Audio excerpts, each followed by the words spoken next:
All right, let's see if that's working now.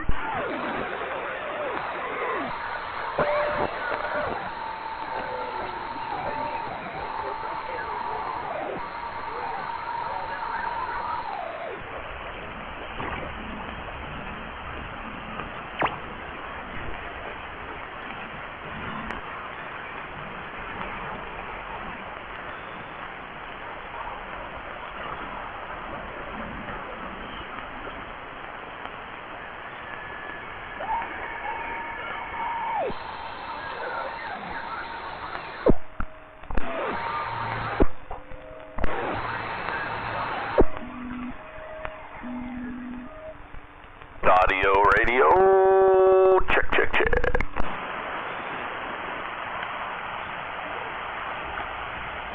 Sounds good on my end. Alright, SBE console, sidebander, radio, telephone. Yep.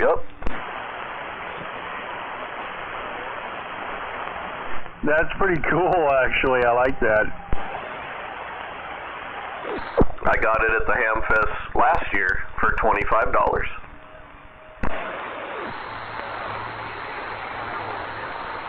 Nostalgia.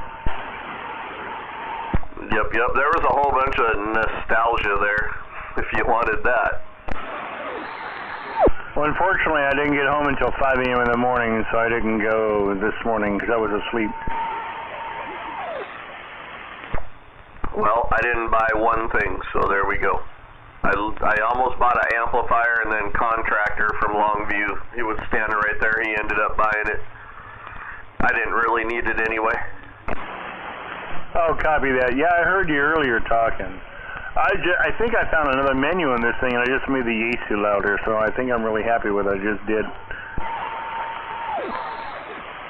Right on. It's almost time for the old radio check-in. Where and when and how? I'm trying to. Oh wait, the net. Oh, the net. I missed it last week too. I'm like an idiot. Oh, that's right. It's already 6:30. Jesus. Yeah, it's on 16 in 4 minutes. Oh, I was gonna go this year to find some 23-channel crystal sideband thing so I could play there, and I missed my chance this year. But I'll go next year. Right. I did see a SBE console 2. Like I used to have. I saw one of those there for about $50. Well, I'm gonna have to find one because I want to get an old classic just to set on the corner, you know, old classic thing to play with, just for nostalgia reasons, back from my childhood. There you go. All right, I'm gonna switch to channel 16. Talk to you in a bit. Check. I'm going to monitor for the fun of it. 369, done playing with the radio for now. At least it's louder. Yeah, it's good to go.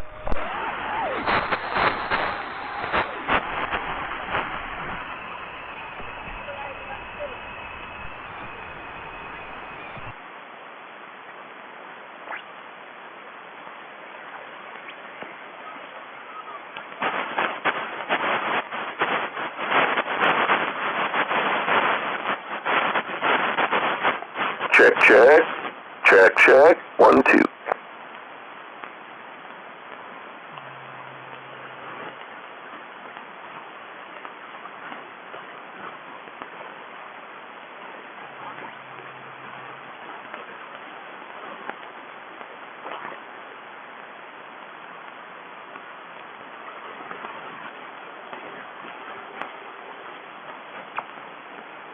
Was that you, Joe, out there? No, 1666. Oh, Roger, Dan. Okay, I wasn't sure. I was turning off my stove. Good evening, Cutter. Wait. Wait, you know, there was so much skipping here earlier. I didn't think I was going to get to check in, and bam, I turned it up and it's gone.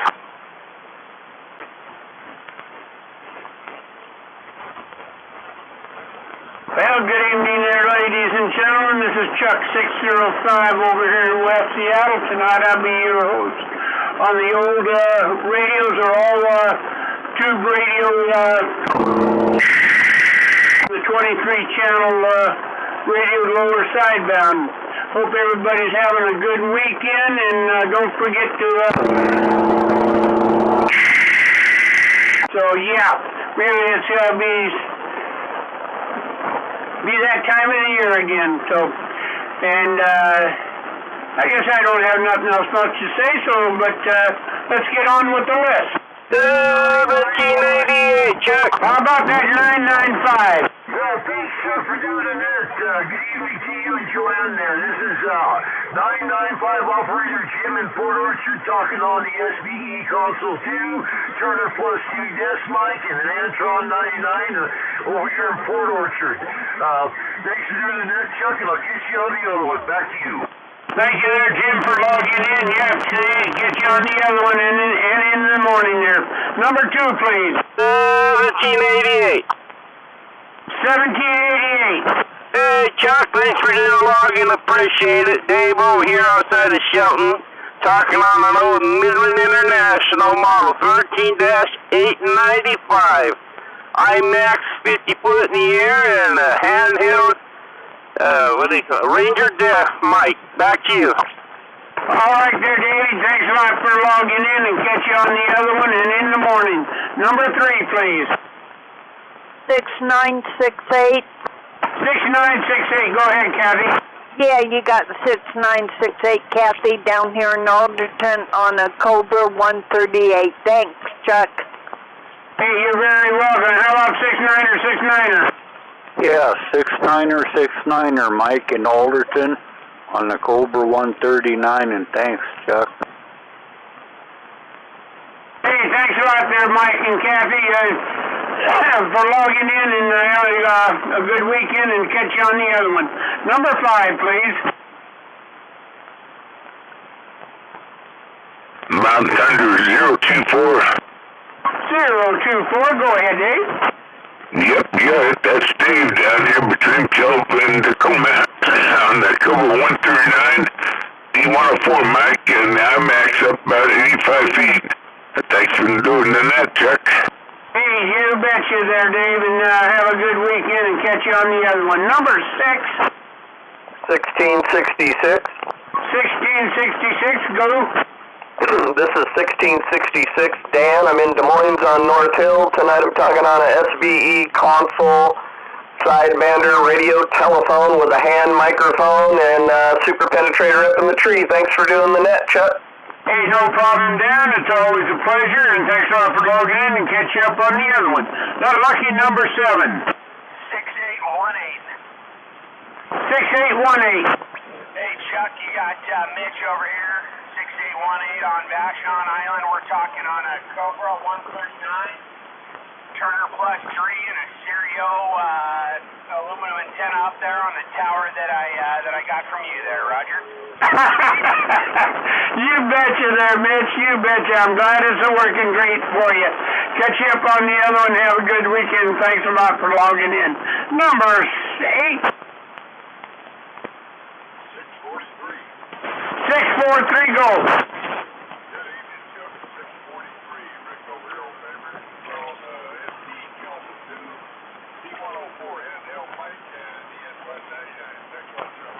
Hey, Rick, you're welcome, and catch you on the other one. Have a good weekend. Number 9.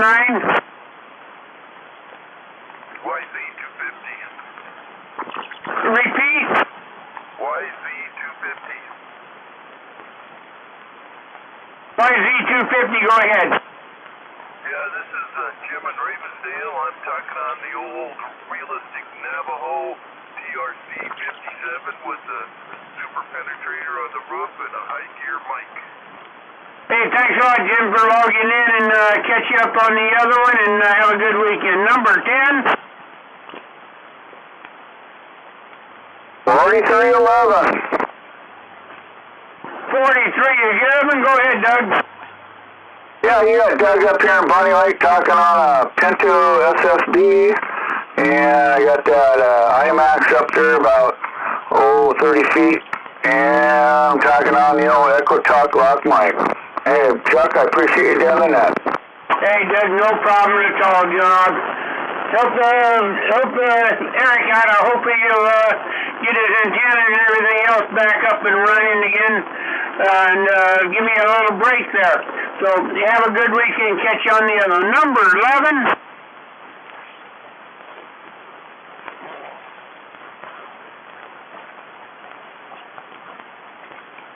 070, Operator Bob.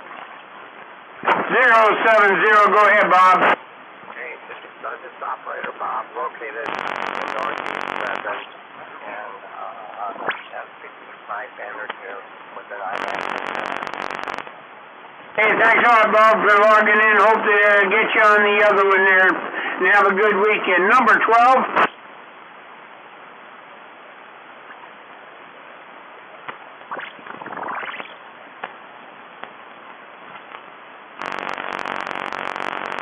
I'm looking for that number 12, please. 354. 354, go ahead. Good evening. I tried to log in a few times. My switch got turned to PA. Couldn't figure out why my mic wasn't working. Anyway, it's 354 Drew down here in Auburn. A Turner Super Sidekick and a Cobra 139 and the aluminum thing out there. You know, that's happened to me once. I don't know how that PA got turned on, but hey, you're human. Don't let anybody else tell you any different. Thanks a lot, Drew, for logging in, and have a good weekend. Hey, that number, lucky number 13, who treat up with Lou? 993, go ahead.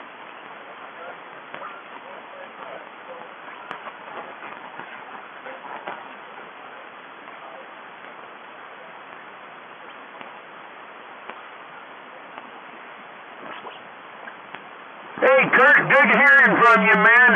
Have a good weekend, and hope to catch you on the other one there. Thanks a lot. Number 14.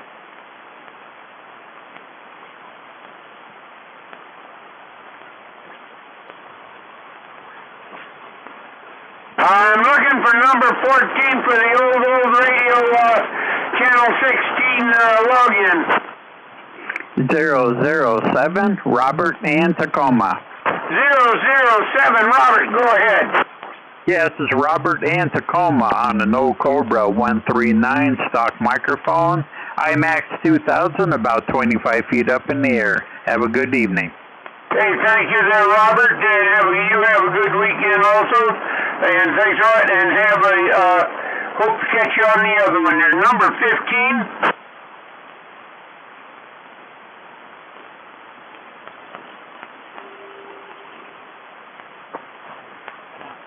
I'm looking for number 15, please.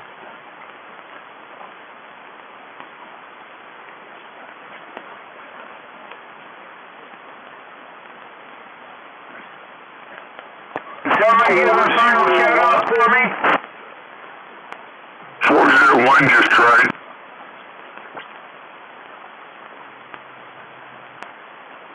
What was that, Dave? 401 was just trying. Okay, relay. Go ahead, Tom. Roger. This is 401. Tonight I'm on the Siltronics 1011 Delta Comanche with the Lollipop microphone and the Antron 99 up about 25 feet to the feed point there. Roger. Roger, Tom. I hear you real good there. You have a good night. Hope to catch you on the other one. This channel 16, please. Channel 16. That's what it is. That's where we're at, and I want number 16 to log in, please.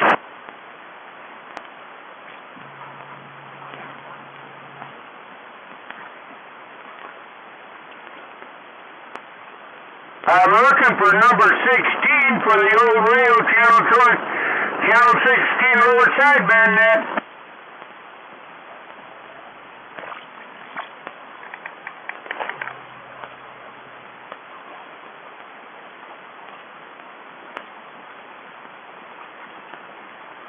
If there's nobody going to take number 16, I guess I'm going to have to. I'm going to give one more shout out. Who wants to take 16?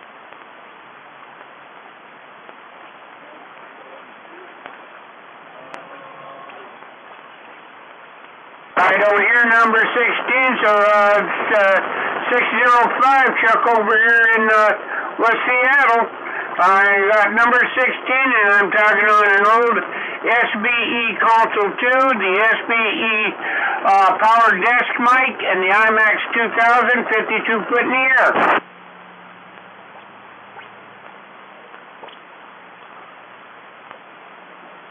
All that said and done, I'm looking for number 17.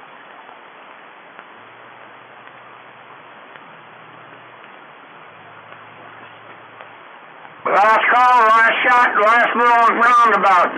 Number 16. 17, sorry about that. That was me, 16. I'm looking for number 17.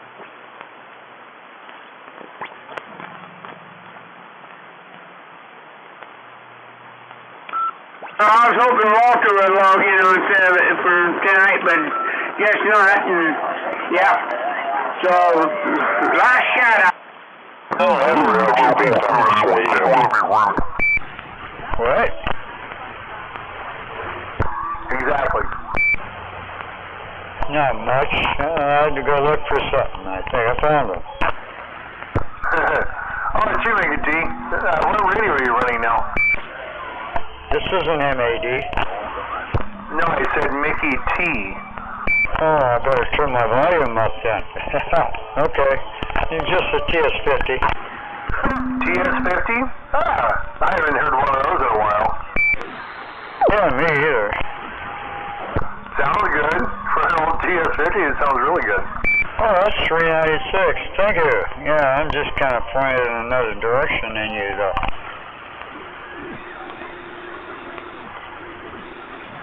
Yeah, I copy that. Sounds good. Well, thank you.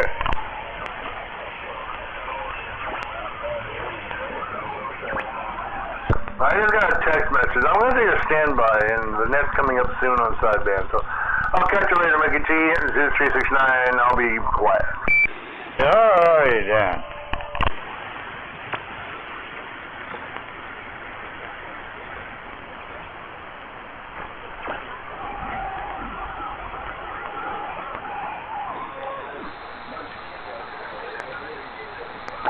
Everybody tonight. Good Lord, it's awful quiet.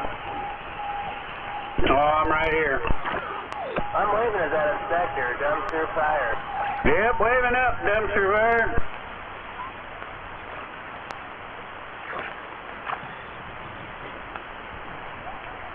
Just hanging out, boxing up some train stuff to list on eBay. Oh, roger that.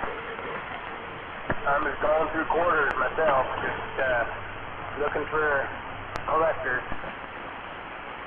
Oh, yeah. That's that pizza guy out there, I'm waving.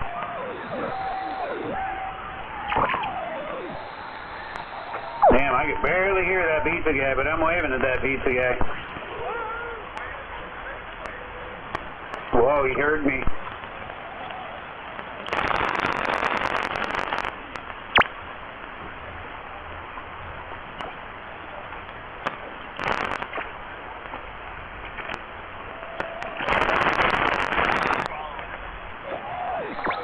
Yeah, they usually don't. Oh, yeah, I forgot there were a couple of nets going tonight.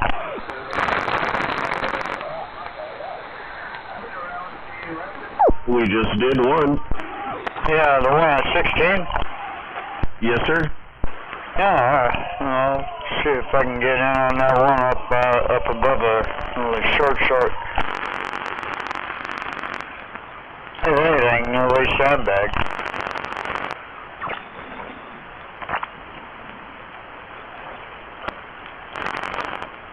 This thing, I tried this thing sideband the way it said, so it should do pretty good there too. Perfect. Yeah, I like doing the sideband one, then I can hear how far away I can, tell how good they're coming in and see where they're at. Oh yeah. Dumpster fire, waving up to that trailer park if you got a copy. Hey, I'm waving back. Dumpster fire. Happy Saturday night to you. Yeah, back at you, man. we're waving at that dumpster fire. I hope you got that thing you were thinking was working right.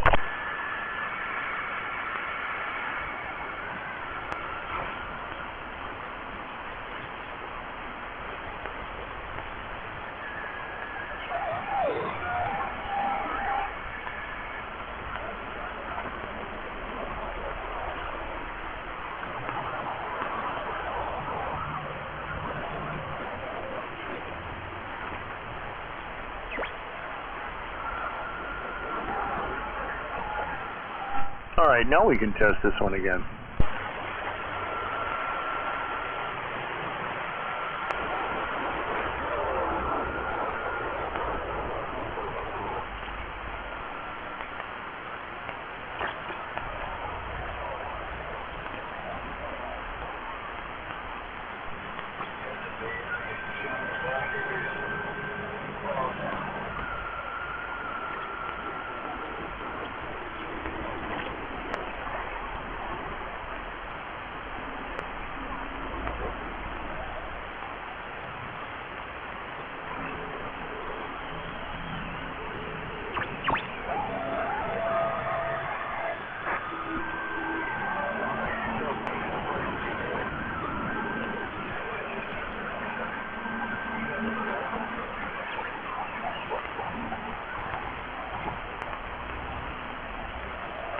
Mud Duck Radio got down.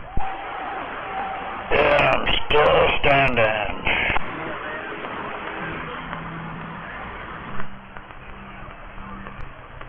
Well, it might take a little bit of listening.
About at high side or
quiet.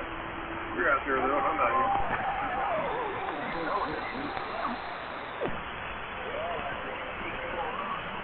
Who that be? You got Blacktop. Hey, Blacktop, Craco Kid over here. Civic.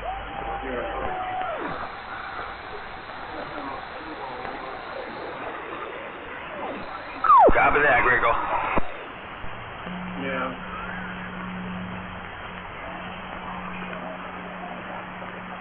It's Saturday night. Alright, move the microphone up.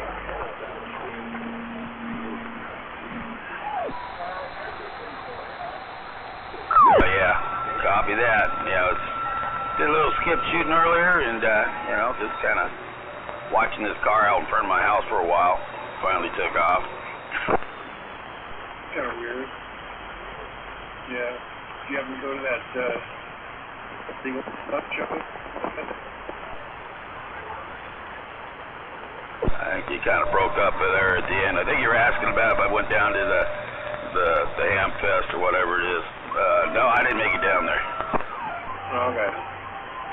Yeah, I was just trying to clean this thing up a little bit. I picked it up today and it's mine, but Key's probably still got a little, probably gummed up a little bit in it.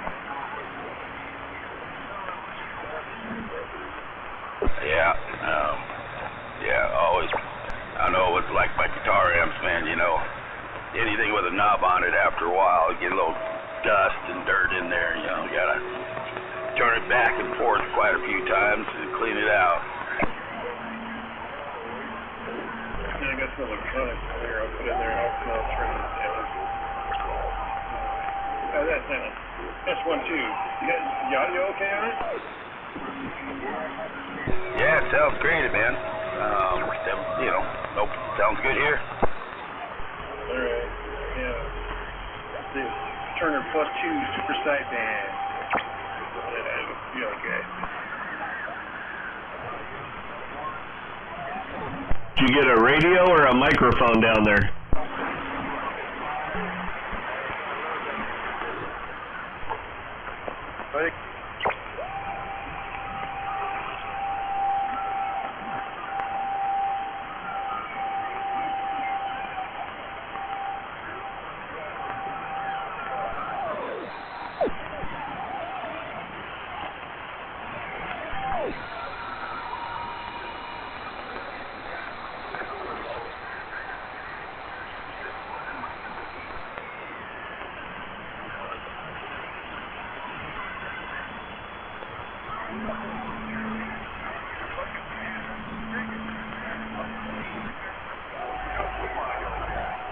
I'm gonna hate that metal squelch knob.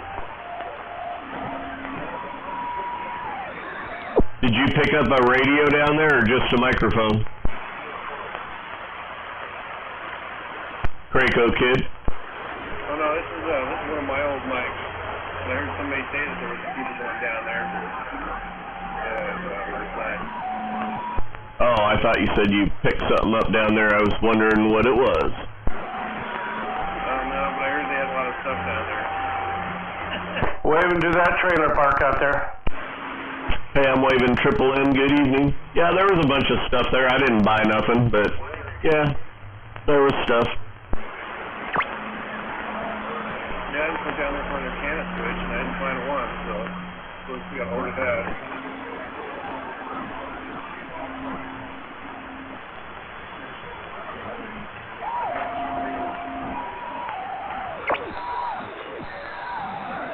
Alright, I gotta go up to 40 and check in. See you later. Radio, Craco Radio, Craco Key.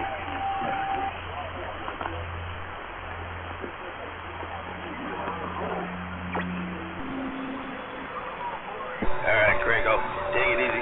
Blacktop said it. Oh yeah, Blacktop, over to you. Box switch. Let's see here. I see you guys out there on the back of my side here. This is part of Gray Base here.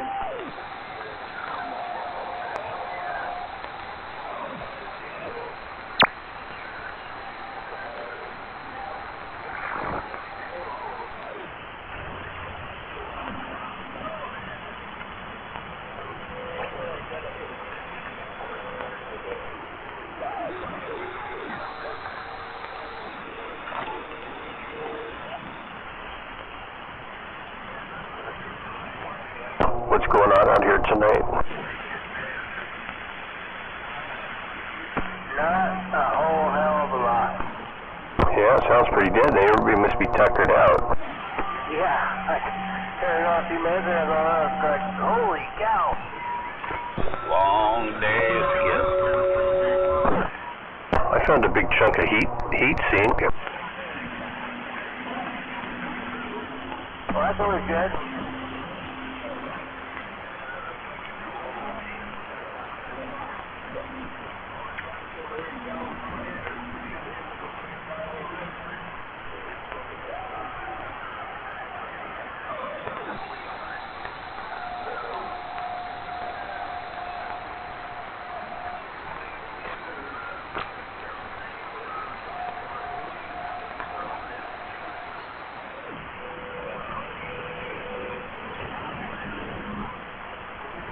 Did you ever go down there, Kilo?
Hello. What do you?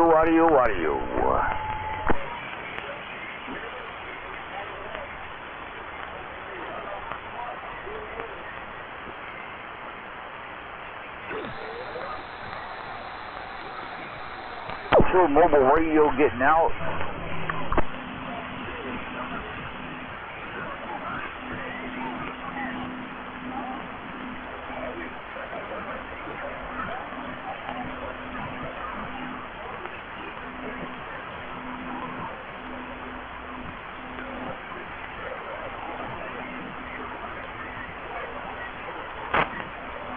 Anybody out there got a copy on the weak one out here in the Mobile?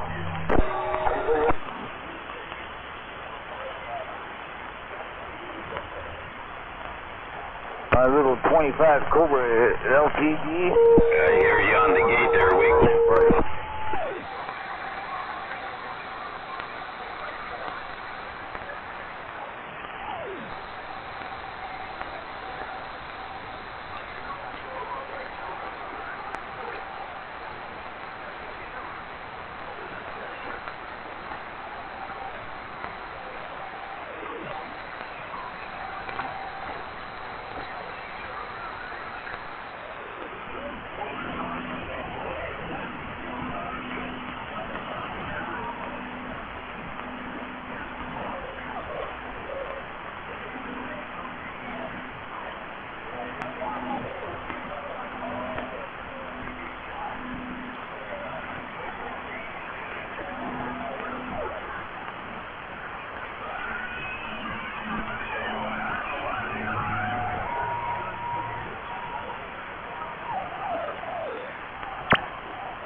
Blacktop, somewhere around Auburn, standing by.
Hey, who is all out there? This is Little Dutch Girl.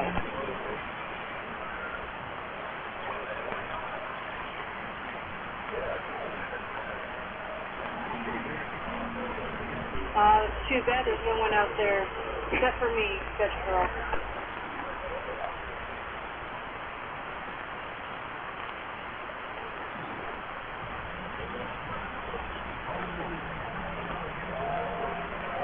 You shy talking to Dutch Girl?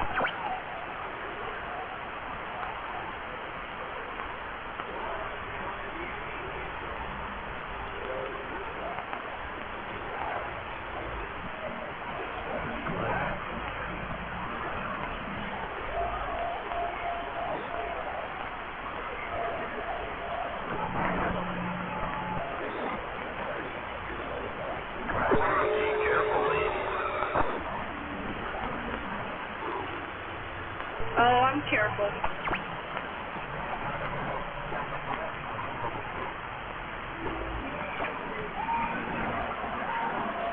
Top of the evening. Thank you. Who's that I'm talking to?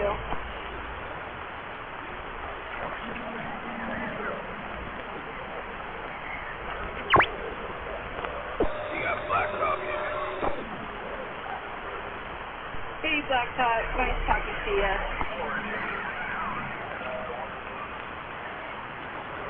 Nice talking to you.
there.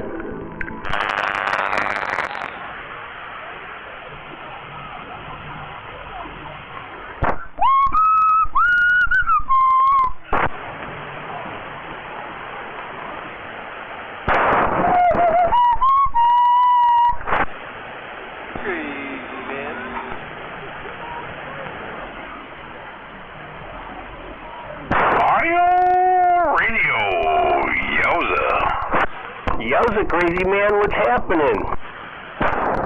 Just decided to turn this piece of shit on and then back off. Copy that. About it, too.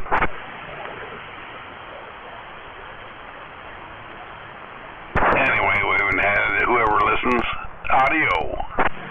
G-man, hello.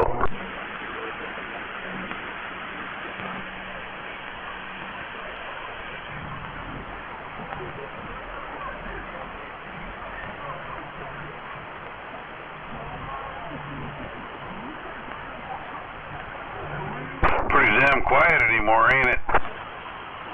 I think everybody's tuckered out from that ham fest today. Then a big 4x4 show tomorrow.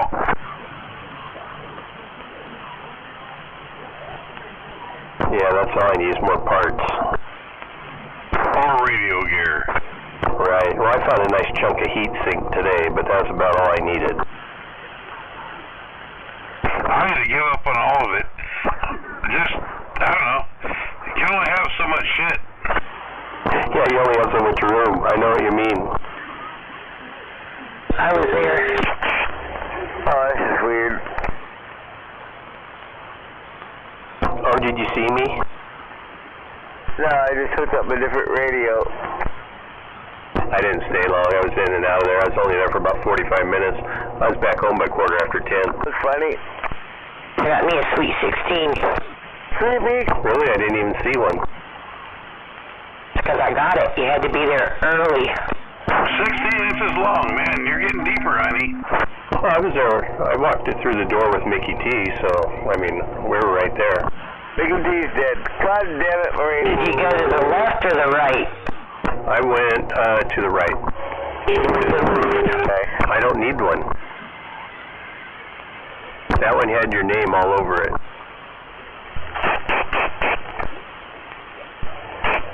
Yeah, sweet pea, you got attacked from everybody. Squeal. Yeah. Why'd you have to touch it, Beavis? I just said the top. I don't know, what was he doing? It's mine, I can touch it all I want. Just getting too close. He was on the other side of the table. Well, I can't even get out up north now, what the fuck? He was sitting next to RC. G-Man! G-Man's just ignoring. I talked to RC for about 2 seconds. G-Man! And that dirty little horse we beat. Beavis! Alright, I still did get out. I switched radios, so just making sure it was working. I can hear you. The ground noise is pretty loud over here. I have to have Smuggler roll a nickel. Can you hear any out there, Beavis? I do. I hear you, though. Hey, G-Man, who are you talking about? Who's Smuggler? Smuggler who? Who's Smuggler?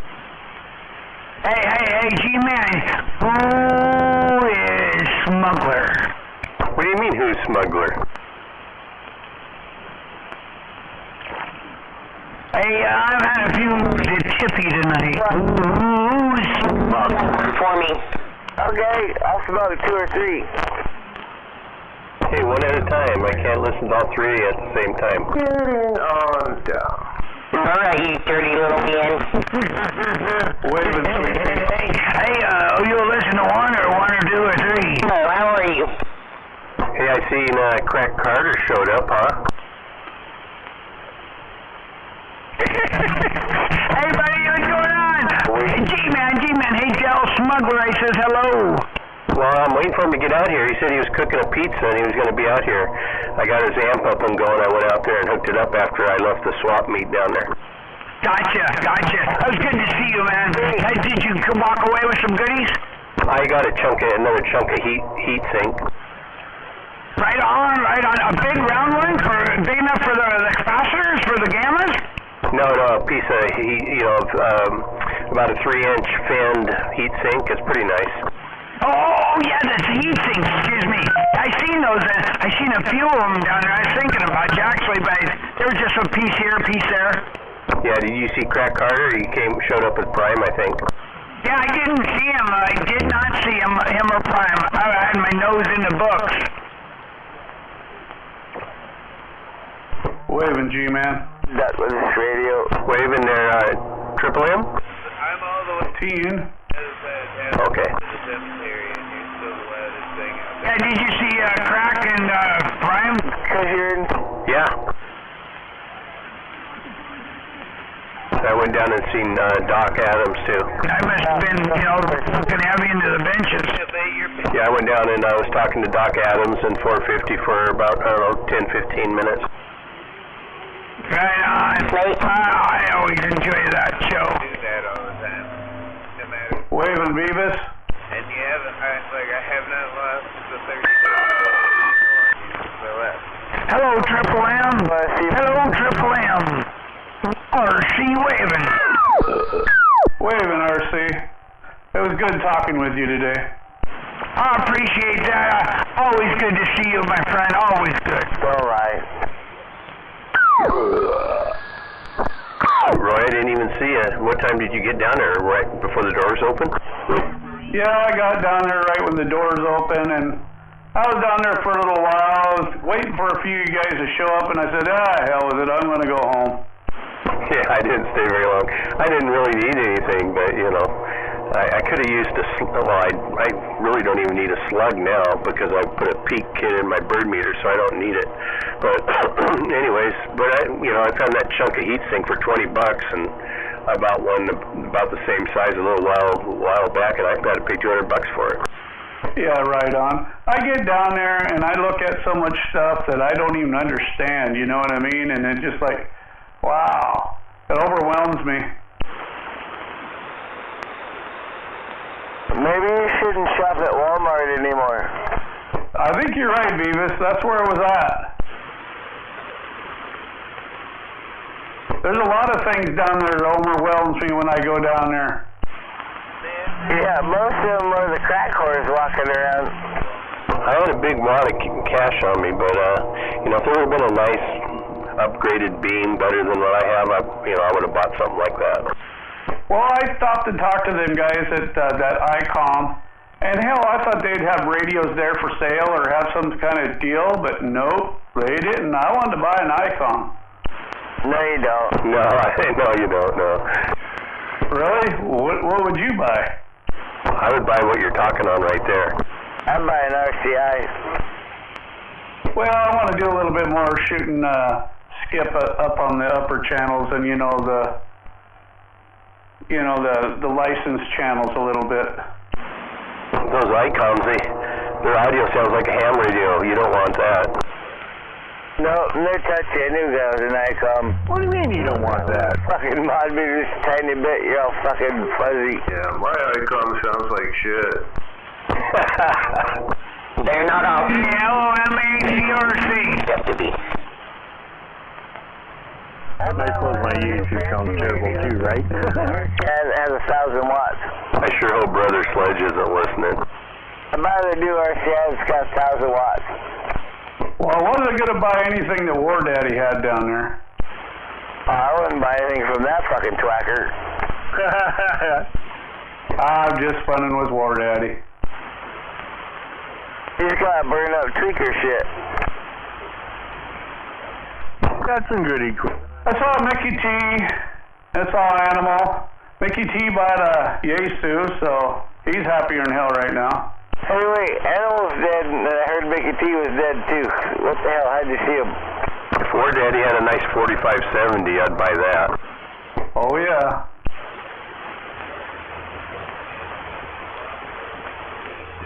Power snack. Oh no, is War Daddy eating ass? Is that Al? It was. Man, he must be in his vehicle, huh? Yeah, he's mobiling around. He's almost home. Hey, RC. Go ahead, G. Come on, talk to me. Did you get rid of all them capacitors? Oh, no, I got them all. You still have them all? Yeah. Well, they belong in the radios. Really? Nobody bought any of those, huh? I thought those would sell. Yeah, a lot of people don't even know what the hell they are. Wow, that's crazy. For Daddy. I know. I showed Yellow Jacket a picture. He said, "Damn, that's a gold mine you got." It is. You have about $2,000 or $3,000 worth of vacuum capacitors. Yeah, and 10,000 watt caps, blocking caps, big round ones, about the size of a $1. Blowjobs. Yeah, that's sweet. Yeah, and you got those right from that guy behind you, huh? Yeah, I had to box them up on chip, and I turned and looked at me. I kept myself nice and smooth with them. I wasn't jumping up and down, just freaking out because I wanted them all. Waving to that MAD, I heard you out there. Hello, Triple M, and look at your phone. Okay, I'll take a look at my phone. What's a phone? So, you didn't show up down there, did you, MAD? Were you sick or something? Nah, well, I'm selling, I ain't buying. I told you not to hang around War Daddy. Yeah, I got that crud. I had to go get shot. Go get your vaccination shot. Yeah, it's a series of 3. Nah, I'm selling, man. I don't want to buy, man. I'm selling. Don't forget the distemper this time. One side of that conversation. I'm selling so Nick can build me something else. Copy that. He's broken. So he'll, I see the plan there. Just go louder.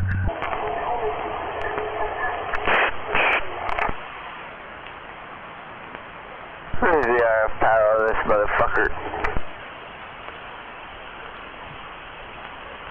That's what sucks about taking all that shit down there, though. Because if you don't sell it, you gotta pack all the shit up again. You know, I take donations. The doors say get it. Get your shit out of here, motherfucker. Oh, crap. Look, my RF power's turning all the way up. Captain.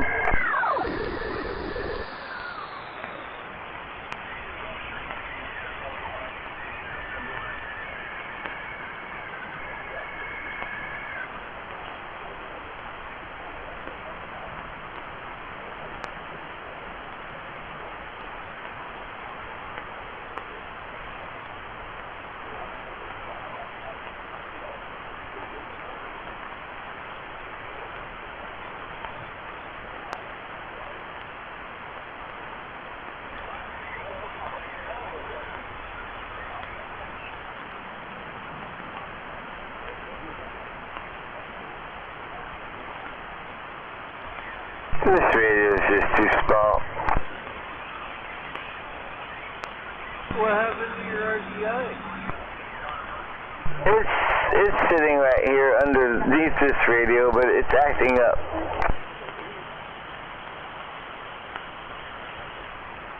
If I turn it off, it doesn't want to work for a long time, so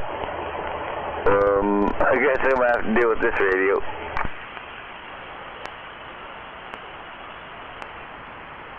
Which I'm not so happy about. It's just weird. At least I figured out how to be the prettiest sounding mud duck out here. You're weird, Beavis. I don't disagree. I'm not in denial. Now you guys should be able to hear me. Loud and clear. Loud and clear.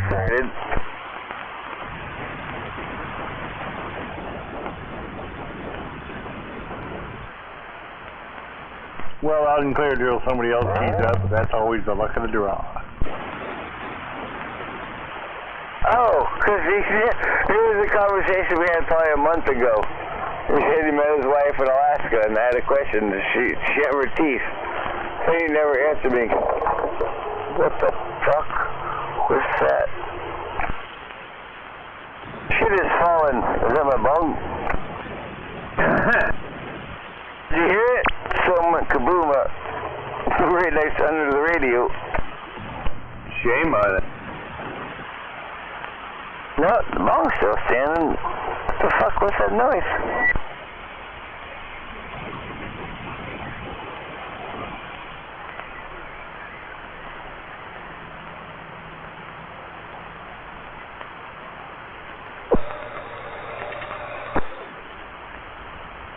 Well, that was weird.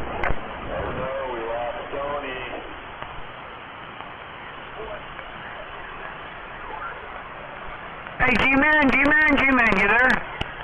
Yeah, come on. Hey, 495 was down there. I heard I didn't get to see him or meet him. Yeah, I guess he was probably standing right in front of you. He didn't know it was you. Yeah, I didn't know. I guess he was there. I told he was there. No, stick with this fucking burn up striker bullshit. Oh, wow. Oh, well. Audio radio.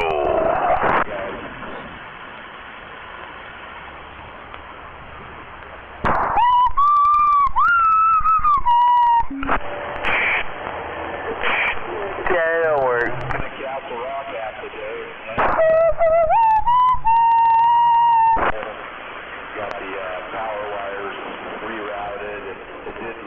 Might as well use the goddamn Cobra 29. Yeah, that monster came just in time for me to be done.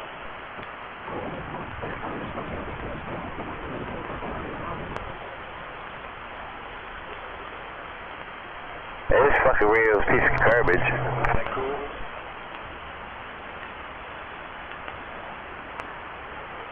Well, you wanna buy it? It's 7:45 p.m. Do you know where your brain is? Because I don't anymore. You had a brainurism. I had a brainurism.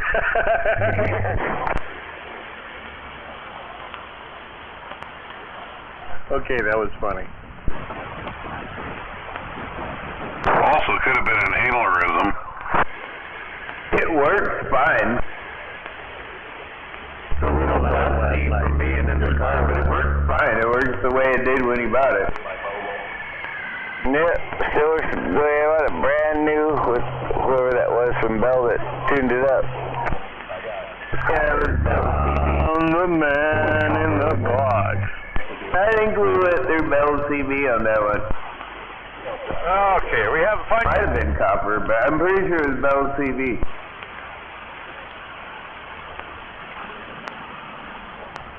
It's a good, hell of an active channel. I like it. Freeform Friday, which is now Saturday. Well, I missed Friday because I was coming out in the morning, so this is my Friday. Doesn't sound that busy out here. The reason he's using this striker is the art. It sounds busy over here. There, how's that? Executioner showed up. What was that? The striker. You gotta remember, I'm on the mountain. I'm the crazy man. The hero. He was for it, probably. I got it. Eastbound, you're a mess at the bottom of the hill here. Oh crap. I don't take food coupons. Mud Dog Radio getting down. Looks like it's backed up. I think at this point, Beavis would probably take beer coupons.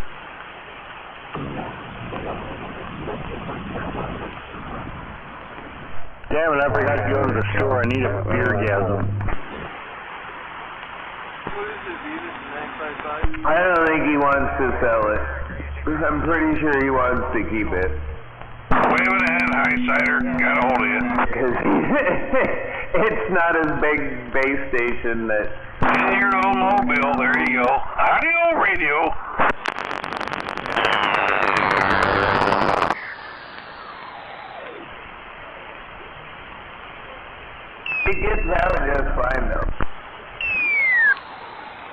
until his other big radio gets fixed. I set my antennas on fire. Hey, G-Man RC. I'm never fucking serious. 40 more watts is 40. Yeah, RC. Oh. I give it a rough look. There was $8,000 worth of value of capacitors. On the same radio. Really? Hey, yeah, probably. Oh, bunch of excitement. Locking caps. I got a $10,000 tray. I got. They had a bunch of locking caps in it. 10,000 watts.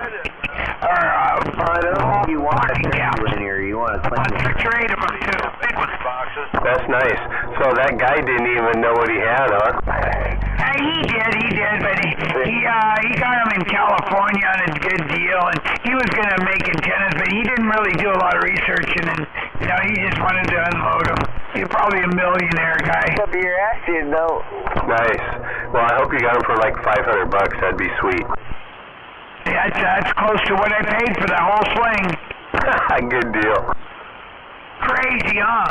I just want to get my money back, because that one, by the time you ship one to you, used, eBay, you pay $300 each one. Oh, yeah. Oh, good. Yeah, I think I paid, what was that, mine, $277 or something? Yeah, the one I got from Applejack, he charged me $250 and then shipping, and I just said, hey, keep the change, I'll send you $300. Yeah, you hear you're like coming in over there? And I made a gamma rod out of it, and it works great, perfect flat match. Yeah, well, I didn't get a flat match on, well, at least not yet, I'm working on it. Yeah, we're definitely waving at that, but I can get it for you. I can get it for you. Oh, yeah, they can't do nothing. I got 30 watts of reflect, but it's through channels 1 through 40, so they're all balanced out all the way through. Yeah, did you try and move the capacitor a little farther, about another inch away from your boom? Yeah, I mean, when I first started, I think it was on channel 18 or 17, somewhere in there, I had it down to 10 watts, which isn't much. Oh, that's sweet, but how's your SWR? What did your SWR say?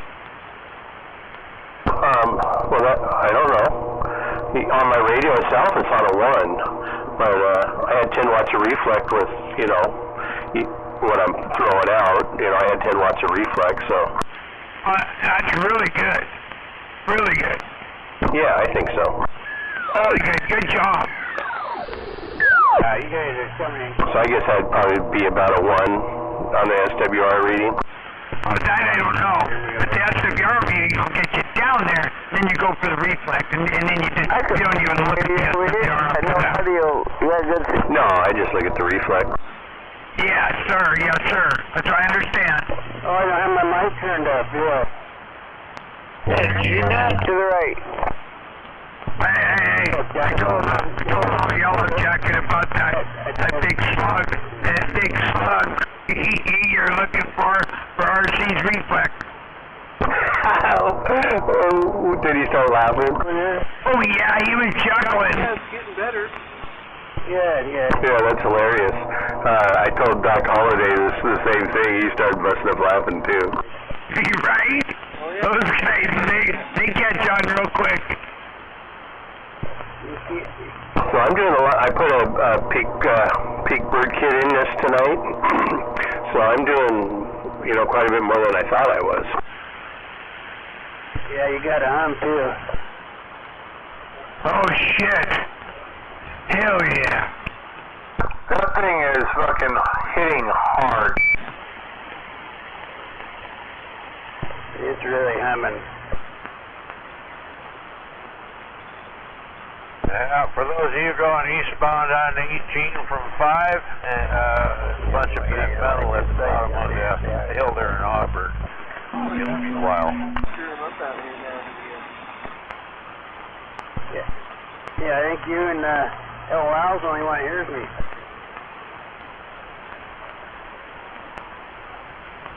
Was that on 5 or on 18 that you're going downhill? It's going to be a while. Yeah, here's quite a bit of static out there. Yeah, is on 18 eastbound. Yeah, rain's starting to get thicker ahead. Copy 18. I think you said westbound. It's going to be a slowdown. Everybody be prepared for it.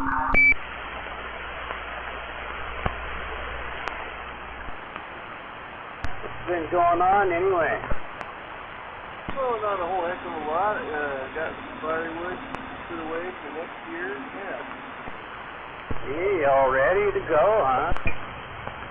Still got quite a bit of chopping to do still. You cut that big tree down in front of your house? No, I had one of the tree fallers drop off a load. Oh, really? You get a pretty good deal on it? Yeah, they're pretty reasonable. Oh, good, good. What do you think, a quarter? That's working. Well, maybe a little bit more. Wow, that's a good sized truck they got. Yeah, he had a big 20-foot long dump bed. Oh, man, that took the work out of unloading. Well, that's good to know. As big as a dump truck, then. Yeah, it worked out good. Well, anyway, it was good to see you today, G-Man. Snuggle up to your forest fire there next year. Been a while. Yeah, we're pretty good about using it up. They ought to cut all that dead stuff down out here at the prairie out here and give it away to the neighborhood.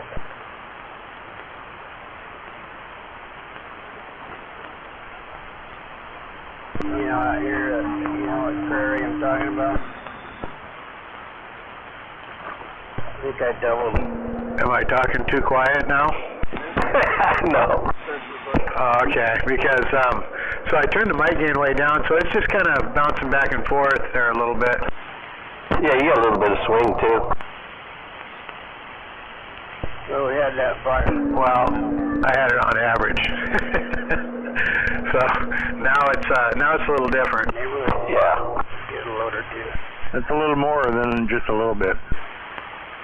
Well, I think that little jack pine they got at half too. I have fire. See, you're already over there pushing buttons.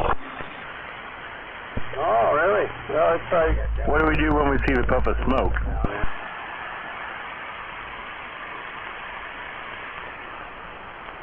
I heard 250 acres caught fire out there. You know, next time, smuggler, I'm going to give you my glasses, and I'm going to tell you which parts to take out. Okay.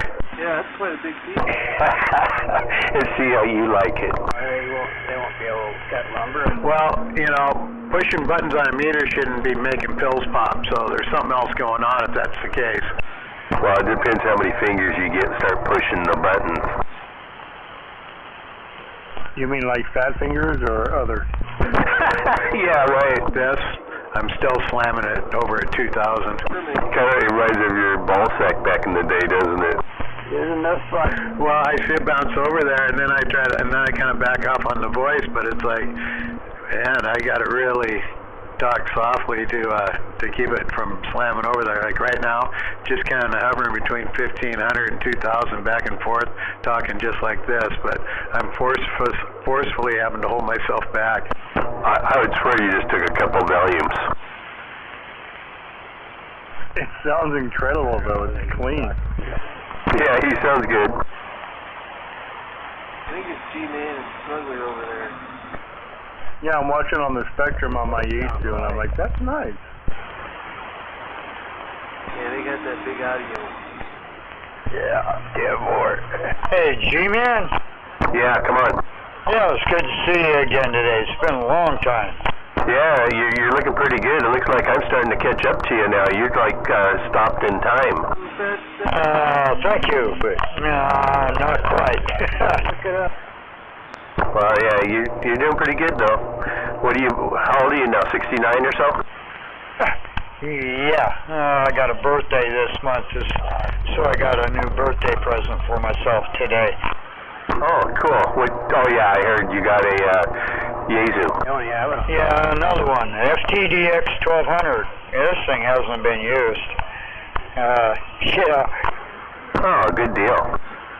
Yeah, the guy passed on before he had a chance to really use it, so you know how that works. Oh, yeah. Those wipers are real nice, lady. Gosh.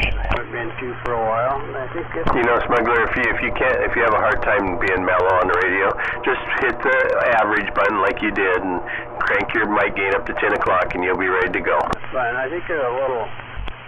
I'll just keep it down here. See, just talking like that, just normal, just slammed it over. So now I got to back off way down to about right there and talk about that loud right there. And it's like hard to talk that loud.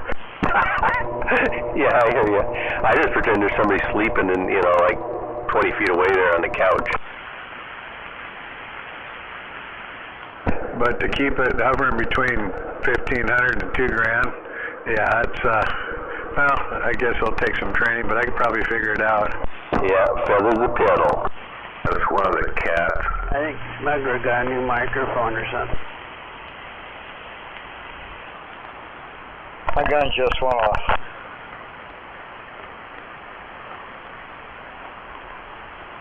I've never actually seen one of those 1200s. It looks kind of nice. Hey, I'll catch up with you guys later. Yeah, they're not a bad unit. I mean, it's a little more complicated. It's a contest radio, so great for DX and stuff. But just I don't have the other feature that my other Yaesu's got. I can see where it's a contester. I can see the band choices on the screen. I'm looking at a picture of it. I've never actually seen one in real life. It's pretty cool looking. I can see why it's a contester rig, because all the things you want to do in a contest are maxing mechanical buttons, so you don't have to menu do it. Oh yeah, scope's pretty cool. I mean, I've got I can see where my width and notch and where everybody's at on it, but yeah. Oh yeah, that's my screen right here, except I have the newer version with the 991A. I can see everything. You'll see... Yes, Michael, I'm thinking you probably aren't going to have any issues now that we tuned in that input tune. The width and the spectrum across it, it's like... I think the match is high myself, but you know, do you think it's good? 1, 2, and then close to 1, I don't know. I didn't check and see where I'm at here on it, but... Yeah, it's swinging up to between the, you know, that little space between, I don't know, 1.5 and 1.2. It's swinging right in there. Yeah, so yeah, you're about 1.5. But on coming out your meters, it was swinging down earlier when I checked it. You know, it was swinging way up until you modulated, and then it would drop clear down to 1.03 or whatever. Yeah, I haven't pushed any buttons on the SMBR to see if it's going backwards or forwards. That's the only thing I like about this MFJ. It's, you know, that one out, this one in, that one out, you know, on the buttons. I don't like that, because then I'm guessing, well, which one is it, in or out? Both. But anyway, no, I like that meter, but it's the way your amp's working now. It's good because when it pumps out the power, your match drops way down.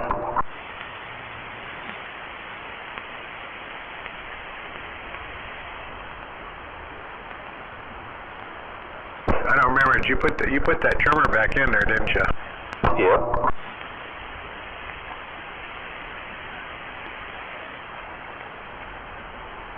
Well, it does look like a complete radio station now with, you know, because it was kind of small with just that radio in here, but it worked well. Yeah, I'll have to get a tuning capacitor and at the right value, and then we'll just swap it out.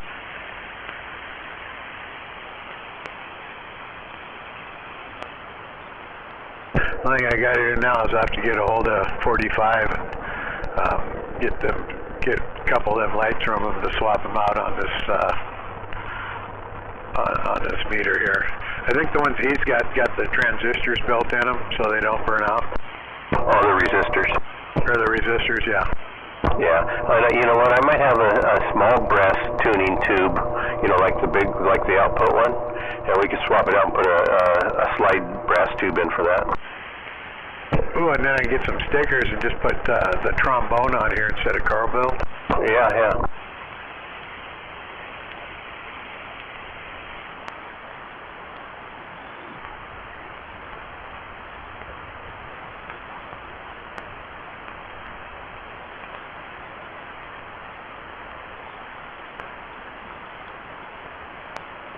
I turned my mic gain down too. Is it still picking up my background noise? Oh, I hear a slight hum, but not like it was. Oh, okay.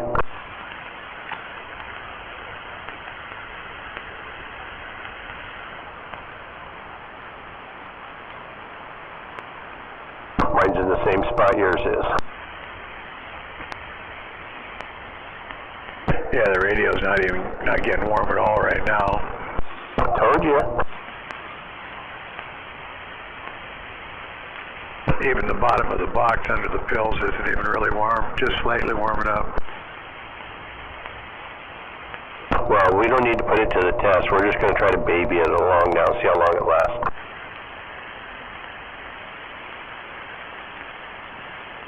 Hammerhead. Oh! Smuggler's kind of hard on stuff.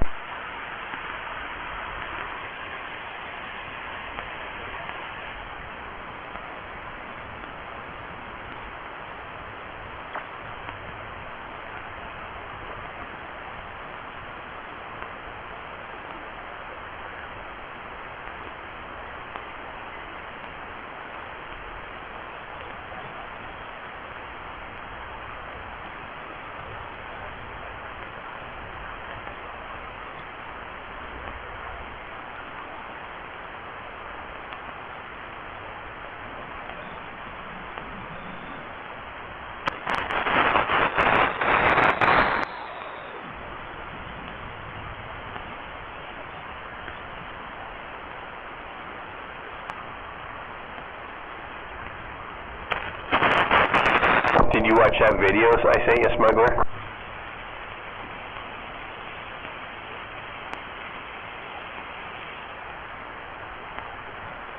Smuggler. Boy, it's a touchy dial there. I bumped it. It's like, wow, the station frequency sure got quiet. I looked up, it was on 16. I went to plug my phone in. I must have bumped the dial. Oh, you're off frequency? No, I'm on now. I was down on channel 16. I didn't realize that I plugged my phone in because it was almost dead. Set it on top of my little, my little stand here that the radio's mounted to. And it's like, God, the frequency sure got quiet. I looked down, I was on 16. Oh, okay. Did you watch that video? Your video? Yeah. No, I haven't yet. Okay. Could have sideband that on 16? I don't know. If it was, I keyed up and said, how you doing there, MAD? And I didn't hear a response. That's when I looked down. It was on 16. Right, Joe. Good evening, Smuggler. Yeah, good evening. Sounding very good and bodacious in T-Town. Hey, can I get a quick radio check out here? G-Man always does. Go ahead, radio check. Hey, does this thing have a weird squeal in the background when I'm talking? I don't know. I can barely hear you. Oh, I'm getting out that bad? I don't know where you're at. Downtown Puyallup? Oh, no, from downtown Puyallup? No, you ain't jumped bad then. I'm out here by Capalson Lake, and you're coming in about 2 pounds or so. Okay, you don't hear a squeal in the background of my transmission? Not like a microphone squeal, but just a weird squeal in the radio? No, I don't hear anything. Okay, cool. Alright, I appreciate it. No. Man, you sure are smoking down in here from where you're at, man. Dude, I cut you about 9 pounds. Yeah, that's pretty good down there. Yeah, I mean, this Galaxy's kind of got a generous meter on the receipt, but man, dude, you're just pounding in. I don't know who this is, but you're kicking butt, man. This is 151 down here in the valley. I'll copy that, 151. This is G-Man out here in the woods. right on, man. Well, thank you for the radio check. I appreciate it. Yeah, what happened to your amplifier? It used to hit me in the red up here. Well, I'm in the mobile, sitting in the driveway right now, and my amplifier has an issue. I've been waiting for the technician to come fix it for 3 months and has not made it here yet. Oh, shoot. All right. Well, good hearing you in there. It's been a while. Yeah, no doubt. Yeah, 12 tubes are sitting there waiting to be fixed. 10 for Raya. Sucks, man. It's a nice amp, too, and it's just a minor problem, but it's out of my league. So the moral of the story is 9,960 and 40's coming back. Well, kind of. That's not, that scale wasn't, after I went to 5 times multiplication, my 2-time multiplication's off.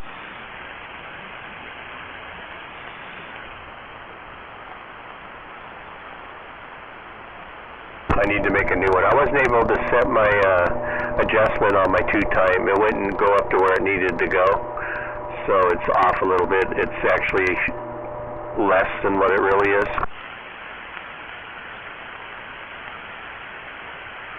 You're running that Russian steel, right? Yeah.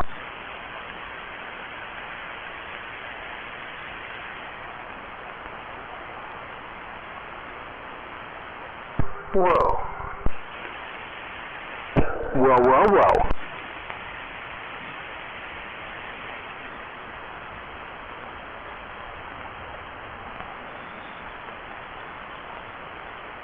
I think I'm going to pour me a shot of rum. I'm just going to have one now because I don't want to get carried away. I got to baby this thing. Hey, well, at least you know it's fixable.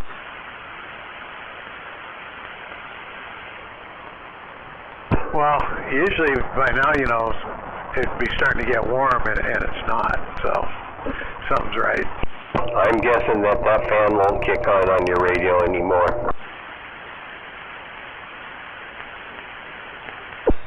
What? I only had mine kick on once, and I think it was picking up heat from the amplifier. Guys all playing with your toys?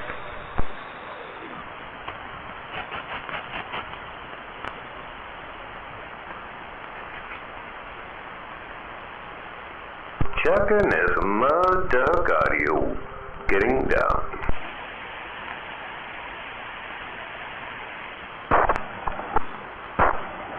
Are you waiting on me, MAD, for that antenna, or do I have time, or do I have to go down there and dig it out? No. What?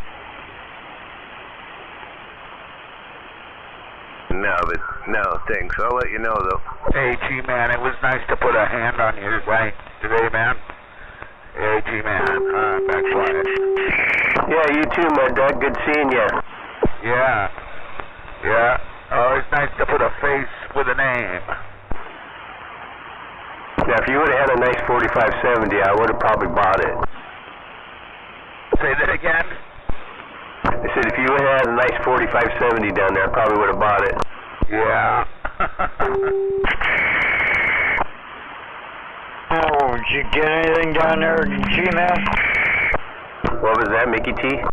Did you get anything out of that place? Oh, I got myself a nice chunk of heat sink. Oh, boy. That's like gold or silver to me. Oh, BK Precision. No. So, yeah.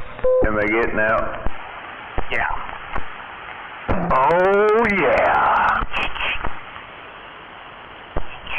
Now I'm going to go get me some food time.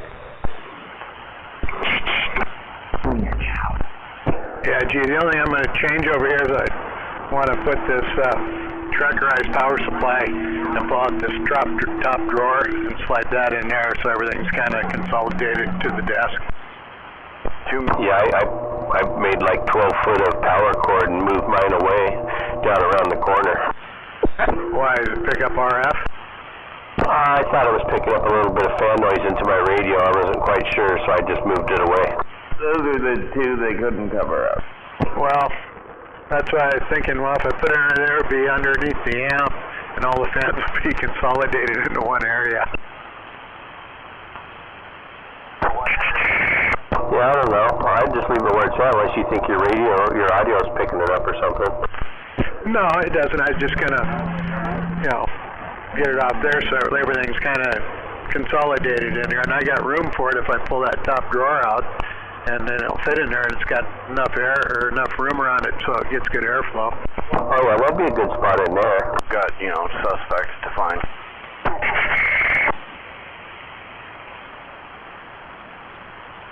Stay armed, America. Good evening, smuggler.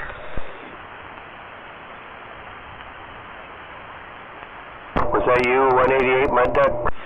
No, it's War Daddy. Oh, War Daddy? Oh. That's my word, but he probably can't hear me. Mud Daddy.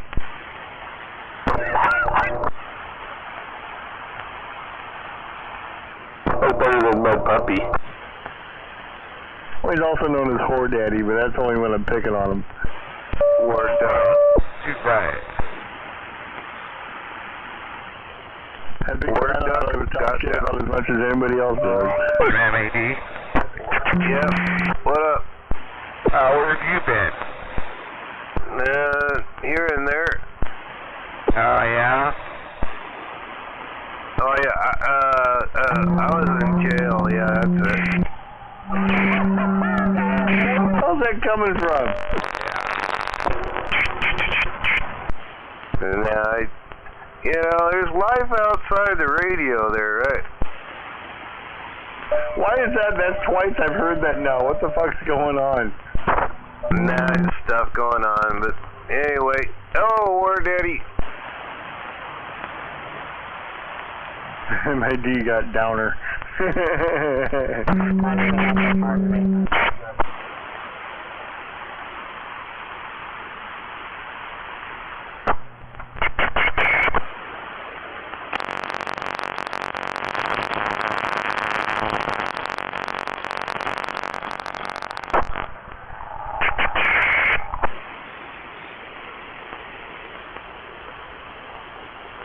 Apparently King 5 is the only one that has a report on Google about it already. Cairo 7 reported about another shooting like 4 days ago, but there's one that King 5 just reported on. This sounds like what you were talking about like 2 hours ago. Oh, we got a gun on the rampage going around shooting everybody by itself. I don't know, there was like 2 homicides they're investigating in Yelm in one night.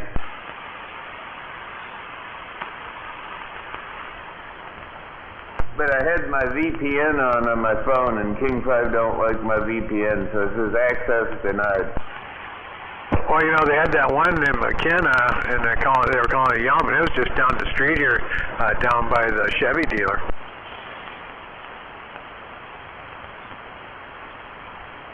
There you go, smuggler. I made you a new one. A new what? A new video. Oh, okay. An accurate one. Well, I couldn't really see the other one because I tap on it and it's just a thumb-sized picture. It doesn't, fill the screen. Well, you should be able to zoom. It should be able to enlarge it. Oh, you're gonna get a icon? Oh, there we go. I changed my VPN from Russia to Seattle. Hey, G, you finally gonna get an icon? I'm not who? Not me. No, that's too high definition-y and all that crap.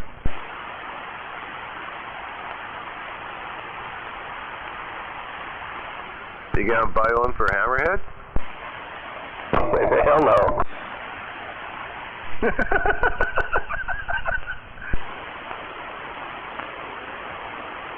Dude, that was funny.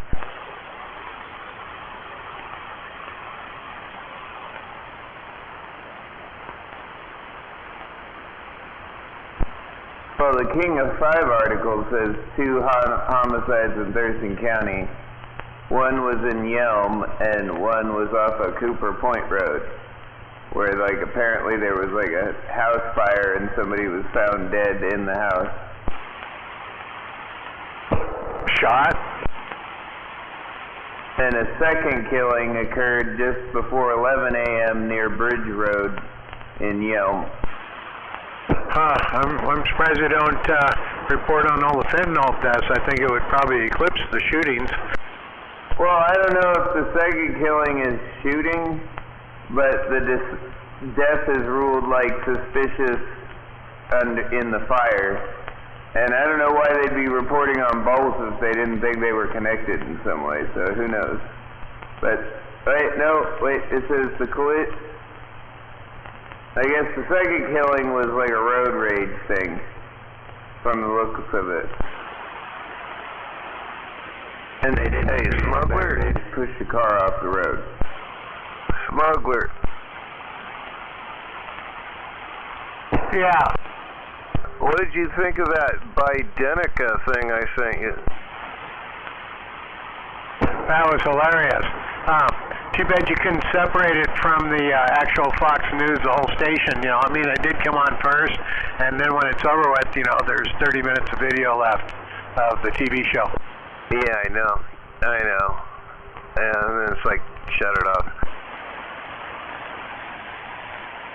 I thought it was pretty good, especially the little kid.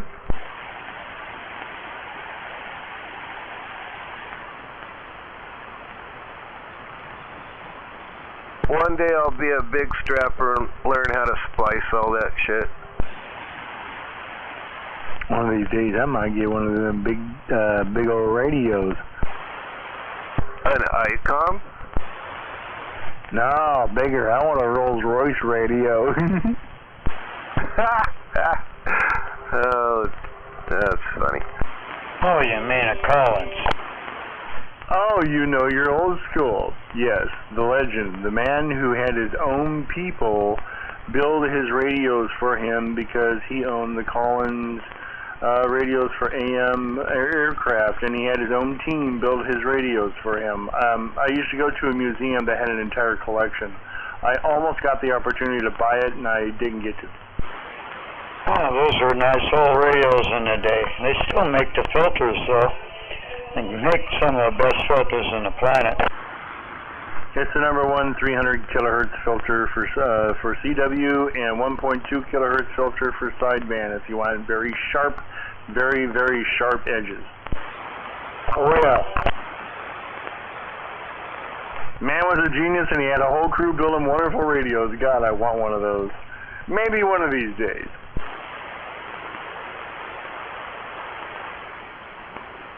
They sound amazing, though, because they're all tube audio. Yeah, I've had a couple out here at one time or another. Yeah, 2 of them, yeah.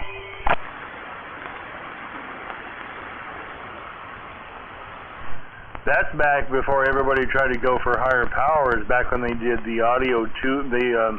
Well, MAD will know what I'm talking about. They did the different tubes to adjust on how their transmit quality was. Different tubes acted differently, so they were very particular on how they built their rigs back then. Yeah, you put a D104 on one of those. Man, that was the shit. Mr. Nobody got one. He won it in a raffle at the break. Oh, that's pretty cool.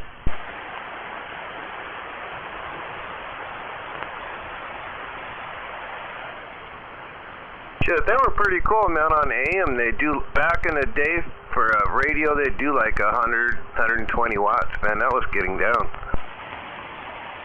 Yeah, but they had the old school AM sound to them. They were very bassy, and they just, I mean, like if I flip the low cutoff and my full bass voice comes out, it just sounds, deep, deep, deep.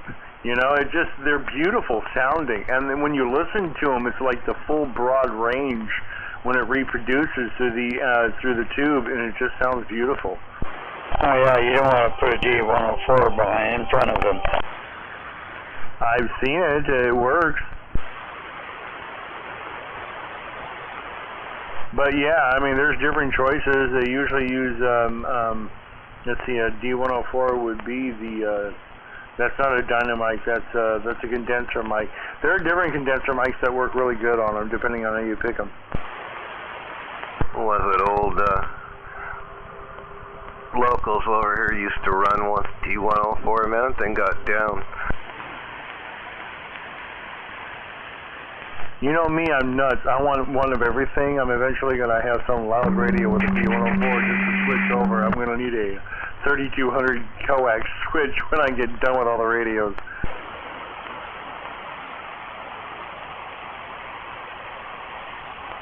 I have a mental disease. It's called radio.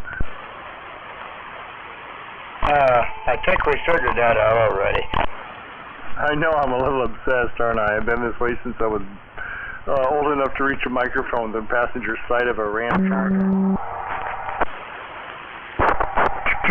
Roger. Quack. Yeah, High cider got down.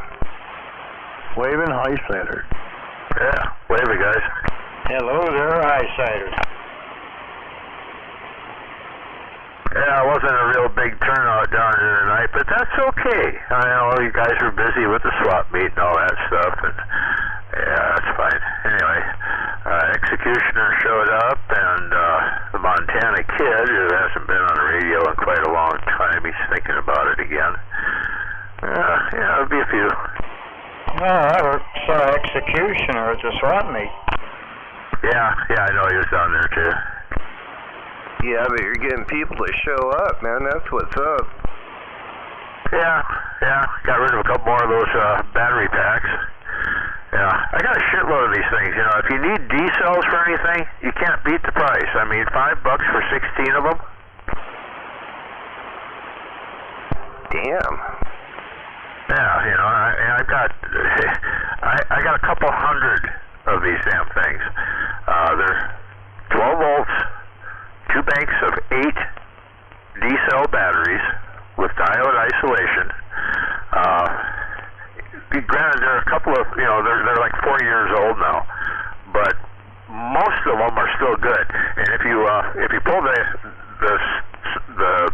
current D cells out of there and replace them with some, you know, like Duracells or something like that, you're good for another 7 to 10 years. Ain't that what they used to put in them Priuses? No, these were the backup power supplies for FiOS modems. For when like the power went out, you could still run your laptop online by plugging in your FiOS modem into the 12 volt, and away you go. And I ended up with a couple hundred of these damn battery packs. Oh, 4. I was thinking of something else. Yeah, I actually have one of those from back in the day. It's probably dead though. Yeah, well, you know, the batteries are easily swappable, and they're handy. I've modified a couple of them. I got one of them that's set up with a bunch of those 12 volt to 5 volt converters for USB charging, and I've got one that has 4 of those on it, so I can charge 4 things at a time.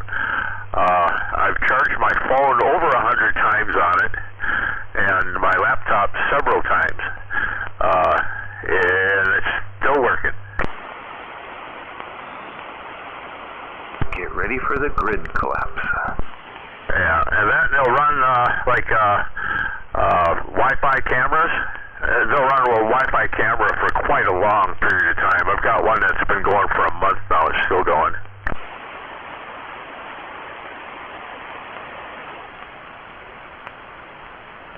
Pretty cool about the place up there and people coming up for food and stuff, though. But man, once you get that going, man, more people will start showing up there, right?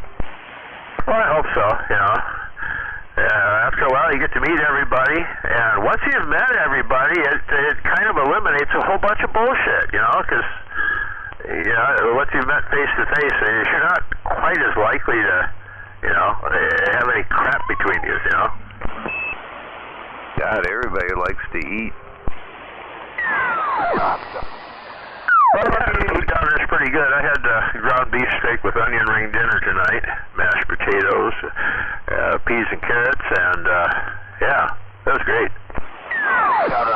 Is that every like second Saturday or something? Every second Saturday of the month. Yep. And then like 4 to 5 or something? 5 to 8. 5 5 p.m. to 8 p.m. They close at 8. 10-4 on the 5 to 8 every second Saturday. Good job, High Cider. Yeah, I remember when they closed later than that. Yeah, they used to be open 24/7, but you know, things have gotten tighter. The little mom and pop places like that are getting to be really rare. And I've been going to this place for 40 years, you know, and I'd like to see it keep going. Yeah, that's kind of a landmark almost in a certain organization, right? Yep. It used to be a Mr. Ed's. There used to be two Mr. Ed's in Auburn, one in Kent, one in Burien, and one in West Seattle. And these guys still use the same general menu. It hasn't changed a whole heck of a lot. And it's just, you know, good, reasonably priced food. And good people, good atmosphere. It's cool.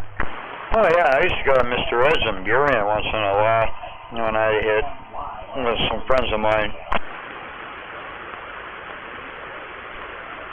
Hey, y'all sounding good out there. Y'all sounding good out there, RC. Waving around the band there. Wave. Waving, RC. D-M-A-D, waving. Yeah, we're waving a hand at that RC, that goddamn referee. We're waving, RC. Man, oh man, what a great night. I thank you all for to be waving right back. I'm waving with frickin' both hands in the air and two thumbs. Hey, RC? Hey, wait a minute. I gotta sit down and brace myself for this one. You funny fucker. Hey, RC, it looks like I'm waving, but I'm really just trying to shake a booger off the end of my finger. I knew something like that was coming. Oh, wipe it off, smuggler. Wait a minute, I think I heard 188 in there, too. Nice picture you sent me. Congratulations. I feel very blessed around the band here with everybody myself.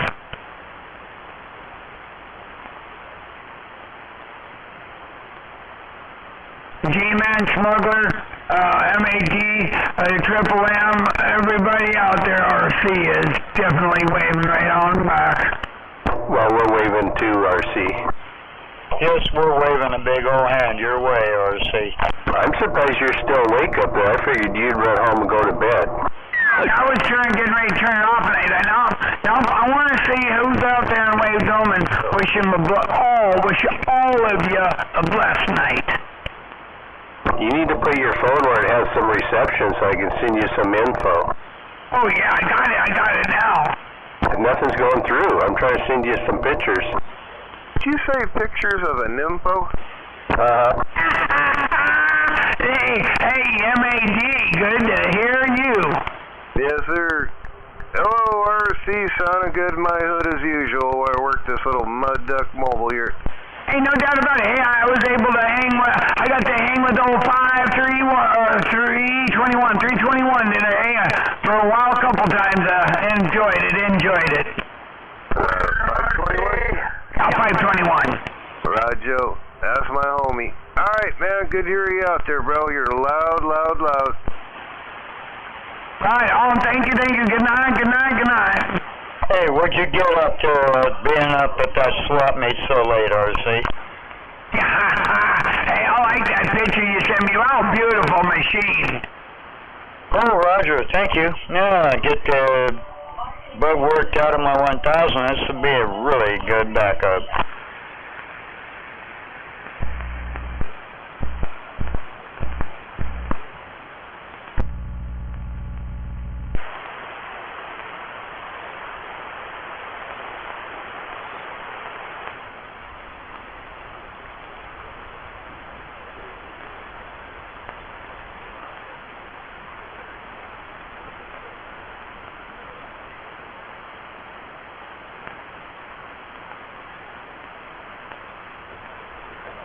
I think I'm going to jump out of here, too.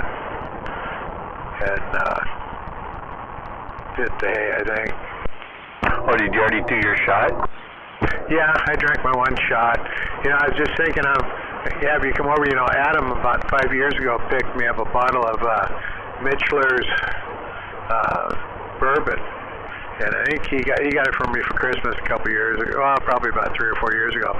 It was like a $350 bottle of bourbon, but I was going to open it up when I retired, but I don't know if that's actually going to be feasible or not with the economy. So I'm going to open it up when I get my first Social Security check, which will probably be about a month away. Oh, I thought you were going to say you were going to open it tonight because you're getting ready to retire.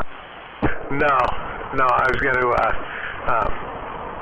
because I'm still, no matter what, I'm probably still going to work part-time because there's no way unless I sell this place and move into something else, but we'll have to wait till the voters vote down the capital gains tax, thing, and say it's an income tax. They'll just change the verbiage again and run it through. It don't matter what the people want because, the Democrats they're a champion for democracy. You don't have any faith, do you? Nope. We voted down an income tax in this state, we voted down the carbon tax 3 times. And once they got the majority, once the Democrats got the majority in the House, State House Representative and the State Senate, they passed it anyway. They just changed the name and didn't call it a carbon tax. It's I don't know what they're calling it now, but they're assessing it to the producers of the petroleum or the energy, and then of course since they're a company or a corporation, they pass that cost on down to the consumer. But most Americans don't understand economics 101. Yeah, I know what you mean. It's just kind of like that license plate thing that Iman passed through, and they fucking took it away, old Bob Ferguson. Oh no, the tabs are $30. It's just so the tabs are $30, and then you got your road tax, your weight tax, your excise tax, and four fingers and a thumb tax. And before you know it, and then if you live in the right area, you got your transit tax, and before you know it, you get back up to $900. Yeah, pretty soon we're not going to live in the RT zone anymore. They're going to make that where we have to pay all that railroad system that they got in Tacoma. We'll have that tax added to us when we get our license plate. Hey, don't worry about it though. I mean, that $52 billion one, that one's supposed to be complete in 2042. Let's see, I'll be 80. See, 37, I'll be 80. I'll be 85 years old. I think I'm going to ride the shit out of that and try to get my money back. And that's their estimated completion. It probably won't be completed till probably 2057 when I'll be 100. But I won't ever be around to ride it then. Well, none of us will be.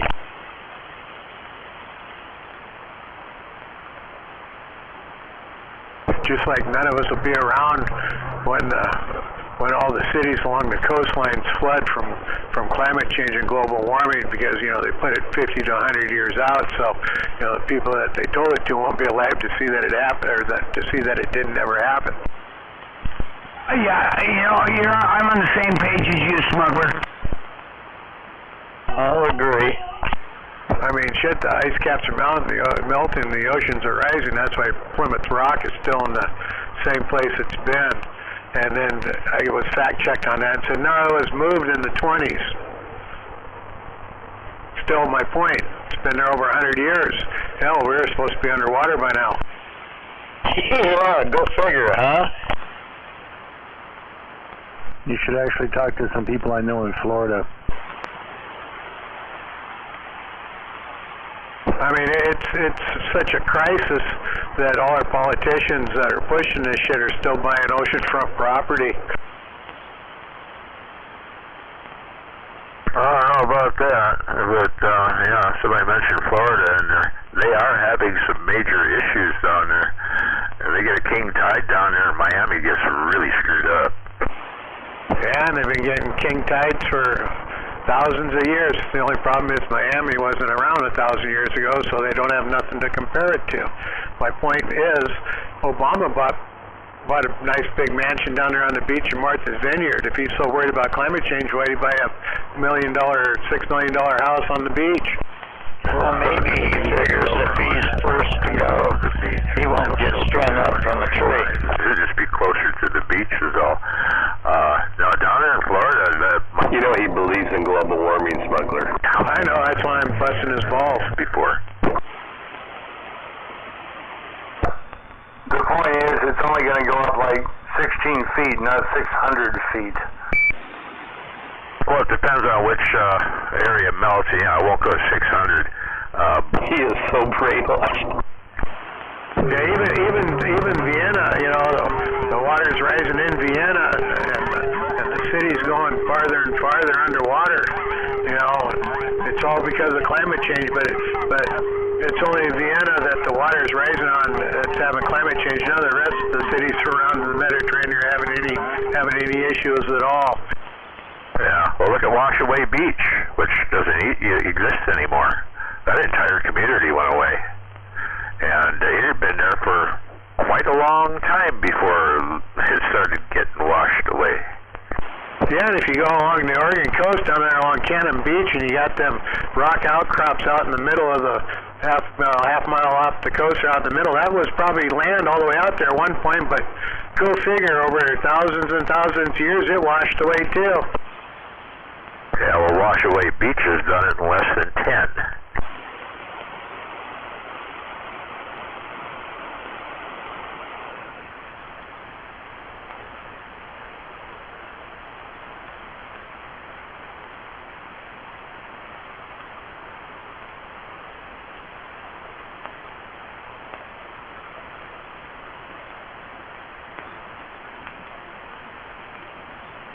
They were predicting this shit was gonna... That radio's still running cool, isn't it, Smuggler? Oh yeah, it's still running cool. Yeah. It's starting to come true. Weather extremes will be extreme. You'll have extreme cold and you'll have extreme heat. I fully expect us to have another dry summer, and we don't have shit for a snowpack. Yeah, I remember a couple of years ago, Mount Rainier is almost barren. It was going to take 100 years for it to come back. Doomed! I tell you, we're all doomed. And look at it now, totally covered again. Glaciers are back. Even Mount St. Helens got glacier growing on the inside of the crater. They said that was going to take a couple hundred years for that to happen. They don't know what the fuck they're talking about half the time. Yeah, we got extreme weather right now, and then it's going to calm down, and then it's going to start up again, and then it's going to calm down, just like it's been doing for the last million years. Yeah, well, we only got 60% of a snowpack, and it's the end of winter. Yeah, we only got 60% of the snowpack.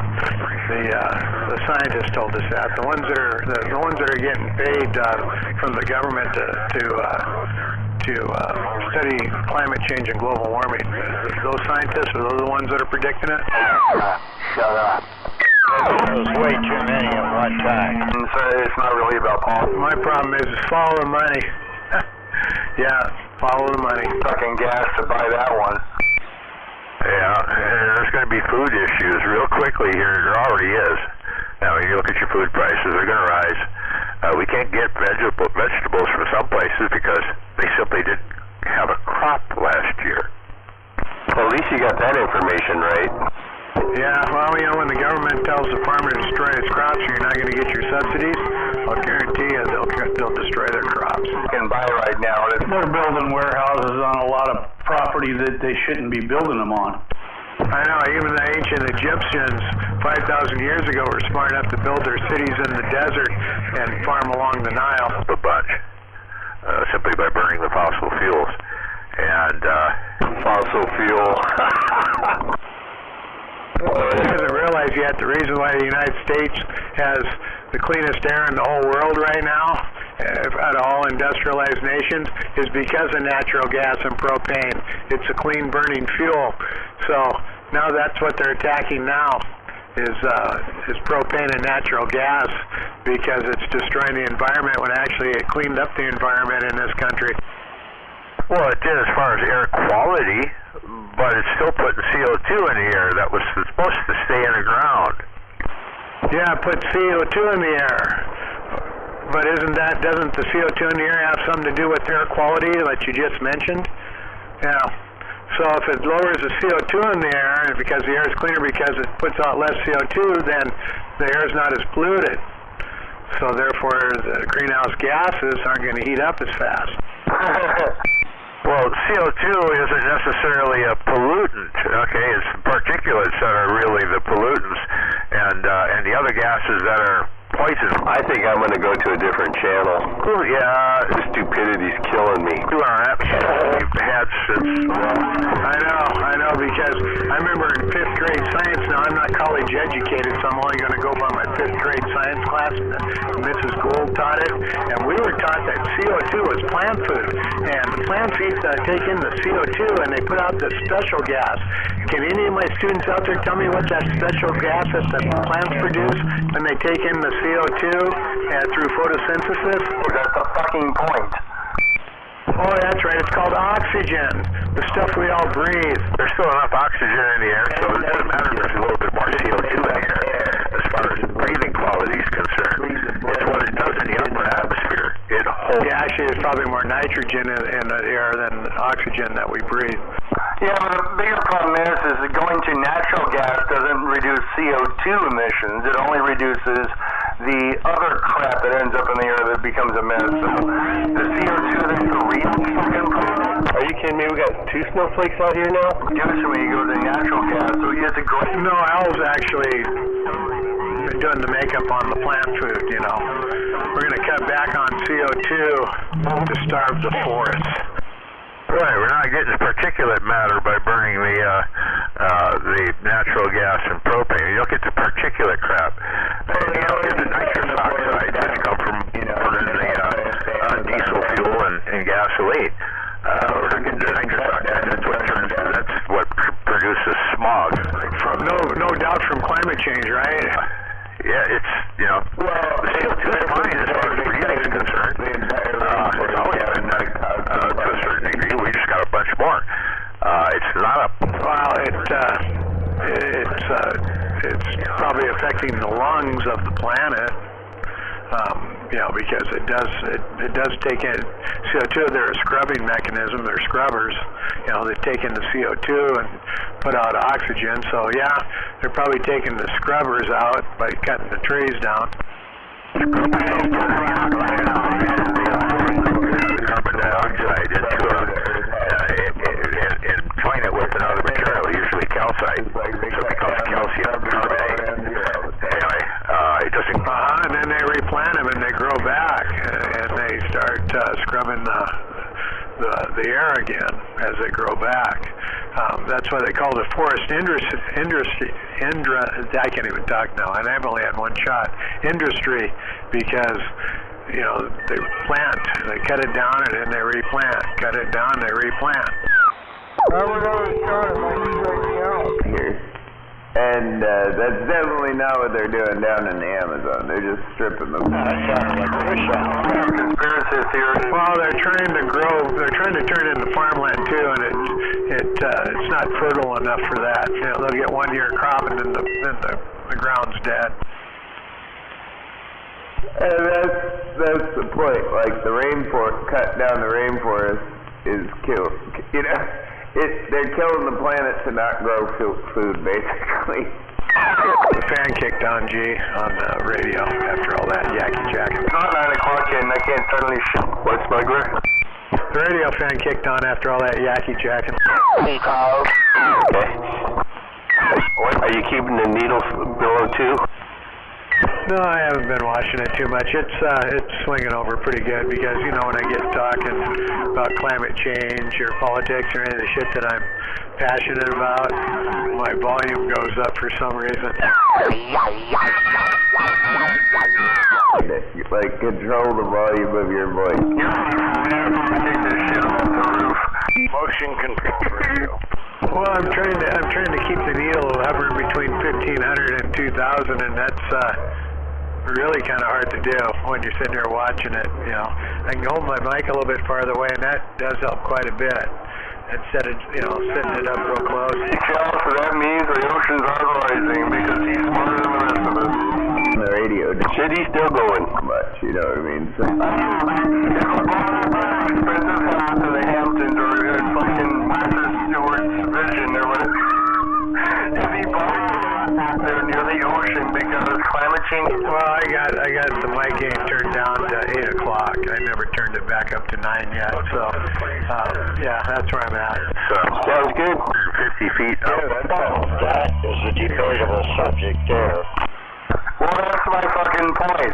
He's mad because Obama bought a house in, Martha's Vineyard because he knows something we don't, which is climate change is a lie. So basically, he is smarter than all of us because we all think it's real. Well, he's smarter than Highsider.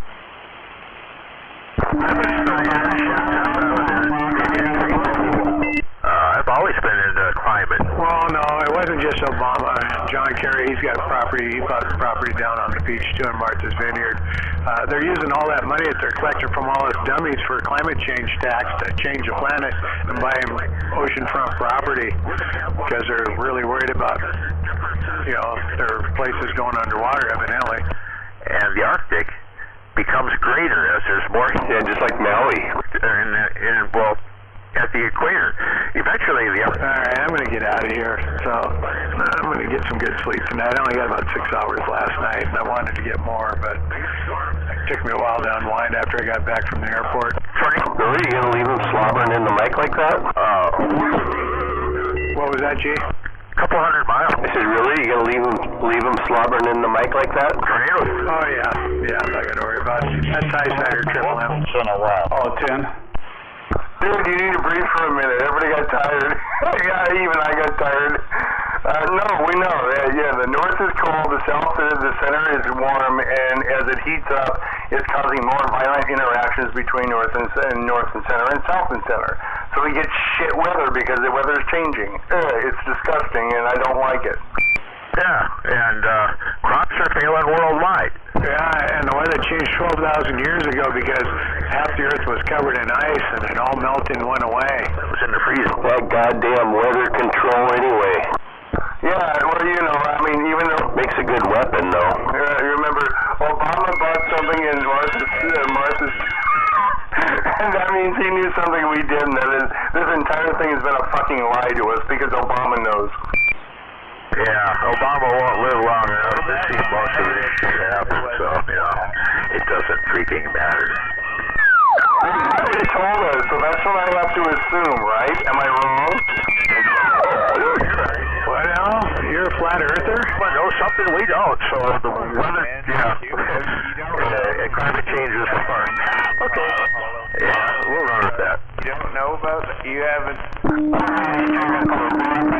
Point. Thank you for agreeing. Oh, you mean it's like the Jedi, or like the Star Wars Death Star where it's hollow inside? Yeah, kind of like that. It's like an alien space station, and they created the Earth, And this is just a flat object. They've got an ozone dome that they constructed over. Oh, he is. Are you talking like a Dyson sphere? You don't like anyone. We're an alien experiment, we're actually a crop. Because protein's kind of, You mean I gotta make it look like the UN map of the Earth, or the map of the world, how the UN map is, where Greenland and the United States and all that stuff's kind of in the center, and then the Antarctica is just an outside ring, like an ice ball, something like that? Yeah. Yeah, I don't think I studied that at all. What the hell? You gotta think of it as kind of concave. Everything's kind of going into the middle. Oh, it's the Space Channel, I guess. It's not perfectly flat. It's more of a wave on a plane. That makes me want to break out in that old Peter, Paul, and Mary song, Leaving on a Jet Plane.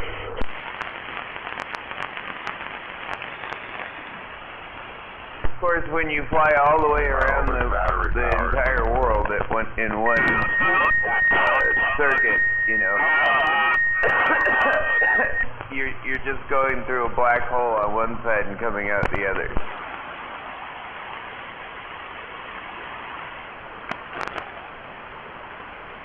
I always wondered why, it's a shortcut to go over the North Pole for these airplanes, but when you're in Australia or South Africa or Argentina, it's never a shortcut to go over the South Pole. Kind of always made me wonder.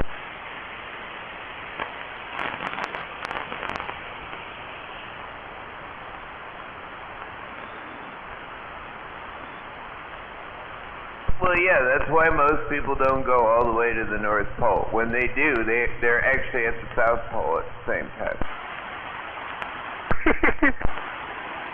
And time doesn't work the same way.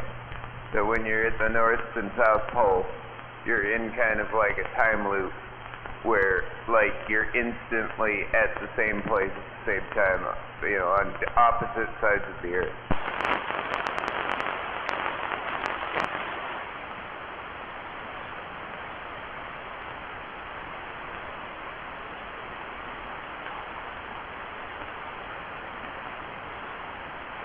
So did you check out the optic I put on that Sig Sauer?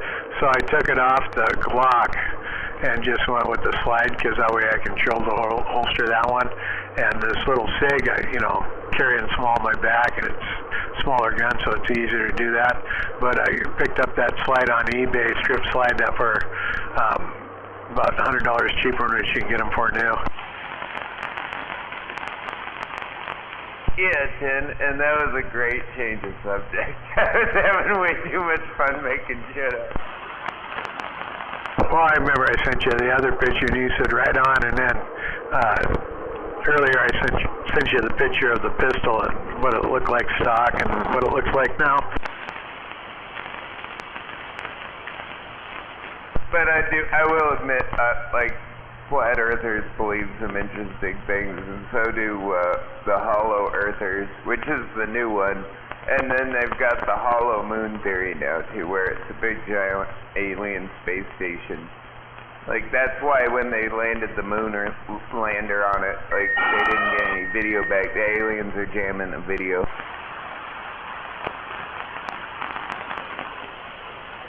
Or the aliens disabled it, so we don't find out about them yet. And like you were saying, you know, the North Pole, South Pole thing, you get that super mega solar flare and a cosmic burst across the across the universe there. It hits us at the same time, and quantum physics break down, and you're stranded until you can call a quantum mechanic to come fix the damn thing.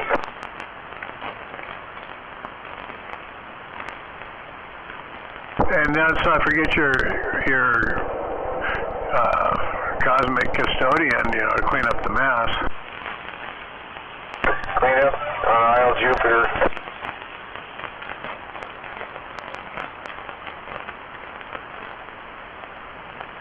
See, that's weird, G. Well, you know, if you're sitting in a chair and you're just sitting there, most people don't realize they're traveling. Just sitting on the surface of the Earth, you're moving at almost 1,000 miles an hour. Yeah, because the Earth spins at 1,000 miles an hour, and you're actually going faster than that because, according to the scientists, it's going around the sun at 365,000 miles an hour, and the sun's spinning inside the Milky Way at whatever 600,000 miles an hour, and the Milky Way galaxy's moving at 1 million miles an hour, so we're really going a lot faster than that, right?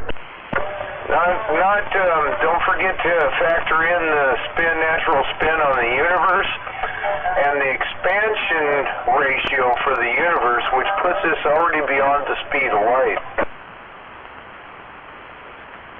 Which is impossible. The only travels faster than the speed of light is, I believe, lightning does. I think it travels a little bit faster, and thought, and, yeah. I think it's just thought. Maybe not lightning. Maybe it's just thought. Thought travels faster than the speed of light. And Wiener Bender's mine. So these two travelers pass each other out on the cosmic highway. The one's headed eastbound, the other one's headed westbound, and they pass each other. They're both doing the speed of light, at least from their perspective. And there you hit the hammer on the head. When it comes to the actual speed of light, light is just the fastest thing we've been able to measure any kind of distance travel.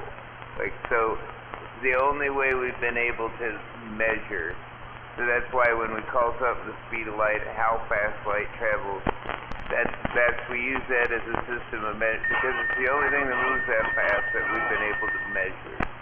Doesn't mean that there aren't particles that move faster than light particles, but that you know, there could be, but we don't know about it and haven't been able to measure that. For example, well, alrighty then. You couldn't break the sound barrier. Exactly. There, you know, if we could break the light barrier, we break the time barrier. Well, as we know it, anyways, because like time is very relative when you think about it at a quantum level. Well, the point was when you're out there traveling, and from your perspective, you're doing from your relative viewpoint, you're doing the speed of light. The guy that's coming up on you and he's going the opposite way and passes by you, and he's doing, from his viewpoint, the speed of light. As you watch him disappear at twice the speed of light from your viewpoint. Yeah, well, because of our perspective and how long it takes light to reach our eyeballs for us to observe it, you know, if you're traveling faster than the speed of light into deep space, like far out space, if you're traveling faster than light can reach, you're actually traveling back in time and forward in time at the same time. That's where you meet your past and your present. If you travel forward at the speed of light, you'll come up on the exact moment you left on your journey. Exactly.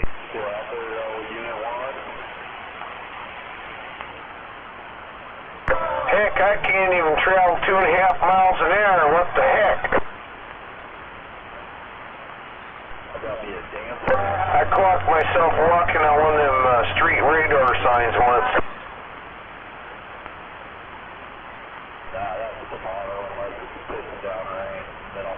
Nowadays we keep atomic time. All time is basically based off of atomic time, but it used to be off of day and night and the position of the sun, which changes because the Earth is slowing down.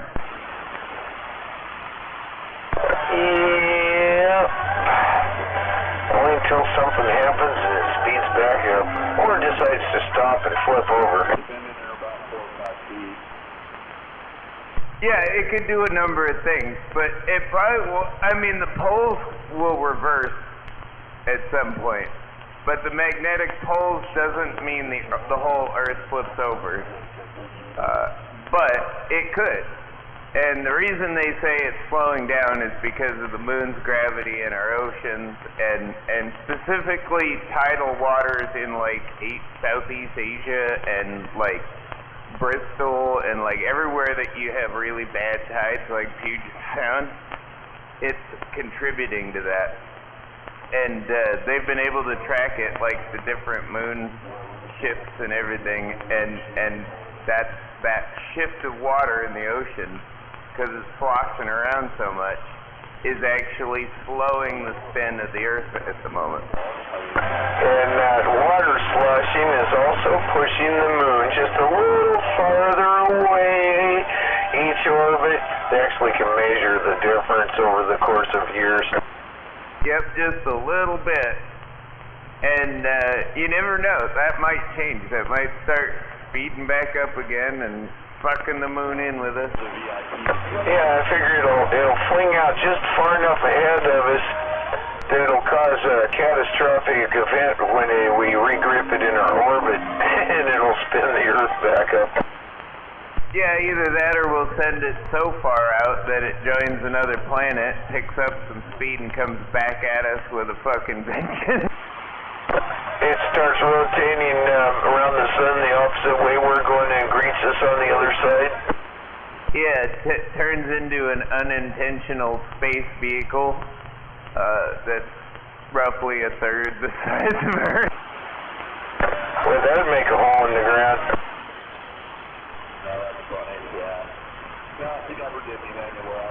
And supposedly formed after the Earth was hit by something else. So sometime during the time that the Earth was forming, it got hit, blown apart, and about a big chunk of it formed the moon. Well, I wasn't paying attention way back then. How to get through the dome? I'm glad some of those guys were.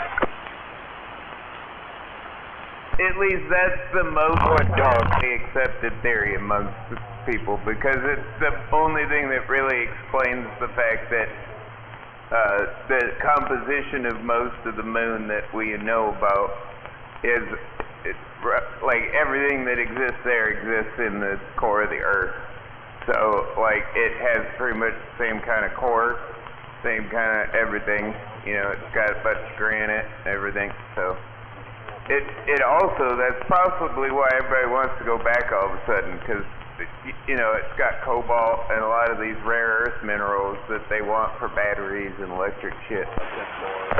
Well, the other factor that I have never heard any of them scientists talk about is when the outer planets moved in and caused all that chaos, it's possible that Earth kind of got squeezed in between a couple of them in their gravity force and it popped the moon out like popping a zit, you know? That too. And that's the other thing. You never know what would happen if our core separated. Because a lot of people don't realize, like, some of the heat we get comes from the sun. But a lot of that has to do, the heat that we get, the reason we're not an ice planet, is how hot the core is, too. And the core has basically the same thing going on in the middle of it that the sun has going on a much larger scale. So some nuclear fusion's going on at the core center of our Earth. Yeah, and if that keeps our magnetic field lines of force around the Earth and helps protect us from all the particles from the sun. So if our core cooled off enough it wasn't rotating, we wouldn't have a magnetic field and we'd probably look like Mars. Well, and the sun, the radiation from the sun. Damn, this intelligence is killing me. Going. So we need a little bit of it, you know, from the sun. Well, there's something right there that'll counteract that. To maintain the. Oh, what's it doing? Some super stupidity. And it just happens to work on one planet in the whole solar system. I think he's just balancing out the whole thing there. You know, you get too smart, well, you gotta dumb it down somehow. Older. Keep that average right. And they got, like, Mars has an atmosphere. Well, I'll agree on that subject. And no oxygen or nothing like that. And it's too cold, so you gotta warm it up. But it's got water, and it's got pretty much everything, you know, element-wise, sunlight, not... Well, you got that last part right. He is the stupidest motherfucker on the planet. Yeah, he says it all the time. Love it. Well, at least he agrees with us, you know? Mars is livable. We could make it livable. We have that technology. Well, I'm not gonna move to Mars. I'm not either, I don't think just yet. I think I'll wait for the rush to get over with, you know, like everybody that's moving. Just slightly retarded. You are definitely retarded. You're such a... What the fuck? Such a poor little man. Perfect way to drop that on a blanket. Oh, I couldn't even figure out what's... Man, I had my headphone thing turned off, and so I was like, what the fuck's going on? Then I figured I pushed the headphone button, and now we're live. Hello, G-Man. Hello, Sniper. How's it going? Did you find anything good down there? Yeah, I did, actually. I didn't go there to spend a lot of money, you know, I mean... yeah, I walked away with 3 slugs. I got a 250-watt slug that I paid too much for. Well, okay. I paid less than, so I paid $110 for a 250-watt slug, and then I found a guy that had a shoot. What do you have? He had a 100-watt slug and a 25-watt slug, and I got those for $40 a piece. So it all averages out. And I also got a what's it called, a dummy load. I told you that. I bought that dummy load for $100. Oh, okay. Yeah, cool. Let's get out in outer space every way. Hey, Sniper, did you find that dummy load I was telling you about? Hello, Mickey T. No, I looked downstairs for it. I could not find it. I walked and walked and walked, and I tried to find what you was telling me about. And it's okay. I bought the Bird. It's just a tiny little one. It's just a Bird 500. But I definitely did go down and look for the one you were telling me about, though. Okay, yeah, somebody probably grabbed it. Those are hard to find. Yeah, and I appreciate you telling me about it too, there, Mickey T. For sure. So, yeah, no, I got a little Bird 500 water, and then I got the slugs, and what else did I get? Oh, I got some standoffs. I got some big ceramic standoffs. Yeah, I think I'm about $300 into the whole ordeal. So I don't know. I think that's a pretty good day. Oh yeah, you didn't spend too much. I'll let you get back at it. I just want to know if you got that dummy load that I told you about. That was a 5K dummy load. Safe is like 10-4. I gotta get the 21. I'll be back. I'd do it. Because I mean, flying is pretty fucking safe. Like, of all the incidents they've had recently with aircraft, nobody died. No, they didn't crash. They just kind of fucking, they lost a door or two, lost a wheel, but they still fly and land fine without it. Alright, so they can put a Red Wind casino up on the moon there. Yeah, they got some sort of casino hotel, like,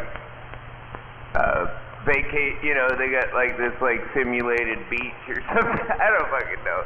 But you can imagine like some sort of hotel resort on the moon, and they got a way of getting there and back safely, like flying to like fucking Fiji or something, some other paradise. Yeah, I'd probably do it just because it'd be kind of interesting, to spend a few weeks, a week or two on the moon, looking back at the Earth, that would be interesting to me. If you could just go to space, for that matter, as safely as flying on an airplane, I'd probably be down with it. So, you check into that moon casino there and book yourself a room that's got a good view of the Earth there, a good panoramic view and stuff, and get some room service and get the dinner going and stuff, for room service thing, and head down and hit the casino there later, right? Well, if they could make it safe enough that it was just statistically as safe as driving across country or something like that, I'd probably fucking do it, because, that's pretty safe, too. Right.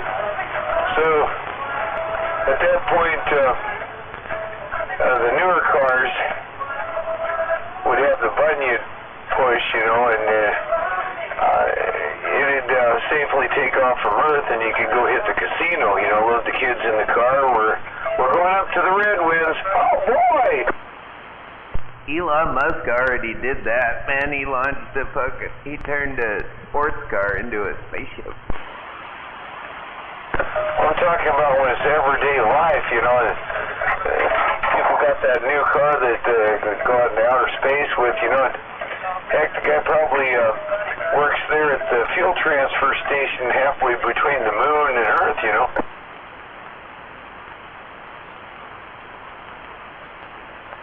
Right. Kmart,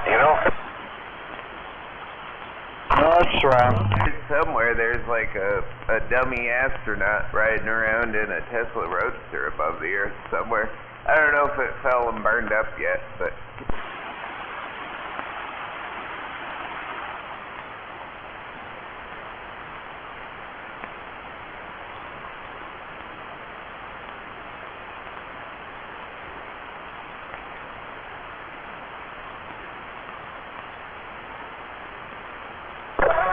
Marvin the Martian says as he's standing there, Bugs Bunny walks up behind him. Yeah, what's up, Doc? I'm trying to enjoy the fascinating view of Earth's moon, but the Earth is in the way. I think I will blow it up.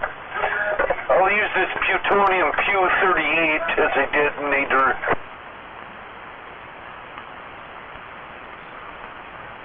I used to be able to do a Marvin, like an Earth creature, kind of weird.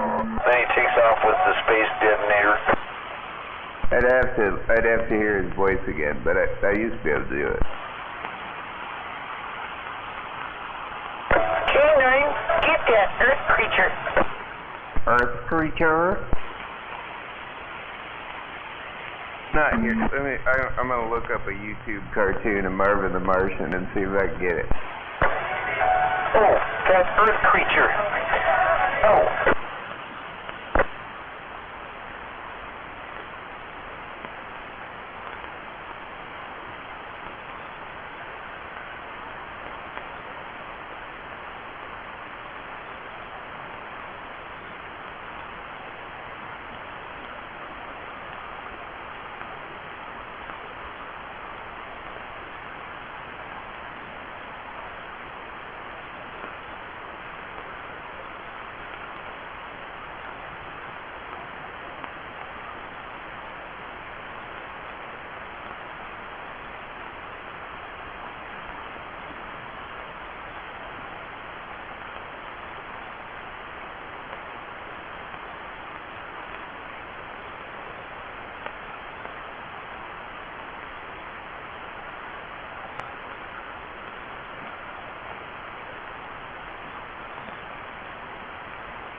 You're on Mars, isn't that lovely? He's got that kind of like, I'm trying to do the, I don't know, there's a weird tone to the voice I can't quite mimic, but he's got that snobby, like, English douche mixed with it.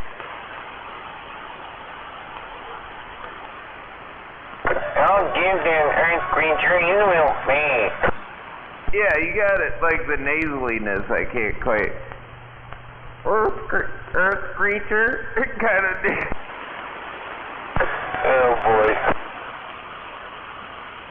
I just make it sound croaky now, but I used to be able, when I was younger, I sounded just like him.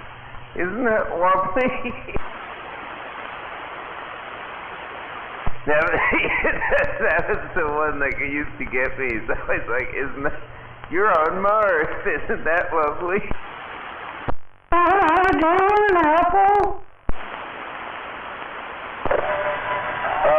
Yeah, what's up, Doc? Where am I? You're on Mars, isn't that lovely? The Pew 32 Destructo modulator.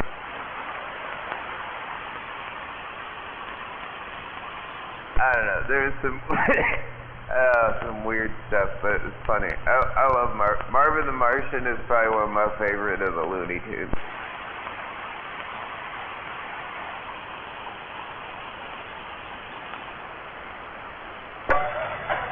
Pepe Le Pew is pretty funny. He's this debonair French skunk, and on one episode, though, he's, toward the end of the cartoon, his wife shows up, clunks him over the head with a rolling pin, and says, "Hey, you're supposed to be taking care of the kids today." And all of a sudden he gets this goofy look, says, "Okay, I forgot, I guess."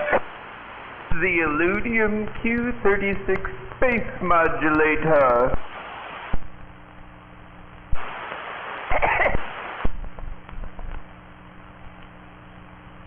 I'm sitting here watching some of these like Bugs Bunny ones. The funniest ones were Daffy Duck and Marvin the Martian.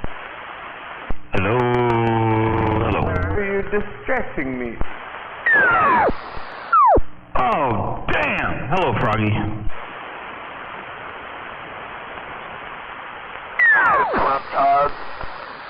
Froggy, did you go to the swap meet today? Did you go buy yourself a new radio? Well, he still can't be heard down here. Froggy, jump on your lily pad again. Better than I already know the answer, Froggy, because you're sitting in the same place you always do. Hey, hey, Froggy, I want to tell you, I am saying hello in the most respectful kind of way. Hey, Froggy, I hope you had a great weekend. I hope tomorrow is a wonderful Sunday for you. I don't know what you got planned. But, hey, Froggy, I am saying hello. I'm waving a hand to you in the kindest way I know how. Hello, Froggy. 495, getting down. Shut up. You shut up. Hey, Froggy. I had to. That took me by surprise. Oh, that was pretty good, actually, though. The 30 dB hammer that came along with it. Hey, that's how you are over here. Yeah, so for it. Because I wasn't even looking at the radio. I was looking at my phone, and then I looked up real quick, and I saw the signal. I was like, oh shit, that ain't Froggy.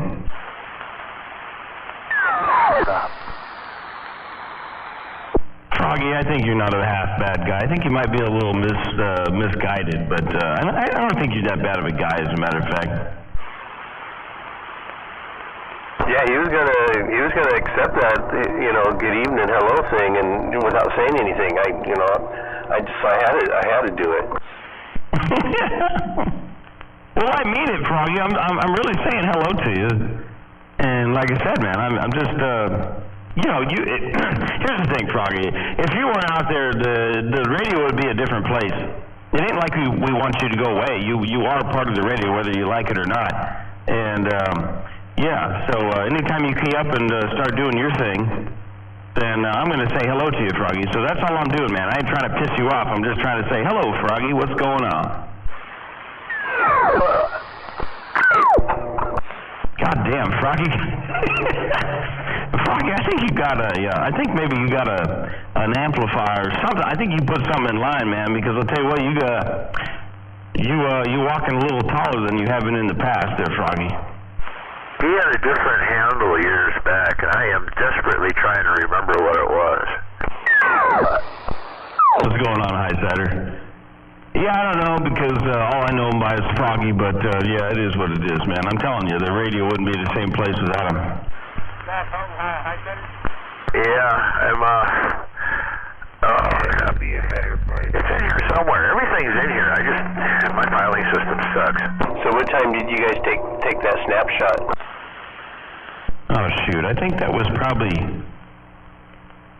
I don't know if it tells me on my phone when I took a picture or not.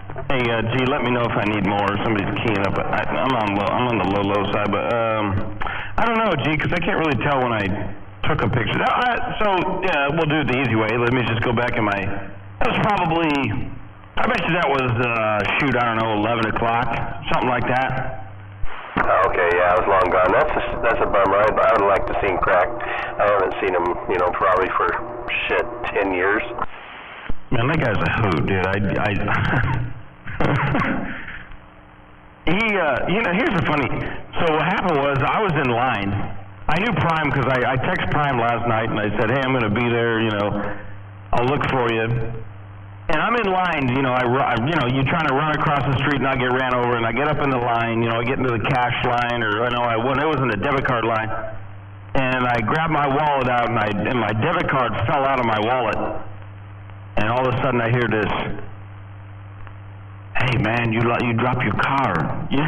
And I knew before I even turned around, Prime was standing right behind me. And so I turned around and I go, what's going on, Prime? As I'm picking my card off the ground, and him and Clarence were standing right next together. We walked in together, and I kind of looked around a little bit, kind of made our separate ways, and then we came back together upstairs and cruised the whole upstairs. And it was a good day, man. It was a lot of fun. Yeah, that's awesome. Yeah, I wish I would have been stuck around, but shit, I was only there for 45 minutes. I was back home by 10:15 or so. Yeah, no, I thought it was pretty. I thought it was well attended, and they had a good bunch of stuff. This year, you know, there's a couple things I wish I would have bought, and I went back to buy them, and somebody already grabbed them. You know, there was a vacuum tuner that I didn't need to have, but I kind of wanted to, and you know, shoulda, coulda, woulda, but whatever. I got the slugs I wanted. I got a little baby bird demi-load. Mickey T told me about a really good one that I didn't find. I know it was there because when he told me about it, I remember seeing it, and then I went back and it was gone. But you know, it's just kind of one of them things, you know. I really didn't need a whole lot, but yeah, I think I got away with shoot, I don't know. I think it was like a $250, $300 day, so that ain't too bad. Yeah, no, that's good. Yeah, I've seen a lot of vacuum tuners in there, but I just don't need any of that shit right now. Yeah, I mean, I got what I need for the next thing, and you know, it's good to have spares, and I already have a spare. I mean, I'm kind of a sucker for vacuum tuners, but you know, I don't. There's really no logical reason for me to, you know, buy. You know, the one today was a good deal. It was $75 for a Jennings UCS 365, and I mean, that's a good day all day long. And I'm pretty sure the guy that bought it, there was a 1,000 puff Jennings that was like the size of a frickin' grapefruit. I'm pretty sure he paid $150 for both of them. So, you know, there you go. There's about $400 worth of vacuum tuners, and $150 is not a bad way to go for sure. No, not at all. Yeah, and yeah, there's your low side there. Yeah, there's nobody that's going to get in there. Oh, okay. Well, if I need it, I got it. But I really don't feel like turning that on. So 10-4. Yeah, same with you, man. There ain't nobody going to get in there either. Yeah, so I got out really cheap. I got that chunk of heat sink for $20. Oh, cool. All right. I saw it. Yeah. No. I don't know who was selling that. Did they have a bunch of it, or did you just find kind of the one thing that you wanted? Well, he had two chunks of it, but one was gone before I got there. But it was the shit that has like the 2.5, 3-inch fins on the bottom. It was a big, you know, it was made for the LD Moss, you know, boards. Oh yeah, the real good stuff. Okay, yeah, lots of surface area. Yeah, okay, right on. Yeah, I was talking to Western Electric for quite a while, and man, I'll tell you what, he's got an LD Moss box that he got from Yellow Jacket, and he said, man, Western Electric told me today. He said, if my house catches on fire, I told my wife, I said, you grab the pictures and I'm grabbing the amplifiers. And he got one or two of them that Yellow Jacket built, those LD Moss box. He said, you grab the pictures to his wife and I'm grabbing the amplifier. He loves that thing, man. I mean, he said he would never part with it. He'll never sell it. It's the best thing since sliced bread. And yeah, I mean, you know, if you know how to run with those things, it sounds like a whole bunch of bang for the buck for sure. Yeah, I have a board over here with 4 of them in it, but I haven't, you know, it's in the works, so I haven't finished it. But yeah, if this place caught on fire here, I'd grab the guns and the ammo cans, you know. Otherwise, you wouldn't get back in here alive. 10-4, yeah, I know. Yeah, I think that's a good way to go. Really, it is, G. But yeah, I actually want to get. This is beside the point. Yeah, no, grab the guns and the ammo, and yeah, because I'm pretty sure I got more value in that kind of stuff than I do in the big box. You know, there's some money there, but yeah, that other stuff, yeah, you're right. You ain't gonna get back in there because the fire department, the first thing they're gonna do is put a piece of caution tape across the front, and they ain't even gonna try to put that thing out if they hear rounds start cooking off. So you better get it out of there, because if you don't, you know, they're just gonna let the thing burn to the ground. If you do, at least you know, maybe you'll have a chance of them saving part of the building there, Bray. Okay. Well, it's probably a toss-up, you know, between radio equipment and guns, but yeah, you got to get the guns and the ammo out. And shit, I probably wouldn't be able to find all the ammo, so yeah, either way, I'm screwed. Yeah, 10-4, aren't we all? Yeah, I get it. Yeah. Shoot, I don't remember what I was going to say something, but anyway, yeah. Oh, Lord have mercy, man. Yeah, I had a good day, man. It was fun. It was well attended. I went last year, man, COVID, you know, a couple of those years during COVID, man, all the old guys, you know, they were all kind of feeble and worried about getting sick and dying, and so there was a couple years where there just wasn't shit, you know, it was just kind of a bad swap meet. I remember seeing just, you know, it was like a wasteland in there one year. But, yeah, it seems like it's coming back in force, man. And, you know, the one thing I do like about this is that, you know, the prices have gone up, but it also means at the same time that the hobby is stronger and better than it was before, and obviously that's because of the skip cycle, but it is cool to see people still giving a shit about what we do. Yeah, there's still a lot of people in there, that's for sure. But I still seen a couple of snowflakes in there walking around with masks on. Oh, Lord, yeah, I saw about 4 of them, yeah. Yeah, you turn to your right, all of a sudden there's some guy that looks like Darth Vader standing right next to you. Yeah, I know, I saw a couple of them too there, G, but, yeah, I mean, well, whatever. You know, well, we'll filter them out eventually, but, yeah, I mean, there are still a couple hanging around, you know, so I guess that's just the way it is. Man, you know what, the guys that still drive around, I've seen a couple of them lately, and I mean lately within the last month, man. You drive around in a car by yourself and you got a mask on, you are fucking crazy. I mean, that's just the way it goes, man. I mean, you know, I've seen that in the last month. You drive around in a car by yourself, and if you're wearing a mask, you are fucking crazy. I don't swear on the radio normally, but I'm going to say that because I've seen that in the last couple months, man, and it just puts me beside myself when I see people doing that, man. That's just nuts. Yeah, I just shake my head, but, you know, then it crosses my mind, well, maybe that person has cancer or something, and, you know, they're just trying to survive, you know, so then, you know, I kind of backpedal a little bit sometimes. Yep, and that's the other thing I do. Same thing, G. Same thing with me is I do think about that. But when you're in a car by yourself, you know, Lord have mercy, just take it off and breathe something else in your own expired CO2. You know. Yeah. No, so I get that. Like, I think the same thing that you do. There's some people out there. Yeah, if they get sick, then it might be a bigger problem for them than it is for us. But yeah, you know. So I never criticize people, you know, I never walk up to somebody and say, hey, take that mask off, you pussy, or whatever like that, but, yeah, no, but if you're driving around in a car by yourself, I think you should feel a little bit comfortable knowing that you ain't breathing somebody else's air, you're just going to breathe your own. Copy that, take that mask off, you pussy. I had to say it. I mean, it's just on the top of my mind, man. I had to let it out. I also had a whiskey and Coke, so that might be part of it too. But you know, yeah, anyway, yeah, you know, let's go back to life there, 10-4. Yeah. Hey, can you smell that fart? Hey, here's the thing. Hey, gee, check this out. When COVID started hitting big and everybody was all about masks and everything, that's the one thing that I said. That was the one thing that I said was, if you can smell your own farts through a mask, man, you ain't gonna be safe. There ain't no way in hell that, I'm pretty sure. I don't know. I ain't a scientist. I'm not a doctor, but I'm pretty sure I can tell you that if you can smell your own farts, they damn sure tell you that the COVID's gonna make it through there too. Exactly. Oh, God. You know, it's just one of those things. It's just common sense. You don't spread as much. There we go. We'll listen to Eyesighter. A mask as you would without one. That was the whole idea. It wasn't for breathing in, it was for breathing out, keeping other people from getting sick. And I wear a pollen mask. Pollen's up because I have allergies. Hi, sorry, you're right too. You're right. It's about breathing out, right? I get it. Yeah, I know. And you know, during COVID, it was a crazy time, man. I get it. I do.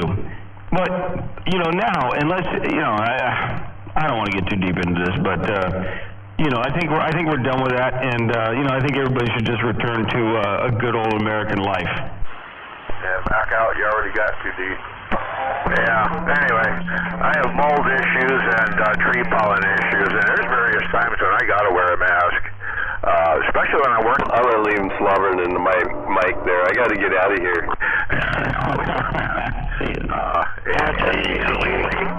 I do it especially when I'm cleaning out here in the garage, because the hantavirus is now here in Western Washington, and it's spread by rodent shit.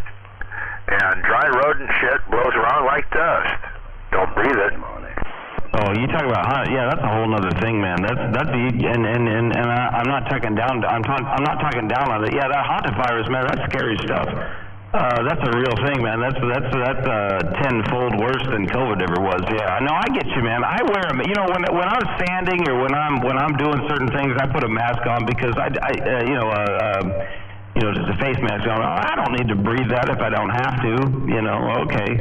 So no, I hear you, Highsider. Yeah, no, I got some allergies too, and no, I get you. I hear exactly what you're saying. A mask means you're gay. International gay. I put air filters on the intake ducts in the vehicles.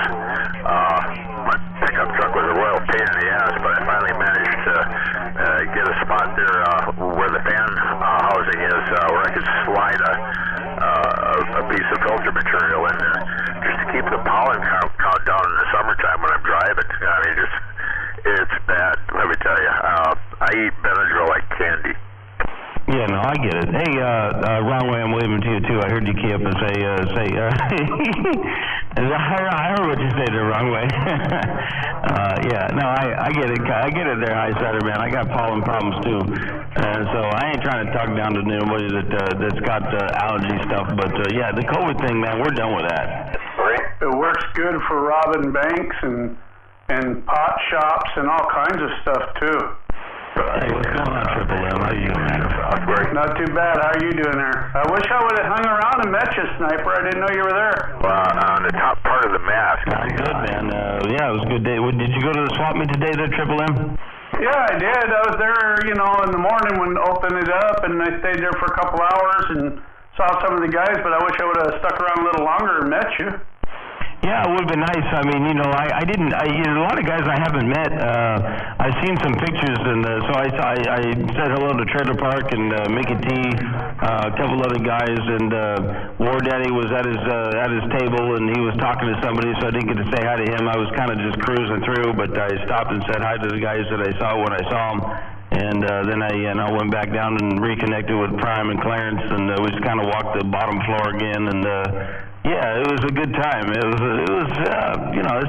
I don't know, I'll tell you what, man, there's just something about that swap. When I was a kid, man, I would leave with I would leave with like 3 boxes full. I had to take 2 trips, man. I'd leave with boxes full. I'd wait until the very end, and I would leave with a whole box full of capacitors and some resistors and a whole bunch of other stuff that I'd never use, and but now I just kind of go and I look for what I need, and I try to keep it a minimalistic kind of view of things. But yeah, it was a good time. Yeah, no doubt it was. But it ain't as big as it used to be, that's for sure. Yeah, no, it was good attendance today, but yeah, no, it's a fun time. So I'm glad we have that. We're very fortunate to have something like that goes on around here, around the northwest corner, and yeah, it's a good thing to do. And a lot of hams there, but a lot of the CB guys are there too. So we're kind of all looking for different things, and I asked.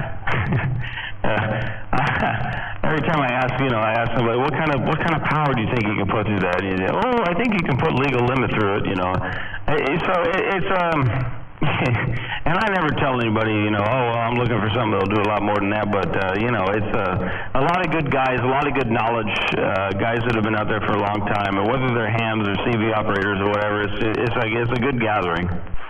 Oh yeah, no doubt. I had a good time there. I talked to Animal and RC and Trailer Park and Nicky T was there. I saw him, and I saw a few people there. But I wish I would have met you. That's for sure. Yeah, likewise, man. I'd love to put a handshake on you for sure too. And I didn't get to meet RC today. I don't think he was there when I was there. I was kind of just doing my thing and walking around. But yeah, it would have been great to meet him too. But yeah, a lot of good stuff. You never know what you're gonna find. That's the beautiful thing about a swap meet is you just never know what's gonna be there.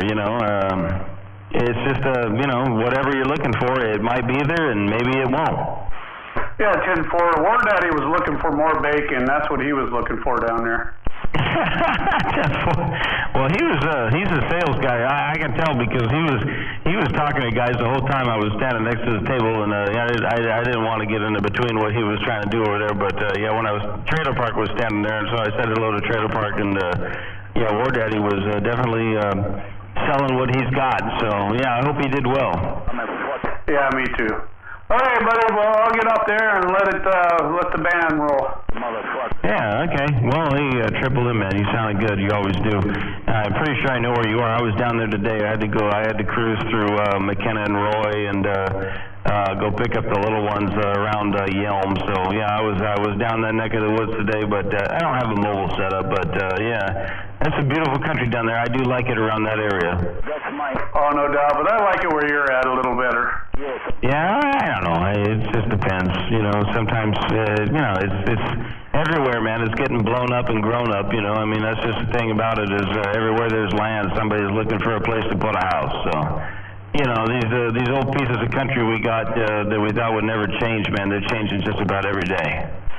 Oh yeah, no doubt. But you know, you're in King County, but you know what's the difference? Pierce County, King County, they're all getting to be expensive anymore. But yeah, I like it over that way a little bit better because they got some hills you can hike in, you know, Mount Peak and some bike trails. Over here they ain't got any, you know, mountains you can really go hiking trails, you know. That's the only reason I really like it up that way. Yeah, for sure. We're pretty lucky about that because, yeah, you can just take up off out of town and then, you know, right, go up to Crystal Mountain and, you know, go up the forest roads and all that stuff. It's yeah, you know, you're right. You're right. It's a cool piece of country because you know you can sit there on the plateau and do your thing, and then you know if you want to go up in the hills, well, that's pretty easy to do. You know, you're only 40 minutes away from you know the mountain, or you know less than that from you know like Forest Road 70 if you want to go shoot or whatever. And yeah, I do like that part about it out here too. Is you know there's a lot right there at your fingertips. Yeah, no doubt.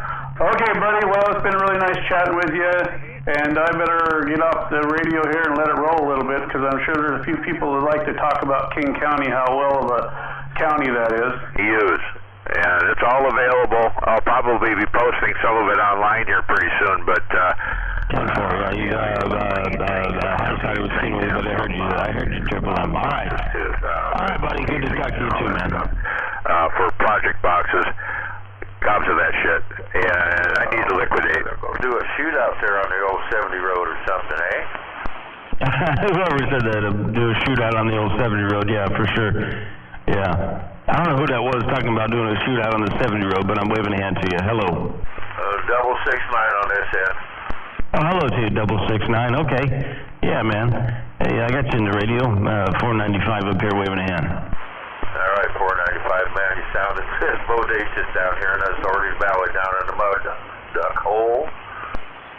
Okay, well, you know, one thing I know about the Ording Valley is I've been told by more than one person that down in the Ording Valley you get some really good conditions down there. So, you know, just know that and use it to your advantage there, 669, because I don't know what it is about the Ording Valley, but I've been told more than once that if you go park around Big J's, that area, man, I don't know. I've never done it because I don't have a mobile, but you know, Dodge and both Dodge and Mr. Nobody have said the same thing. If you go down there and you park around the Ording Valley, right around Big J's, you get some pretty good conditions. So yeah, you know, just because you're in a hole doesn't mean you can't get out there, Brink. Yeah, copy that. Yeah. Well, we do our best. We're not running a whole lot of shit here, but we have fun at it. What we can do here.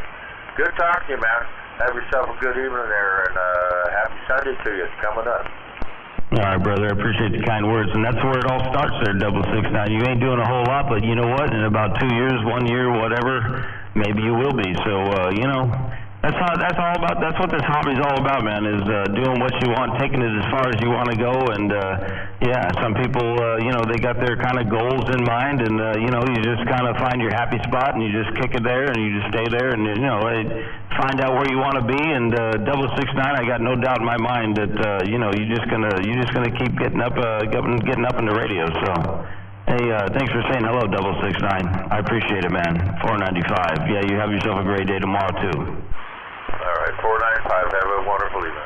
We'll be standing by, just kicking back and listening. All right, buddy. Yeah, I'm just going to sit here, read the mail, do a couple things around the shack, and yeah, I'll probably go inside once the better half gets home. So, all right, man. I'm just gonna check the mailbox and just sit here and, like I said, man, I gotta clean some stuff up. Yeah, and once again, for those of you guys who are builders, I got heat sinks and raw components and enclosures. Gobs of that sort of shit. So, anybody wants any of that, get a hold of me. All right, Highsider. Well, yeah, I'm not much of a builder myself. I just kind of build what I need when I need it. But yeah, I'll tell you what, the Highsider, you know, like G-Man's a builder, so I don't doubt it in my mind that somebody's going to want that for sure.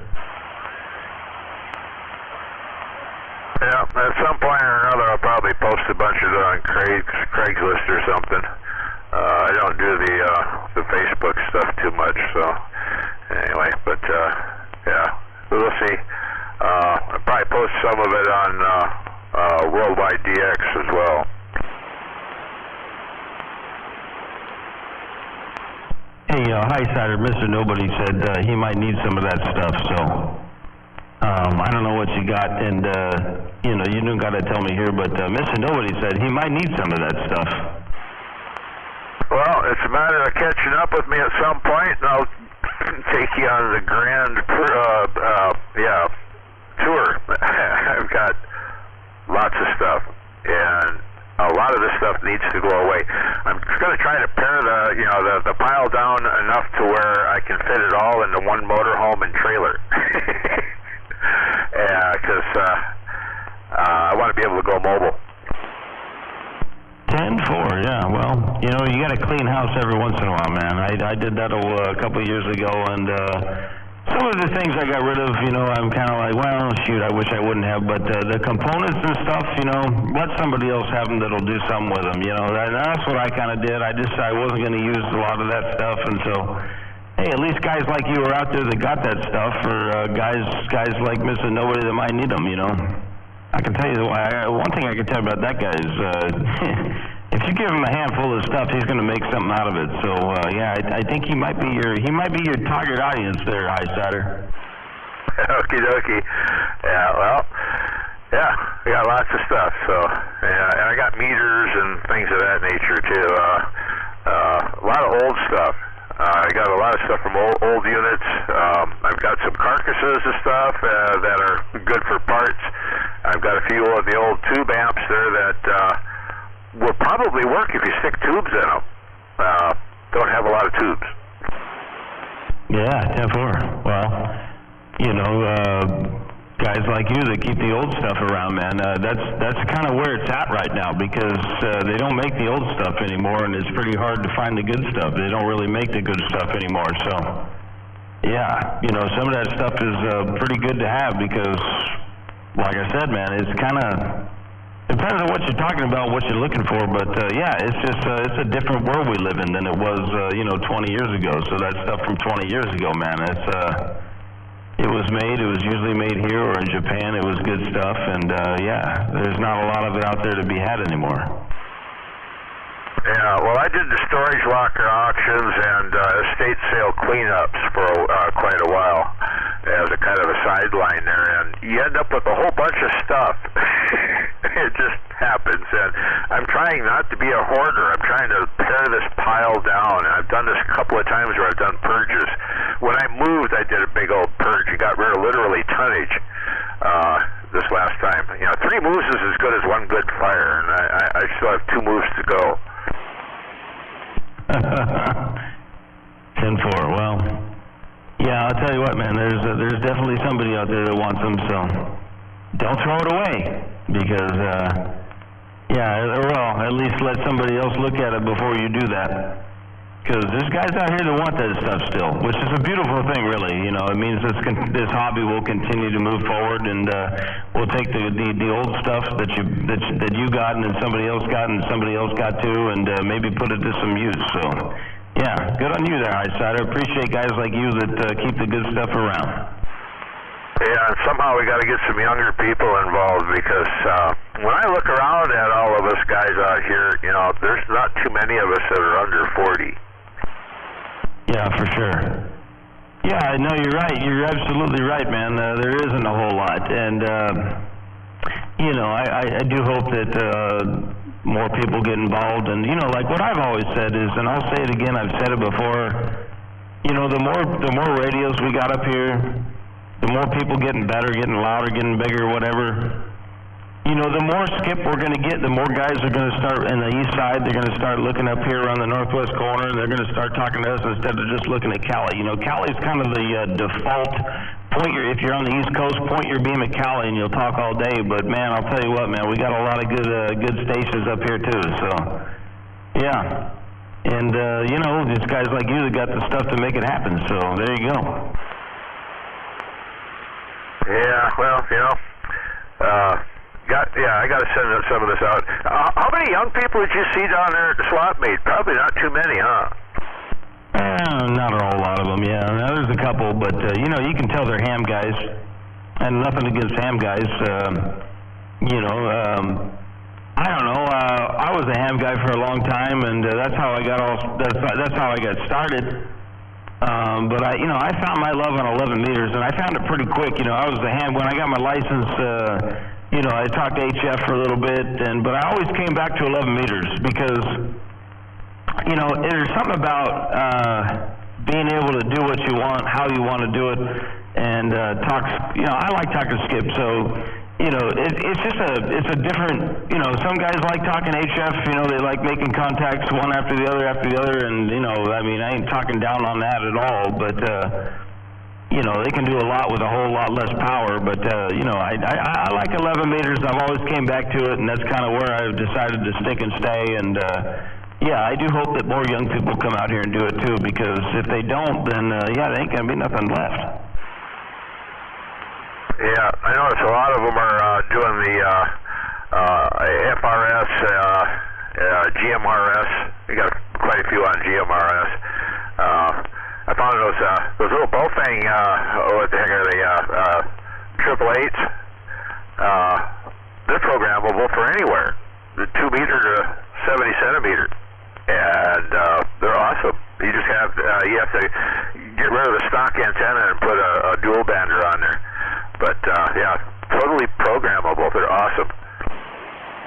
Yeah, we've come a long ways, technology-wise. You know, when I was just starting out, you know, my first handheld was an ICW32A ICOM, and you know, my parents bought that for me, and you know, that wasn't. I bet you that was $300. You know, shoot, I don't know, 20-some years ago, and well, it was more than that, probably 25.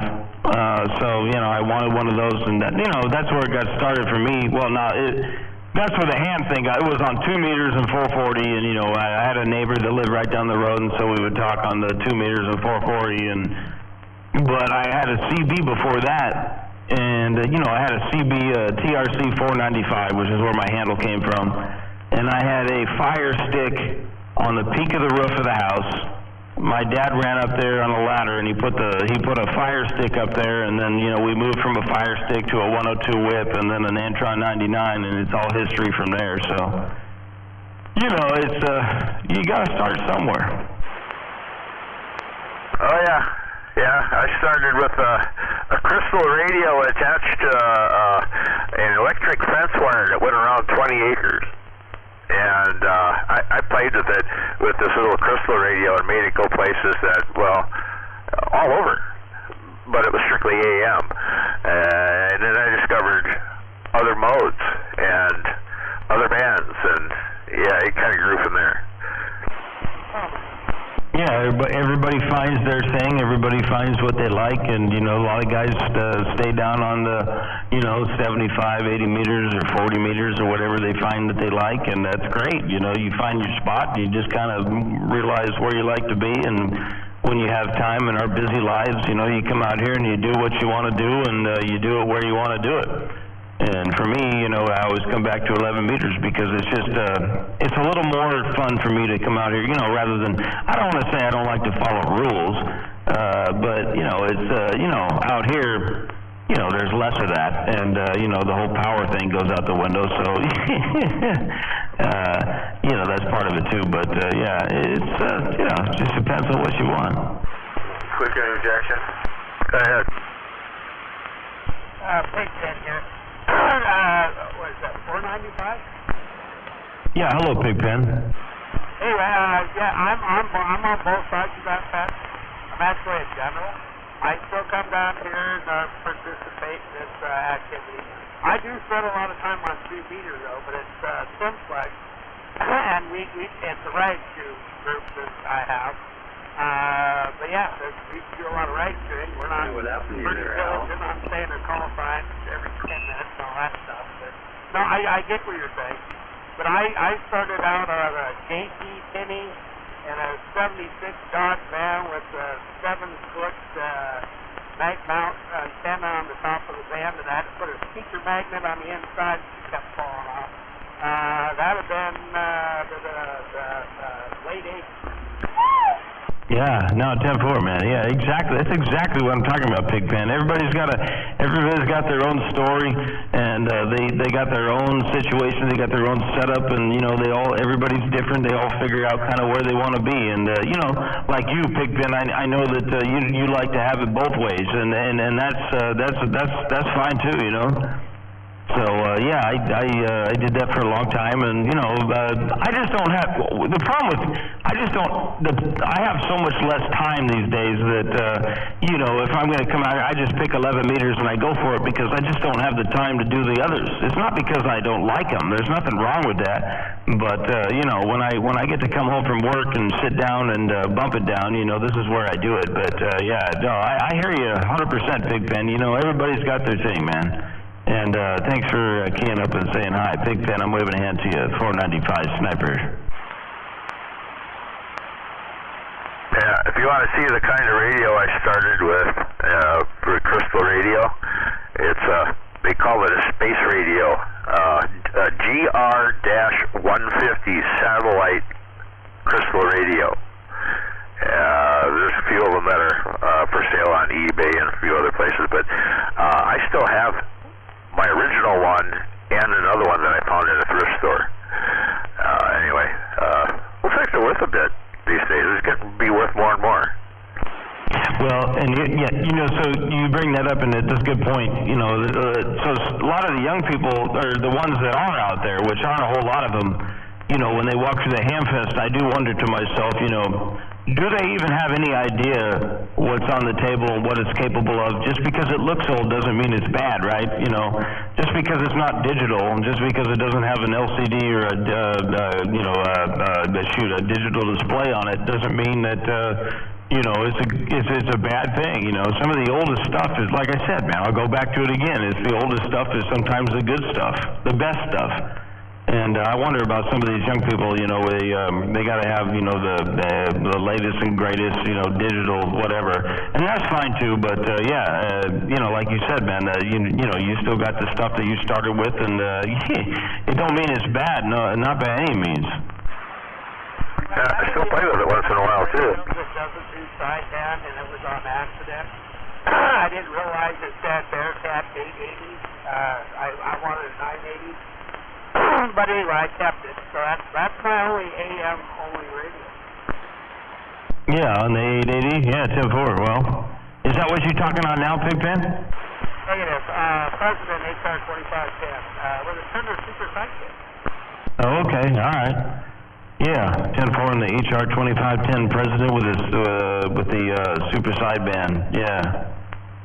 No, like I said, man, everybody's when I first got licensed, my cousin gave me an RCI 2950, and he said, "Here, take this and turn it and talk on 10 meters." Well, it didn't take me very long to figure out that thing went down onto 11, and so I you know, and the conditions at that time weren't real good, you know, so it's not like there was anybody out there on 10 meters anyway, and so I bumped it down, I rolled it down to 11 meters, and that was the first time I had any kind of power, you know, because the RCI 2950, shoot, I don't even remember what it does for power-wise. It doesn't do a whole lot, especially compared to the radios we got nowadays, but shoot, I think, man, I think I was pretty stoked to have about 50 watts on AM on a 2950. I might be wrong about that, something like that, but yeah, it at that time it was the most power I ever had on 11 meters, and I thought it was king of the world. So, yeah, no, we all got a place that we started and a place that we ended up, and ain't nothing wrong about it, no matter where any of that landed.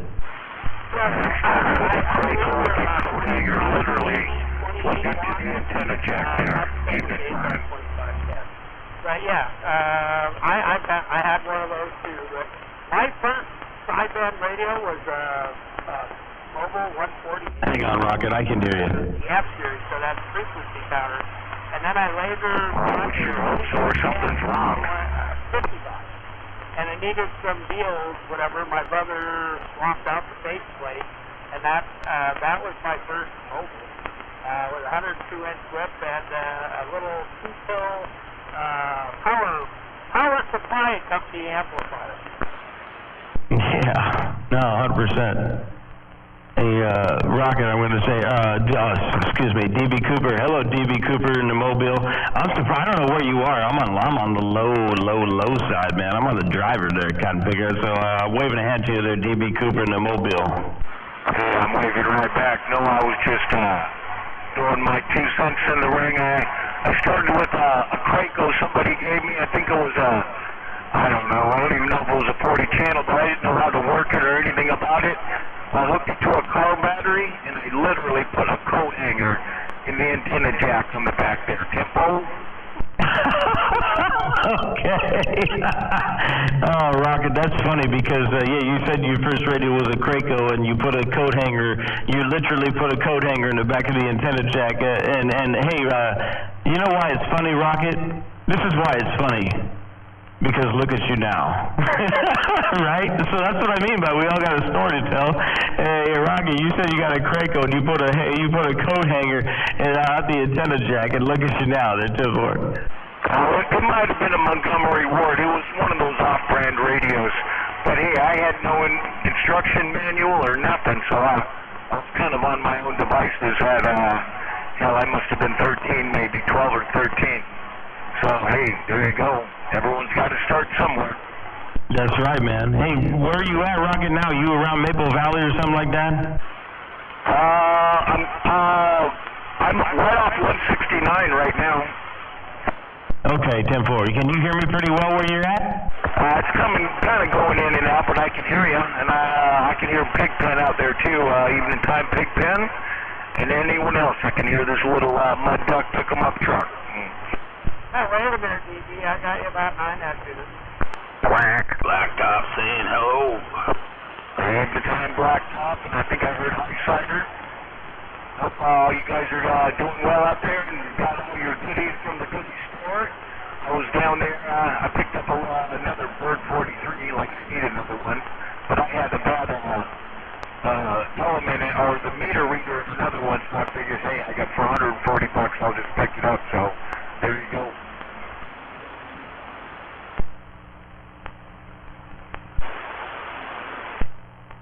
Rocket. Yeah, I rolled it up there. Maybe it'll be a little bit easier for me here, for you to hear me now. But yeah, I know what you look like. I've seen a picture of you. I was looking for you at the swap meet, so we must have been there at different times. But yeah, man. 10-4 and the Bird 43. There was a couple out there that were pretty good deals. One guy had a couple for $150. I thought that wasn't a bad deal at all. So yeah, good stuff to be had out there today, man. I'm glad you got to make it down.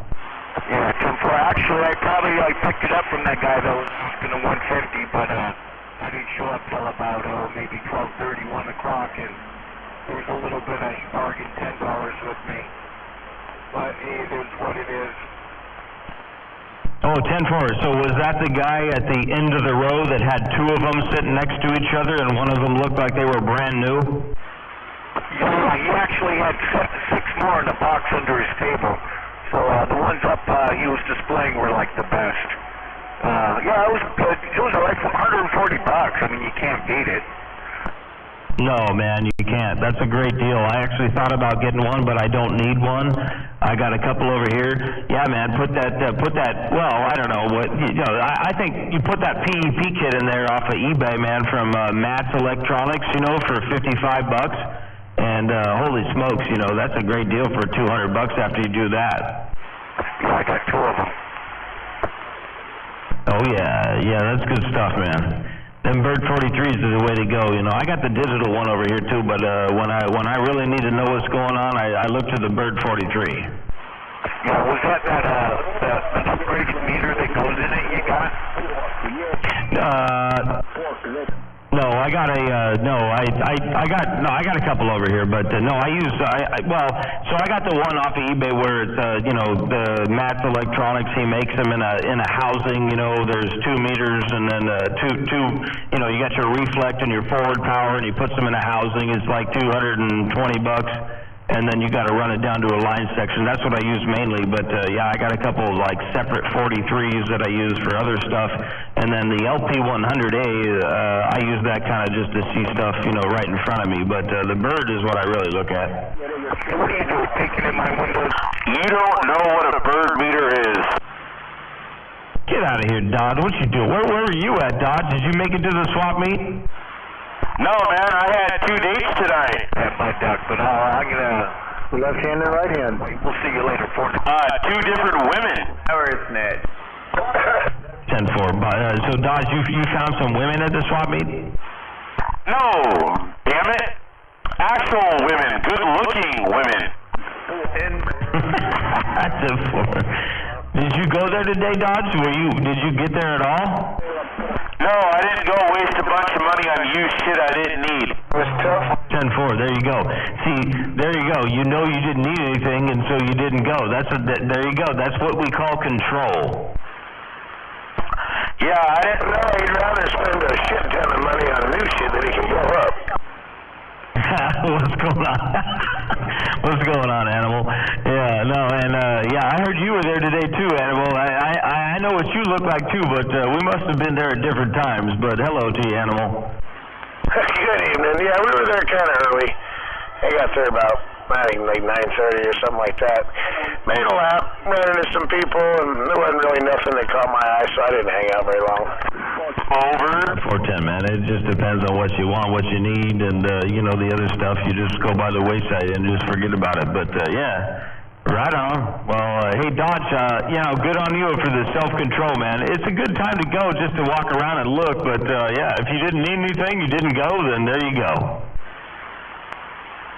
I got everything I need because I got you. Well, if you got 2 women, man, that's more than I got there, Bray. Hey, just be thankful you got a good wife, man. This whole dating thing sucks ass. Yeah, man, I hear you. I wouldn't know what to do myself if I had to go that route. So, but you know what? I ain't trying to. I hear you, man. I hear exactly what you're saying, man. It's a different ball game nowadays. I can't keep up, man. It's all these damn terms and this and that, and like, it's hard to find a good God-fearing woman anymore, or just a woman in general. But anyways, I'm gonna get to step, and we'll have to do this another day, another way, with all this audio out here in the world of sound. I just turned the knob up to the right real quick there. I heard a little station, so I had to wave to that little station. Where are you at there, Dodge? Well, what is your meter telling you? 10. I got you about a 7 right now. Not too bad for a barefoot 655. No, man, not at all. Not at all. Hey, I'm just testing out my new bass radio. No, you're not, you liar. Oh, no, dude. I learned a thing or two because I know a thing or two, and if you know, you know. So it's not a 655? Oh, it is a 655. Alright, just checking.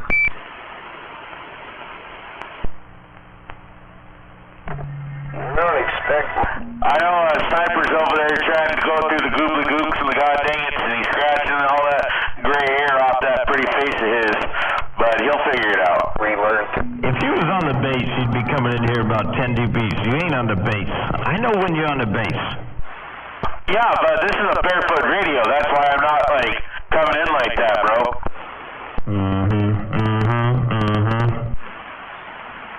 Over.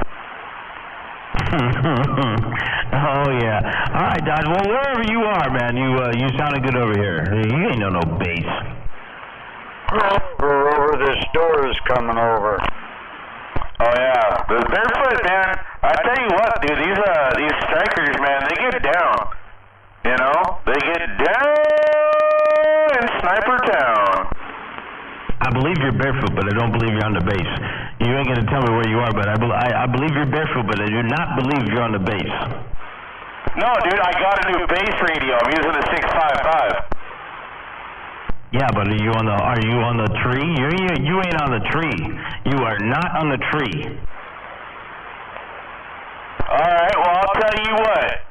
You admit you're not Froggy, and I'll admit I'm not on the tree. I'm not Froggy. I've never been Froggy. The only thing I got is some stuff I played to Froggy every once in a while. I am not Froggy. I promise you. All right, I promise you that. Across my heart, swear to God, I'm not Froggy. Everybody knows that. Well, you're right, I'm not on the tree, but I'm looking at my tree, so this 102 is getting on down. Barefoot 655, got on down, bull break up. All right, well, I'll tell you what, man, so now I know, if what you say is true, then that barefoot striker, man, that thing is loud, and it's doing a good job, man. Because you're a ways away, but yeah, if you in the driveway on the barefoot striker, man, that's a job well done there, Dodge. Well, I'm pointing right at you, and we're talking off the driver's side of the hood, so I'm pointing right at you. I'm pointing. I drew a line from my driveway to your driveway, so I'm pointing on your heading. Me a big barefoot radio tempo. Yeah, Rocket wants a big barefoot radio like you got there, Dodge. Well, tell him I'm selling the 655 for $20,000. Oh, Lord have mercy, man. You gotta have deep pockets. Hey, Rocket, he said he's gonna sell that 655 for 20 grand. So, I don't know. You could either buy the 655 for 20 grand, or you could buy the Ghost Rider 80K they're bringing. I got issues right now. I blew something up. I don't know. Something went sideways. But I'll figure it out. Hey, for nothing, constantly buying. Tempo? Yeah, 10-4 on the Arkin and Sparkin. Hey, Rocket, 10-4 on the Arkin and Sparkin, man. It's all part of the game. Especially when you step it up, brother. Yeah, it's a whole other ballgame there, Break. Hey, Sniper, you go ahead and roll a nickel to that Bob Barker for me. Continually broke, I surely wouldn't be in this game. Well, you can get that way if you buy enough stuff. 10-4. Yeah, constantly broke, constantly buying, whatever you want to call it. CB radio, man, it ain't a cheap hobby. That's no doubt about that. Hey, Sniper, you go ahead and roll a nickel to that Bob Barker. Yeah, you want me to roll a nickel to Bob Barker? What you want me to tell him? Tell him he's a duck. Oh, you want me to tell Bob Barker he's a duck? Okay. Hey, Bob Barker, you're a duck. And Dodge told me to tell you that you're a duck there, Bob Barker. Yeah, you tell Vanna White to change her tampon. Alright, I'm out. Hey, Vanna White, hey, DB Cooper said, hey, Vanna White, DB Cooper says to change your tampon there, 10-4. Yeah, you tell Bob Barker he wishes he had this, mobile like I have. Brought to you by Vanna White. Tell Bob Barker he wishes he had that mobile, but man, I don't know.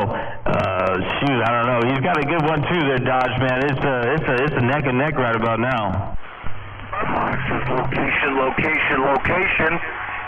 He's probably up on some hilltop. Alright, I tell you what. Y'all aren't worth the $4.50 a gallon in diesel I'm burning right now. I'll talk to you later.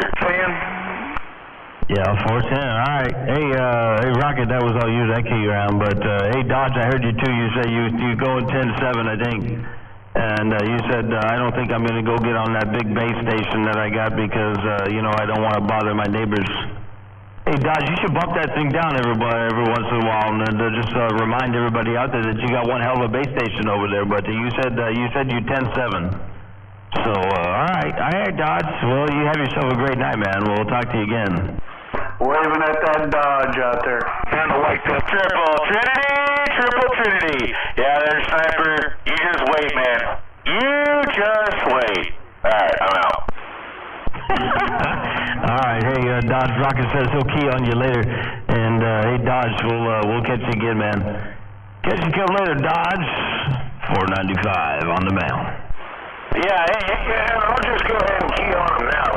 Look there, INRC, he ain't keying on me. Animal, you're just going to key on him now. Okay, we'll leave him on the microphone there, Animal. Okay, you're going to key on him right now. That's exactly what you did there, Brad. Roll a friendly fire. Okay, so everyone's good. Mobile. Got a key on me, I'm on the Mobile. That's alright, because I know what this Mobile can do. To tell you he's waving a friendly evening time wave there, Animal. Yeah, I could hear him when Dodge wasn't keyed up. Good evening, Rocket. Dodge got down when he didn't get keyed on. He's waving back to you, Rocket. I don't know if you can hear him where you are, but Animal's definitely waving back to you there. I appreciate you rolling that 5. No, I can't hear anyone down around that south end there. I'm probably too far north, and I got too many obstructions in my way. All I got in my radio is Mr. Worldwide, world famous 495. 10-4. Well, I certainly hope Dodge doesn't go inside and fire up that base station, because if he does, man, we're all in trouble. But all right there, Rocket, yeah. I'm waving a hand to you one more time, Animal, and Dodge, if you're going to bed, waving a hand to you too, and yeah, good to hear you in the radio, man. Waving at that DB Cooper. DB Cooper out there, Triple M waving at you. Hey, blowing a whole lot of smoke there, Blacktop. And tell Van White, hey, no harm, no foul. It's just radio fun there. Tempo. Van White got down. Boy, there are a whole bunch of them out there. Hello, Dodge, Triple M, and DB Cooper. Nothing. Right back. I'm waving at this. That was me. Waving at that DB Cooper out there. Hello, evening time, Triple M. I can barely hear you're on the bottom of my radio, but I'm waving right back. I got my dome light right here out blinking every time I talk. I modulate. 10-4, DB Cooper. I hear you over here. You're a little bit low on the lower end on the scale here, but I can hear you.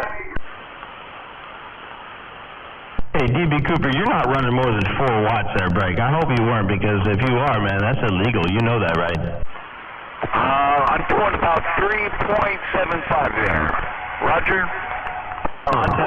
Hold on a second. All right, DB Cooper. Yeah, you keeping it legal, man. You keeping it right in the box. All right, DB Cooper. I just wanted to make sure, because we don't want Uncle Charlie after us there, 10-4. Oh, 10-4. Good hearing your radio out there. 495? All right, brother. I'm just going to sit here, read the mail, do a little bit of work around the shack, and, yeah, I don't know, waiting for the wife to get home. So, hi there, DB Cooper. Well, you're still walking and talking, man. That Mobile is absolutely stroking for sure. DB Cooper, 495, you know where. Check. You have yourself a good one. I'm going to be, I'm shutting this thing down here. I got to go get, I'm a little bit thirsty. I'm making a little pit stop up here. We'll catch you when we can. Have a great evening. We'll see you. 495, DB Cooper. Walked on through. All right, brother. All right, man. Catch you again come later. And, yeah. Good luck over there. I know you said I'm in good hands. I'm in good hands, and so are you there, DB Cooper. You'll be back on the air in fine style in no time short. All right, DB Cooper. We'll catch you again, man. Bye-bye. Check. You know, I still got a couple drivers there. 10 Roger? Oh, shit. You know what, DB Cooper? You can fire them bad boys up and probably be just about as good as you are with the other ones. So, yeah. No, I get you. But when you step it up like you have, man, all kinds of crazy stuff goes on. So you'll get it ironed out, man. Ain't no doubt about that. No doubt. We had a little fire cracking like the 4th of July way up on the tower there. 10-4 on the sparks and the power on the tower. All right, DB Cooper, you go get done what you need to get done. Go to the store and get some more. All right, DB Cooper, I'll check you later. Bye-bye. I was just going to say, while I was waving up the sound, I can actually hear DB Cooper down here in Olympia, and my station in the swamp, number 10 says that, and I'm back out.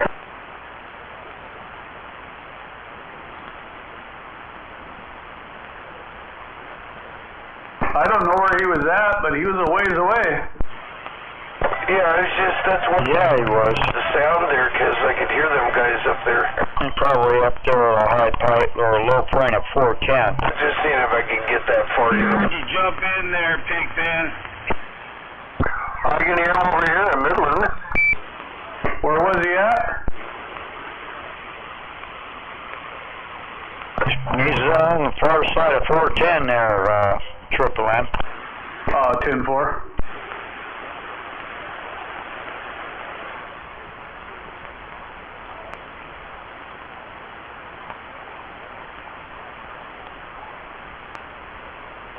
He must have been in the hole there.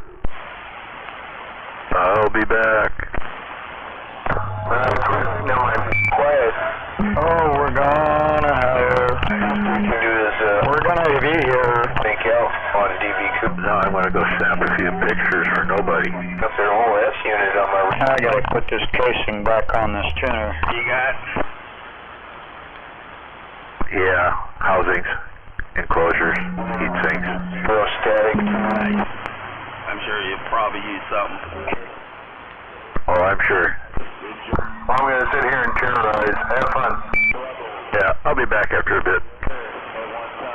Okay, enjoy. New toys. Oh, enjoy there, Highsider. Gotta go make my rounds. I'll probably be out here in a little while. Gotta go check, see if that dog needs to go out for a walk and stuff. I'll be back.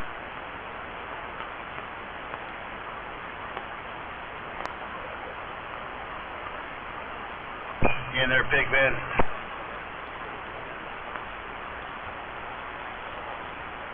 Back to the mud duck. You're welcome, Mud Duck. I'm eventually going to get the RCI sent in. It gets kind of warm and I want to get it realigned, so I want to use this as a backup until we decide to throw down, then I got to key up and turn the fan on.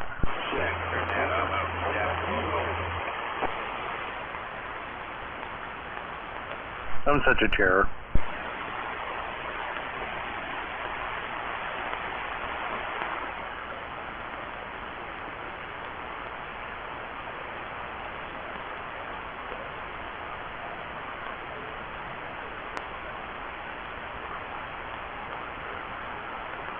Okay, Terror. Yeah, exactly. I don't even work in the industry anymore, but I still fiddle around with it. If you ever... It looks like, I think there's like 10 people on the gate. I'm like, where the hell is everyone? They're all watching the gate. Why?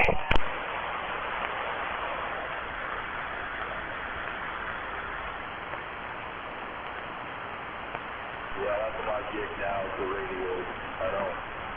I got a big old fancy gaming computer and it's in the closet. I should just sell the number because I don't even use it.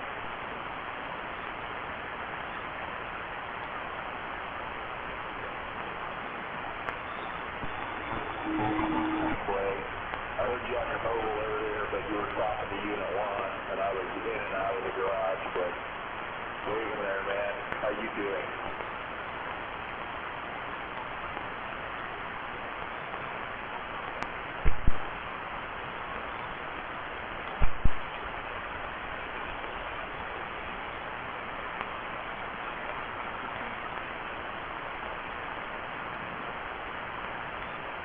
You gotta love that. I'm sure you had some like watchdog firewalls that were all fucked up and stuff.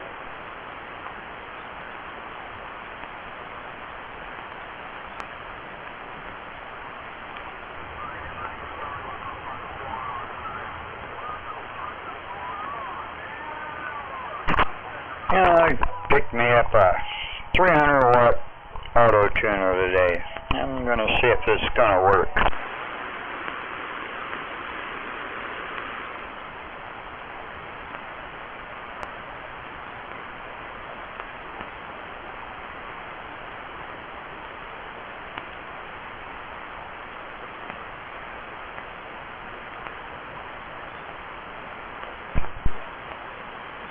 And the channel was quiet. When I took over the position I have now at work, right, I ended up becoming the IT guy because they had it won't be long now.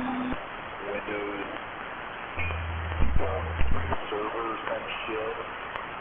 Everything was so fucked up. They had some oddball subnet, and they were trying to get Google DNS. So anytime Google has an outage, we lost internet, which you'd be surprised how often their DNS goes down. And that was a shit show, and I wasn't even there to be the IT guy. And then finally, Hey, 495, you still out there? 669 trying.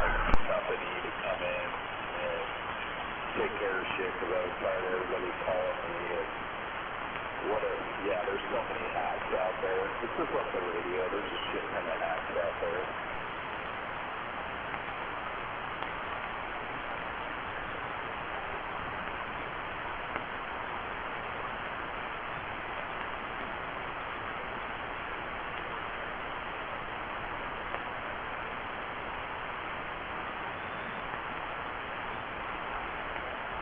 Yeah, I ran our IT company through the ringer when they first started, and then they were like... One more time, 495, 495, you still out there? 669 trying. Like, I'm not going to be the IT guy, but what a shit show they had, but... Quack, quack, quack. Right now, so everything's cloud-based. I got the servers, Seattle servers that are backing each other up real time. Get them off the cloud. I got rid of they had an ISDN connection. That was in 2014. Got rid of that, put fiber in all 4 offices. This has been way better. Got away from the old T1 phone system and got everybody up there.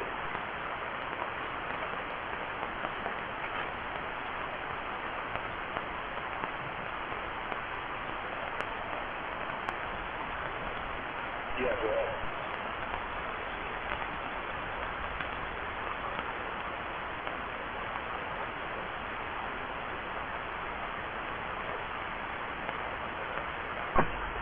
Two-bit radio, just don't get down. Or even better when they were running Novell.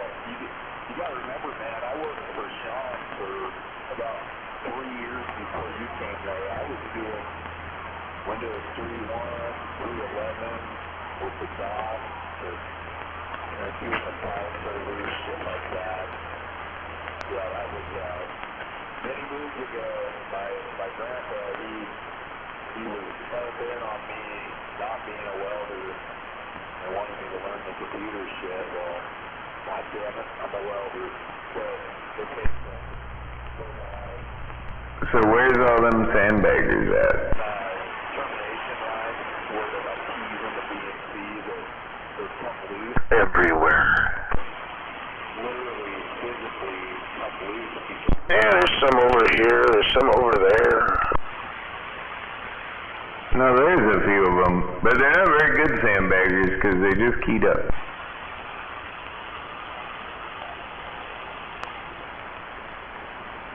Well, I don't really pack my bags with sand anyway. They're full of gravel. Yeah, my first computer, I had to solder the memory to the motherboard. I remember that. I was 5 years old, so that was, how old am I now? That was 36 years ago. And, I had DOS, and then I used to play Wheel of Fortune on an EVGA monitor, excuse me, and, yeah, it's so crazy how computers are now. Like, I've literally got a 10-core, 5.8 gigahertz, air-cooled, water-cooled computer, and my fucking graphics card has 24 gigabytes of RAM. It's fucking insane.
definitely, yeah. I remember when I traded 2 paychecks for an 8 megabyte AGP graphics card when the Slot 1 Intel came out, and then I bought a Celeron 300A, it was 300 megahertz, and then I built a water bomb, basically, to cool it, that I piped out my window, and I overclocked that motherfucker to 700 megahertz. I knew it, I'm surrounded by assholes. Water cooler with my 8 megabyte Voodoo 3 playing Quake 1 on the city1.stanford.edu server, tearing all these motherfuckers up and talking shit.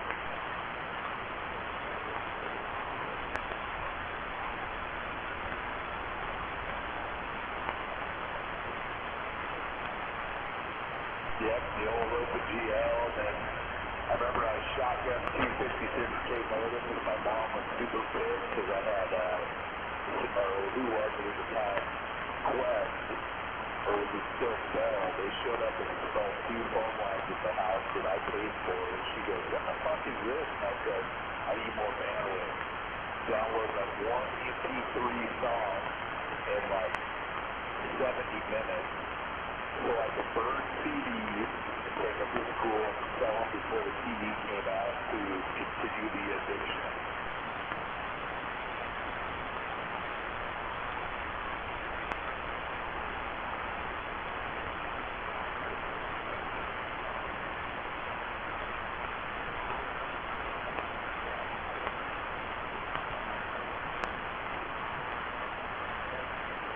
Scattercreek, Slamma.com, yeah, I had those dial-ups. I had, then I'd get like Net Zero and Earthlink that was free for a month. But I shot them. I ran 256K modems that I could get. So I desoldered the boards off and ordered new boards when eBay first came out and got to where I could do 60,000 baud out of a 56K modem, shotgun, and then I could download at like 700 kilobytes a second.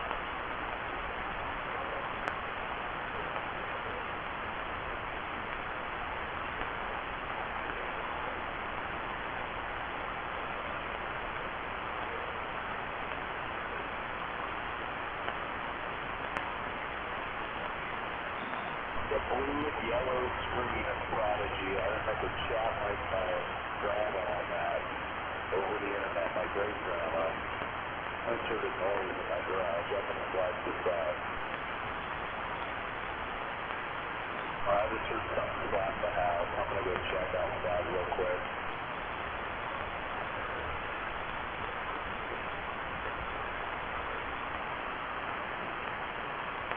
Hopefully it's not that antenna. I thought it might still sound good.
made it back.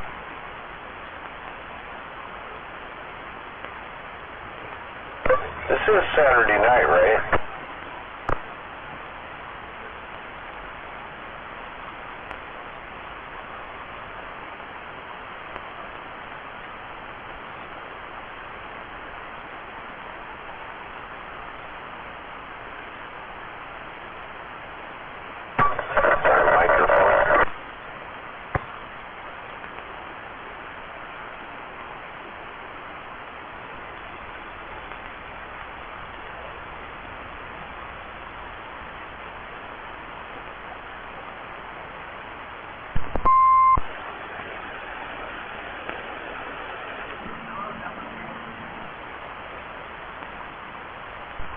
Hang on, I had to switch back to the stock mic. The other mic's acting up again.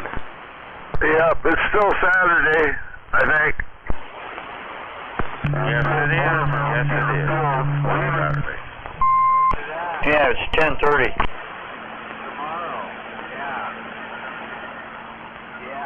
Yeah, I don't have my pocket brain on me.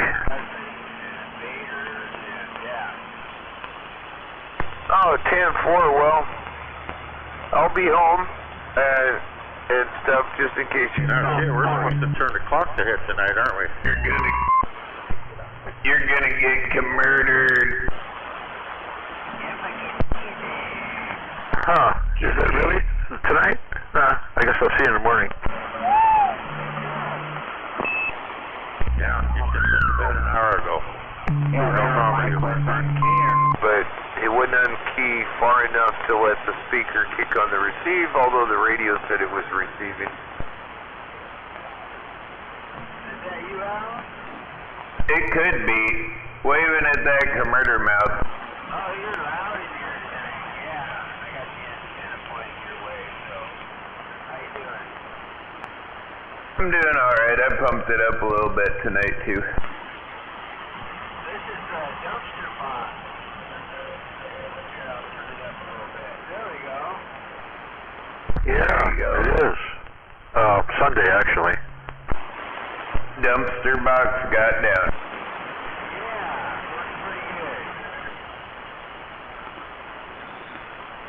Running up a Dell server, 44.5 amp power supply. There you go. I got two big ones too to run the skull cracker.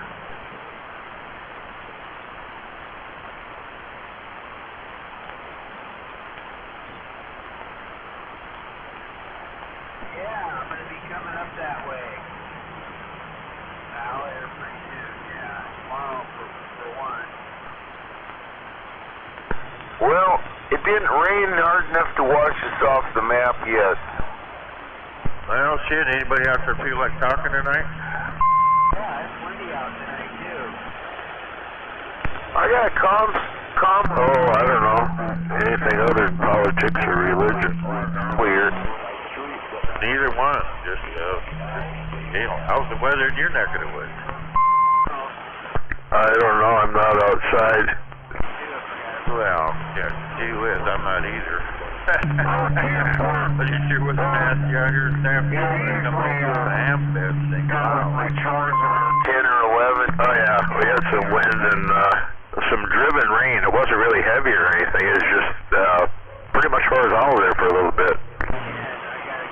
Yeah, I'll copy that. Yeah, it went through Oregon here. I call it. Down the hatch, had to roll the awning up in the backyard again. It was halfway out. I had to roll it all the way in. It was like ugly. Yeah, windows on the east side of the house got rain on them, which usually doesn't happen because there's an overhang there. So it was blowing pretty good. Is this 169? Yes, indeed. All right. You know who you're talking to? What's that other Anytone 5555? Yeah, that's what I'm talking about.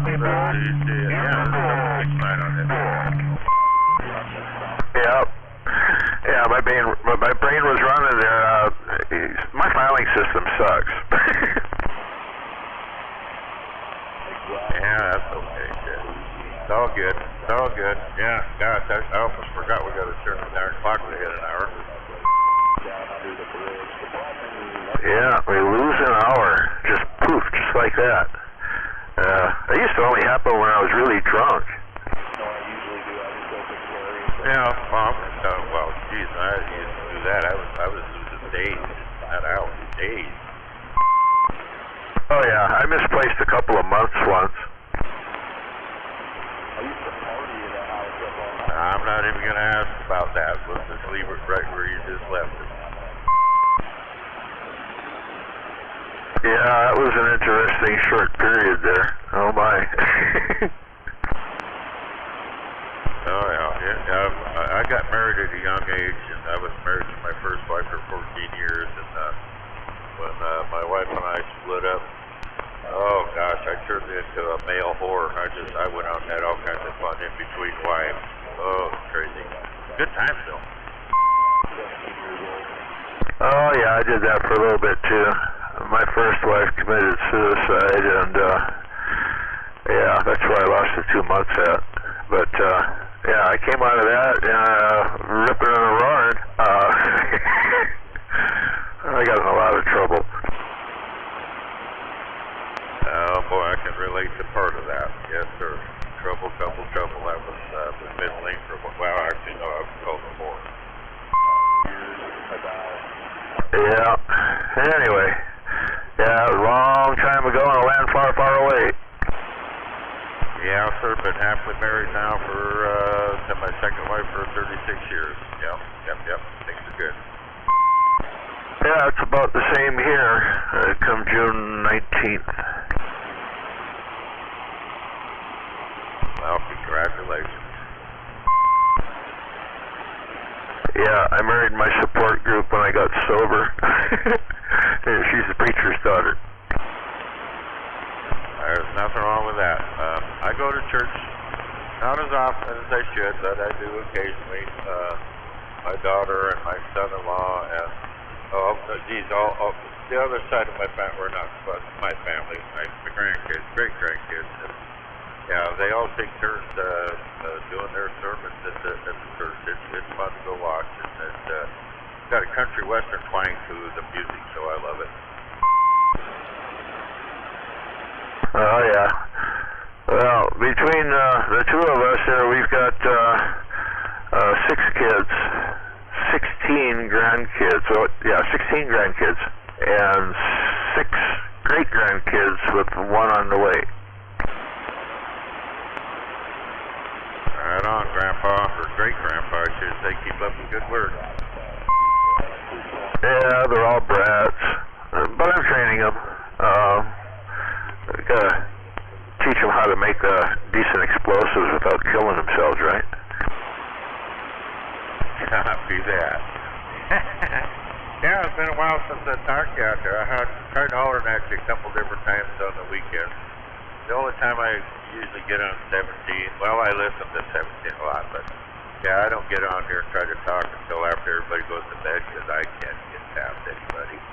Big mud duck down here. Oh yeah. It's I don't get around the radio all that often through the course of the day. I'm in and out. I don't stop moving much. I've got so much stuff to clean up and finish up around here. I'm trying to eliminate my excesses, and in order to do that, I got to separate some of it. Figure out what I've got, how much of it, and what I want for it, or where I should put it, if I should give it away or junk it. Yeah, it's a matter of separating. I might use some days from the gonna use tomorrows. I don't even want to think about going through that. My wife's going to have a hell of a time when I kick the bucket because I got so much crap around here between hobby things. I still build model cars occasionally. I haven't done it for, it's been probably a year since I put a model car together. And I wood carve, and I got a wood shop out there in my man cave, and I got radios in here and radios out there, and I got camera equipment, that I got into it. She's not gonna, and guns, of course, She's gonna have a hell of a time trying to figure out what to do with this shit. Well, this place here, all you got to do is, we do a Craigslist thing there. Everything free ad, it goes away pretty quick, usually.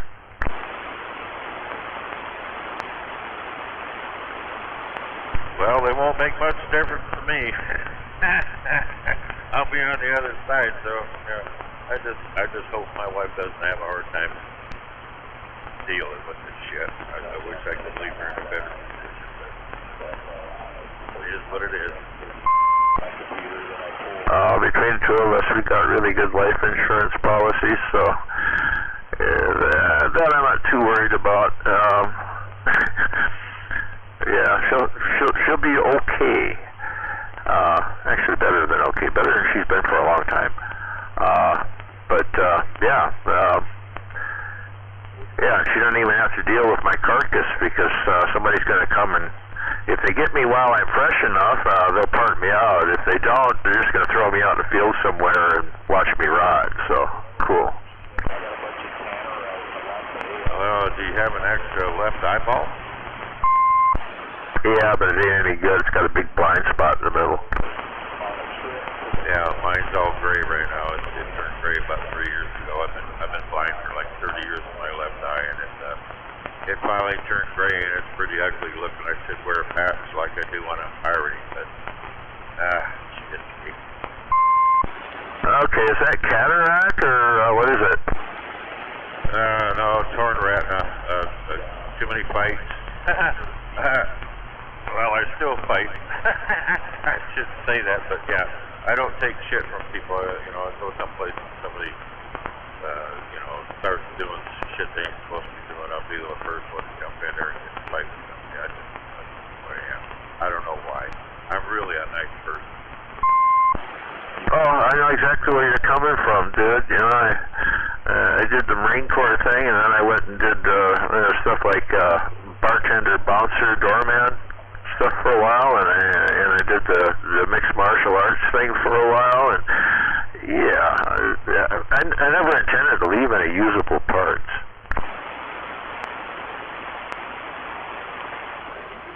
Yeah, I've been there with the bouncer part too. Yeah, I bounced a couple different parts. Probably one you'll know because it's pretty close to you, Baldy. He used to be up there in Edgewood. Yeah, I did most of the strip joints in the area at one time or another. I was the relief guy. I was the guy they called when somebody else didn't show up. So I did the doorman bouncer thing there, and just about all the strip joints. And I ended up at the Poop Deck Tavern, which was a biker bar at the time. And then I went up to the Ad Lib and I worked there until they didn't need me anymore because they went from a rock and roll thing there to a sports thing, and so I didn't have to be there as a doorman anymore. Oh shit! Nowadays, sports bars are the worst ones. Everybody fights in there, including the referees. Yeah, and the one down in Auburn here closed because somebody got shot over some bullshit. So yeah, I know about that too. Oh gosh, what's this world coming to, huh? Anyhow, it's been nice talking to you. I haven't heard you for a while. Like I said, I've hollered for you a couple times. I usually do it on the weekends because that's when I've talked to you before. Late at night. It's usually after midnight most of the time. But yeah, I've hollered for you a couple times. Never gotten a reply, but I knew you were back out there, and I heard you tonight talking to.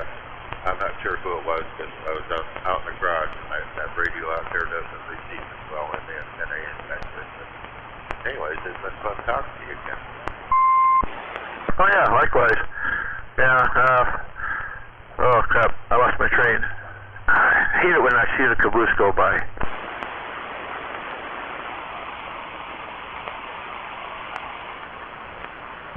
Jump on that train, man. Jump on that train.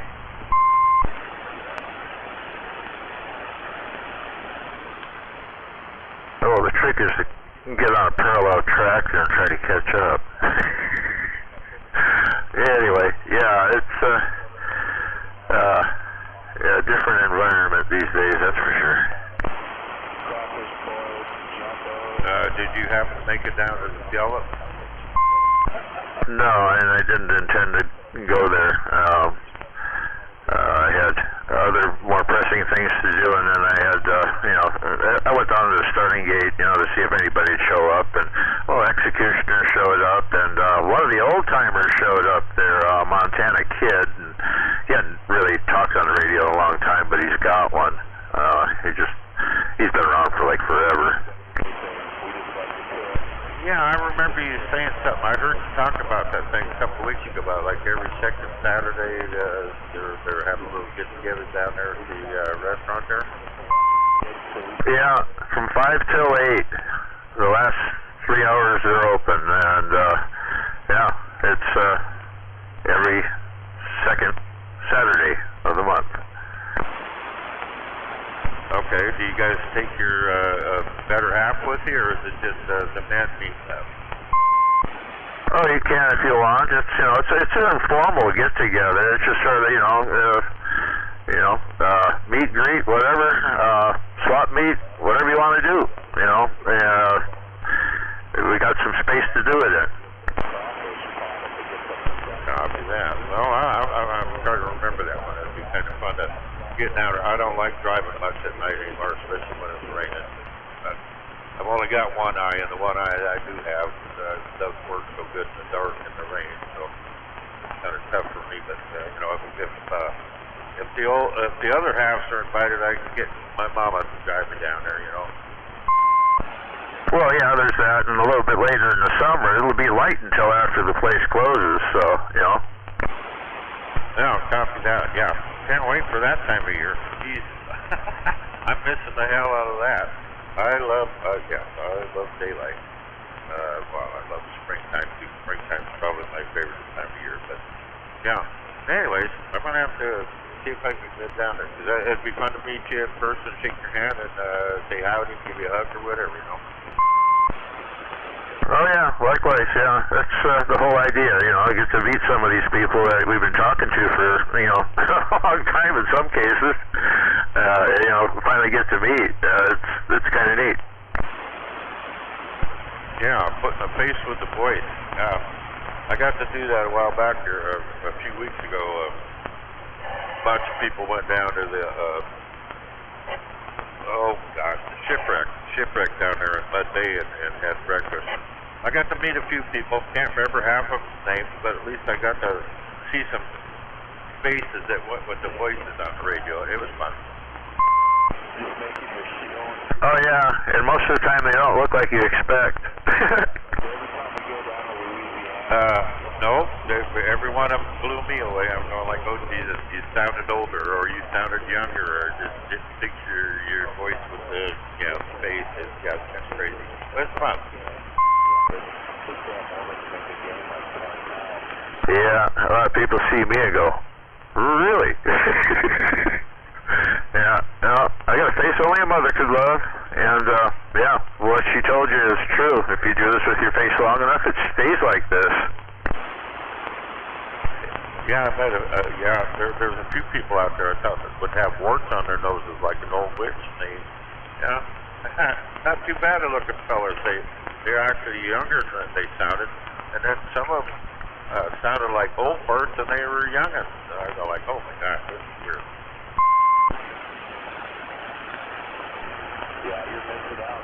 Yeah, well, the kids I play games with online always are freaked out when they find out how old I am, because we're playing I play a game that I've been playing since it was in DOS format, Unreal Tournament.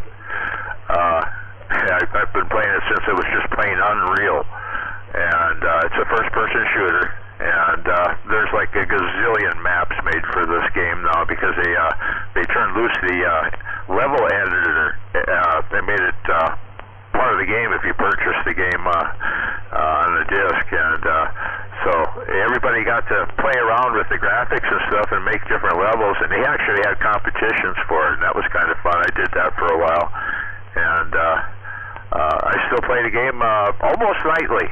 And I tend to play on a European server. There's a server over in Denmark that I play on, and it happens to be a server that kids from the the Eastern Bloc countries sometimes play on. We used to see a whole bunch of Russian Federation kids, but not so many here lately. They've closed off their internet access to the outside world, mostly. Okay, I get a few kids from Belarus, a couple of kids from Poland, one kid that's a Ukrainian that is now in Poland, and the other Ukrainian kids that I was playing with seem to have disappeared. I hope they're okay, because they were doing stuff that probably would get them killed. They were being spotters for the local artillery. Oh, crap. That sounds kind of complicated to me, but because I can turn my computer on and I can get it working most of the time. Yeah, when it comes down to upload stuff and download and crap, oh, geez, I'm totally lost. I'm not a computer geek, that's a darn. Oh, yeah. Well, we use a program called TeamSpeak, so we can actually talk to each other while we're in the game mode. And it's amazing how many of those kids over there speak really good English. Even the Russian kids, that was kind of blow away. Kids from the Russian Federation that spoke really quite clear, very little accent, really good English. But yeah, we were talking one night. One of the kids that was acting as a spotter, he's flying his drone. He had a little dinky drone that he'd fly up and he'd spot stuff, and he had the neighborhood all gridded out on a map, so he could tell the artillery guys exactly where that particular tank or those guys in a truck or whatever were at. And I'm hearing booms in the background. And I went, wow, that sounds kind of close. He goes, it's about 10 clicks away. I went, that sounded a whole lot closer than 10 clicks, dude. He says, yeah, well, maybe. Well, that's crazy stuff. Yeah, like I said, I'm not into games on the radio. Well, my computers are, oh gosh, they're damn near as old as I am. So they're slow and, they crash on me all the time. So it's hard for me to keep up with some of the new shit, but it sounds like it'd be awful fun. Oh yeah, the game's fun. With the Ukrainian kids, they were using the game format, the text mode in the game format, to communicate with each other right locally there. Because in the game mode, you know it immediately when somebody tries to listen in, or see your text. You know as soon as there's a spectator, because the game tells you. And yeah, it's really difficult to hack. Anyway, they use the game for communications purposes for a lot of stuff, and it was kind of neat. Anyway, I'm really worried about those two kids because the one was 13 and the other one was 15. So, and they both had brothers on the front line. Yeah, well, I'll tell you what.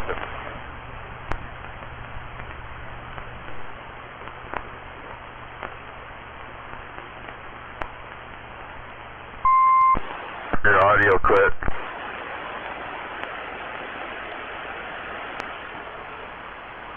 All I heard was, I'll tell you what, and after that it was no audio.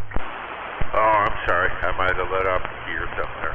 I was going to say, hell, the computer games and computers nowadays, I just got rid of a flip phone, one of the big, little bitty phones, just a couple years ago. I'm still trying to figure out how my iPhone works.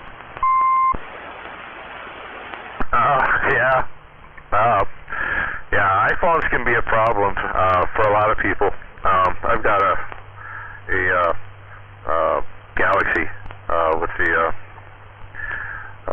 what do you call it, Android programming, but it's a heck of a lot simpler, I think, than the other ones. That put aside, how's this unit sounding tonight? I've got a new box hooked up to this thing. I haven't got to talk to a lot of people. Like I said, I get on here and I talk to G-Man and Hammerhead, but I don't usually get to talk to Hammerhead. I just usually doing all the talking. Or seeing a few of those guys that it's hard to get a word in sideways when these guys are out here jamming. Anyways, I've got a new unit hooked up to my 5555 here. I still got well, I've got a couple of reports, but I don't know. Oh, yeah. Well, I'm a little past stoned at this particular point. I overindulged when I was sitting here. I don't usually do that, but yeah. Anyway, yeah, that's why I'm a little scattered right now. I'm a little bit overstoned.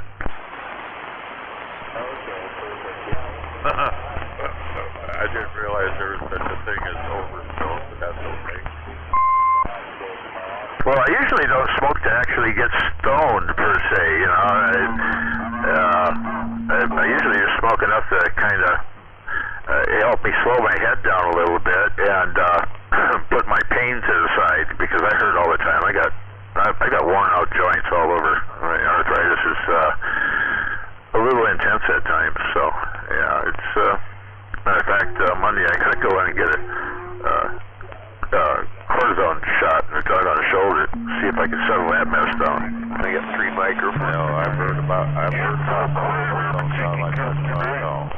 Yeah, I've overdone it myself for the last few days, and out in the yard trying to do shit while the weather's halfway decent, get some of this spring cleanup done, and then, oh gosh, yeah, and then I walked around the fairgrounds. I think I've run 4 rounds on the bottom deck, and 3 rounds at the top deck, looking for a certain person, and finally run across them about noon.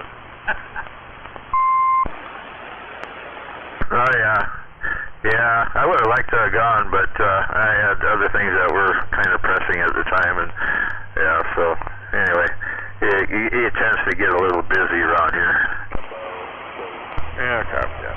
Well, I did good. As many hours as I spent there, I only spent $160 the whole day, and that was even after lunch. Oh yeah, yeah. Anyway, that thing sounds pretty damn decent. You know, it's not studio audio, but you know, well, I hope it sounds as good as this one.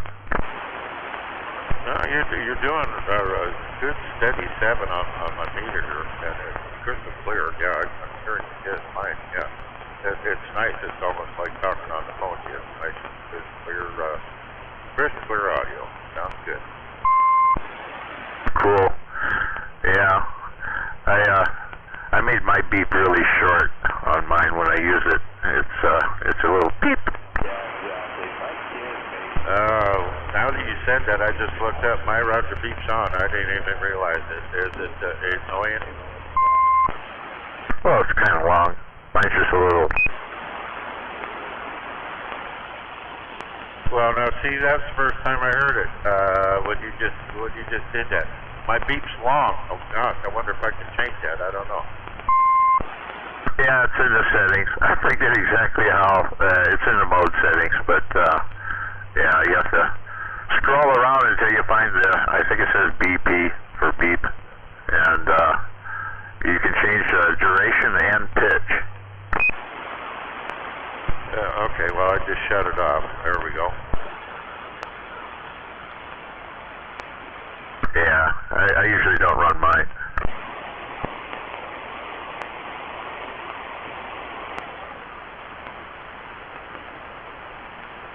Well, that's good. My radio, when I was keying up, went from 17 to 18 and back to 17. Really? Oh. Yeah, my mic does that every once in a while. I think there's a cross in the wires, or I'm using a Cobra microphone on it. I've got one of the old coffin mics that's wired for it, and it's been turned into a 4-pin. But every once in a while something happens and it'll skip channels. It's kind of weird. Well, I don't even have a stop mic on this. I'm on the Extreme 2018. Oh yeah, I had 2018 TB years ago. That thing used to spontaneously go into full echo mode.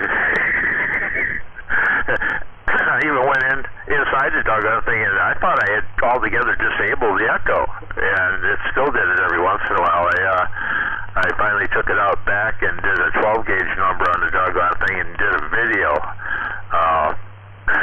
to go look for that. I should post that. Yeah, I got to get back on the gate. 45 kilos gate that he's got on YouTube. I like that because after everybody goes to bed late at night, I can get on here and turn my radio on and test without having to worry about interrupting anybody. I can try different mics out, try my echo out, see if I like it, where it's at, whatever. In fact, I just turned the echo up just a little teeny bit, and you notice it. Oh yeah, MAD did that a lot. I always accused him of being OCD, because he just couldn't leave it alone. He had to. He really wasn't changing anything when he thought he was. Anyway, it was kind of funny. Yeah, well, the echoes usually irritate me when people got them on, because some of these guys get on AM and it's just like, I go like, geez, that's terrible to listen to. How the hell can you have a conversation, No, I like having just the tiniest bit of echo.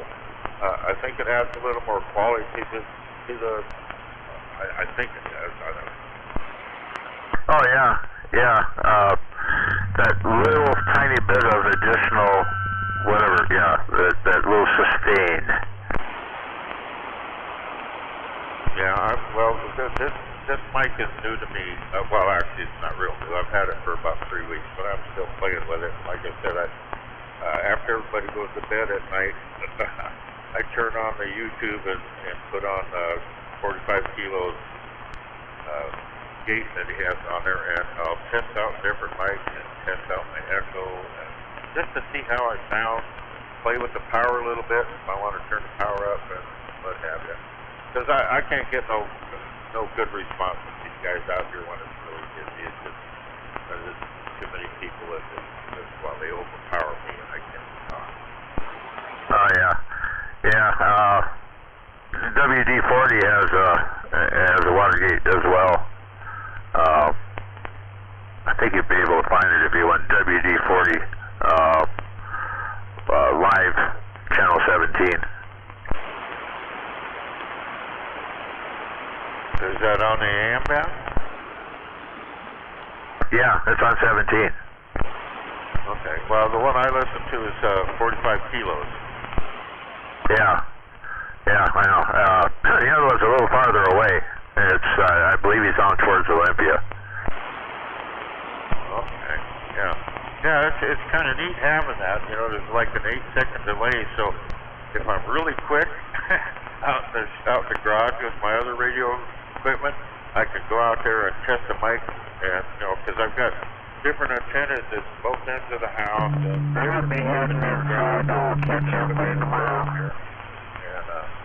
gives me 8 seconds to run from the garage back in the house, and I can listen to myself. Oh, that's great. And sometimes I don't like it. Yep, and the final egg report is the same as earlier. I don't like what I'm hearing. I don't like my broadcast. Oh yeah. Anyway, let's see. What time has it gotten to? Okay, it is now 11:09, and it's going to be an hour earlier all of a sudden.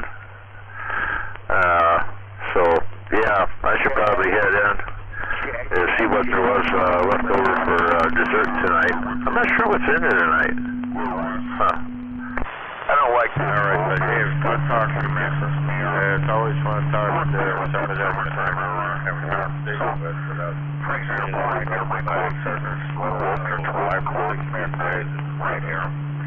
I know that fallback time says it's fun talking. 669 on this, man. 169. You have yourself a wonderful evening there, and take care of the rest of the weekend. I hope you have a good weekend. Catch you later, buddy. You bet. You too. Yeah, take care, and we'll catch you in there. Well, the next time, I reckon.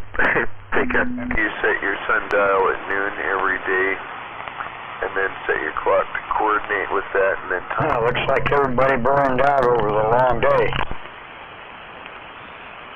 Mickey T? Not much.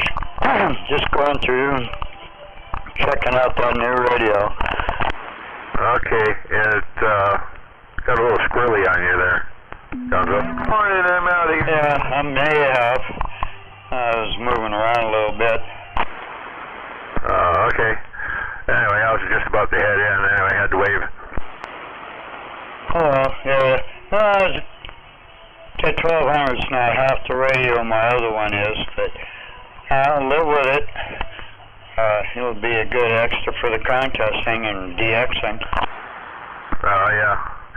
Okie dokie. Well, shucks, maybe see you next, the next little meet down there at the starting gate? When's that gonna be? Second Saturday of next month, from 5 until 8 p.m. Yeah, I might be able to make that. I'll probably have to be reminded, but yeah. Oh yeah, we'll try to post it somewhere on Kilo's web or whatever. It'll get talked about a little bit. There's a couple people showed up tonight. I was a little surprised because of the swap meet and everything. I figured everybody, be down there. But I had Executioner showed up and old Montana Kid. He still has a CB. He just doesn't talk on it. He's been around for like forever. Yeah, I heard you mention something about that earlier. Yeah, it might be good, interesting to see some of those other guys come back on. Yeah. Yeah, anyway, see how it goes. Take care. I gotta go see what was left over for dessert tonight. I'm kinda got the munchies here. I have indulged a little excessively tonight. I think I'm gonna get me something to munch before I decide to call it a day. And I had to check out a new tuner I picked up, an auto tuner. I think it'll work. The grounding system I didn't care for. Oh yeah. Okay, well, I'm sure you'll work it out. Anyway, catch you guys later. Alright, check, take care. Yeah, waving nobody. Hey, waving nobody. Waving. Yeah, just monitoring. So Mickey T, yeah, that radio, your signal is up for where I'm at, but your audio is down. Oh, this radio here? Is that the new one you just picked up today? No, this is my Kenwood. Okay. All right. Well, your signal's up above normal for me, so maybe it's my new antenna. I don't know. I'll have to check the volume on this thing. Mic volume. I gotta go into menu to check that out. No, copy. All right. Well, you and I will continue to chat, and tomorrow's wide open for me, so we can figure things out. Okay, well, we'll do that. It's swinging pretty good. Stop mic. It's not going to be as loud as my Galaxy. It's just not gonna. Yeah, copy. Well, bottom line is I'll bring it over and you can play with it, play with the toy, and we'll figure things out in the morning, no big deal. Or whenever, whatever's convenient. Oh, Roger. It'll be late if it is in the morning. It'll be late in the morning. I've got some work cut out for me here. Oh, yeah, well, shit, I have nothing else to do. I don't have a job, and I retired twice, so it is what it is. But, yeah, I'm just trying to stack up these power supplies I picked up today, which I obviously didn't need, but they were great targets of opportunity. Oh, 10-4, yeah. And I hope they work for your situations. Yeah, you can always use power supplies. So I got the Astron 35, a 20, and then the Kenwood, the TS120S came with a 30 watt or 30 amp. And shit, I got less than $200 into everything, counting all three power supplies and a radio. Oh, you made a good score. Those old 120s will surprise you. They don't appear to be much, but they do talk, and they've got the ability to talk a little bit more than what they do factory. Yeah, no question. And I just found in my backpack too a Mirage 2-meter amp too. A Mirage 35 watt or so 2-meter amp that I picked up for like $25. So yeah, I'm finding all kinds of toys in here. Cool. You like those surprises. Yeah, copy. All right, I'm gonna sit and monitor and put this, play with the Dentron a little bit more, and I'll just sit on the side. Oh, roger, roger. Take care. Catch you in the morning, probably.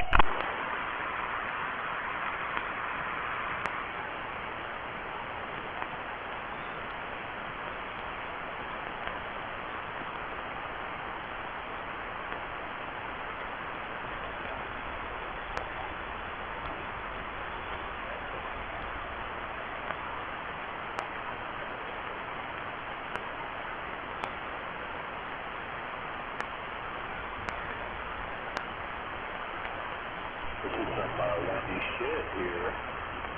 My fucking kid's shit was all over the yard.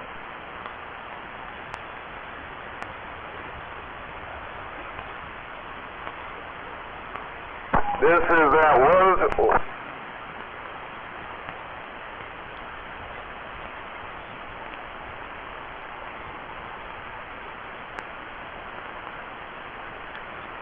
That wet and wild weather of windy western Washington without warning.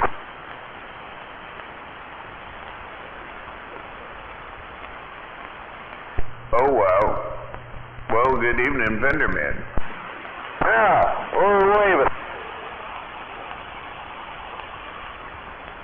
You got done watching the fights. Those are good.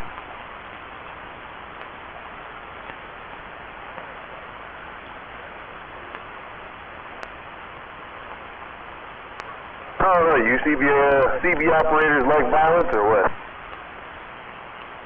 Like, wait, what? I just got done watching the fights. I didn't know if anybody else watched them. Oh, which one? O'Malley versus some guy from Ecuador. 10-4 on some guy from Ecuador. I assume MMA? Yeah. Well, it could be boxing. I don't keep track of any of the names anymore on either. Oh, no, this is that mixed martial arts stuff. Oh, it's kind of fun to watch every once in a while. Yeah, I like watching boxing from time to time, you know. And MMA is kind of cool to watch sometimes, but I mean, it's not something I always watch. Oh, for sure. Yeah, this was kind of interesting because they had Trump was there even. Trump was there? Yeah.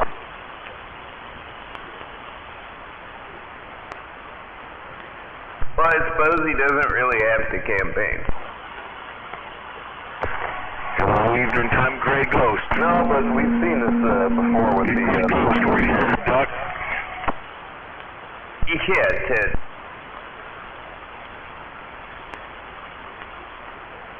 Hello, Triple M. Bad part is, I guess it is sort of like a tortoise in the hair. I mean, I never actually realized it, so yeah, I guess it is. Dang. I prefer Dumb and Dumber. Who's yelling for Triple M out there? D.B. Cooper. Wasn't me. D.B. Cooper trying to ease up in your radio. I don't know if you're waving at Triple M, but yeah. Hey, Triple M. What's really going on? What's really going on out there? You're going on out there, that's for sure. Hey, good hearing you out there. Did you get a chance to do the Mike and Key swap meet down there? Yeah, I went down there for a little while. I didn't pick up anything. I just met a bunch of guys I'd never met before. Oh, very cool, very cool. I didn't really want to buy anything, but I ended up getting another Bird 43. I got a good deal on it. I could pass it up. So I got another one, because I had one meter on it would stick, so instead of buying a new Yeah, waving back. Hey, B.B. Cooper, where are you at? Oh, yeah, I don't know if you still got a copy on me. Hey, B.B. Cooper, where are you at? Radio check. Radio check. Question of the century. Yeah, you're low on my receive, that's for sure. I can barely hear you over there tonight. Rapper out there. Hey, evening time blacktop. Sounding good. 10-4 on mud ducking it. Yeah, I didn't know if I could make it out that far. Sorry about that, guys. I'll let you get back to your QSO. Oh, you're fine. I'm just interrupting. Waving at that Triple M. Yeah, waving there, WD-40. The other night. Yeah, I promise you that I was sitting here passing gas, so you didn't interrupt anything special. I think that was about the first time Who was that who said that? Channel 17. Wouldn't you like to know? Yeah, it's Fenderman. We're waving. Hey, Fenderman, I haven't talked to you in a while. How you doing? You know what I mean? Oh, I'm just fine. Just sitting here looking like this. You know, got the old watch clock is just hanging there ticking away. Yeah, I know what you mean there. That's for sure. We're all doing that. 45 gauge in the ear. No, I didn't want to get some of these wires and stuff like that worked out over here. I got some stuff fixed up from the last time I was over here. Yeah, wanted to do that before the power decided to go out and all kinds of, craziness decided to happen. We're saying 30-mile-an-hour wind, but we all know that multiply that by two. Well, it's a pretty strong wind, but it's not that bad. Not as bad as it was the other day. Blacktop. DB Cooper flying low to the ground in this little pick-em-up truck.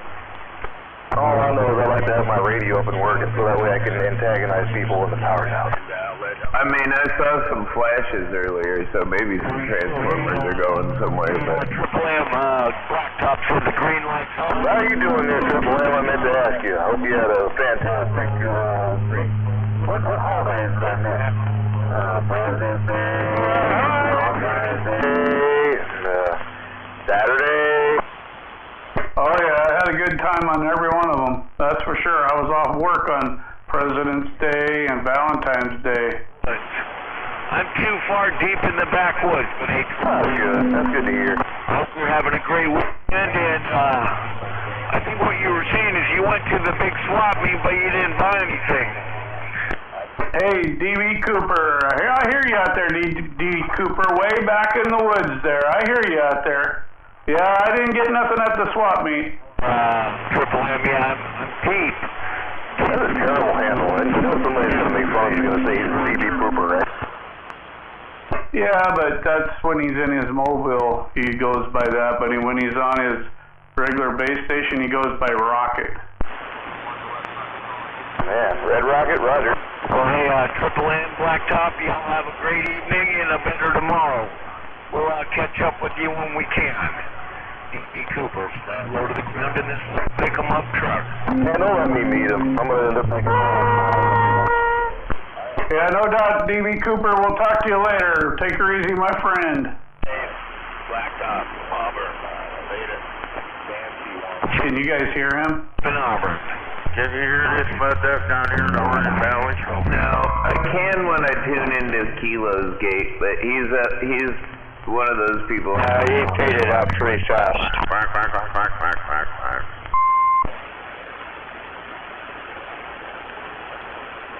But from the Orange Valley. My ears aren't too good that direction. I mean, even Hammerhead's we're all mud ducks quoting that guy. probably the loudest person up that direction, to be honest with you. Yeah, I know what you mean. So, Fenderman, what have you been up to? I haven't heard you out there in a while. Well, you sure got it on now. DB just jumped up. a lot. But, yeah, I finally got on something. Some more sound engineering stuff and production.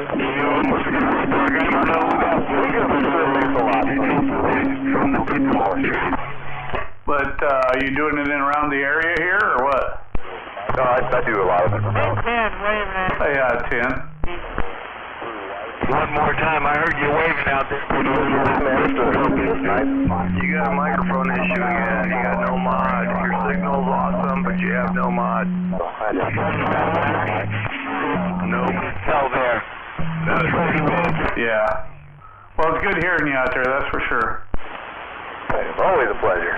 And, I can talk to you because I'm close to you, but, yeah, no. Oh, I'm hanging in there, you know. Just getting older. way down. Hey, you big Bradford,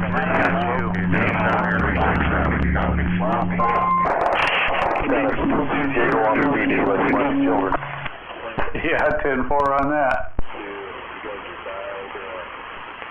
Been out there playing any guitars lately? All the time. You wouldn't believe how much actually gets put into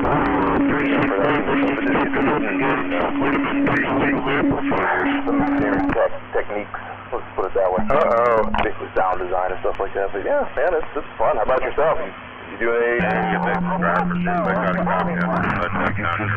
Well, my hobbies are radios, metal detector, hunting, you know, stuff like that. His conditions, location. Hey, cool. Hey, you do any fishing? What's that? You do any fishing?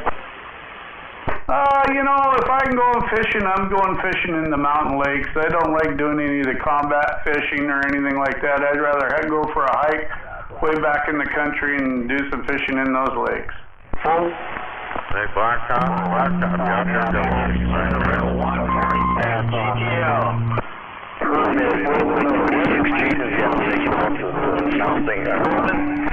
It sure is good. I didn't catch that.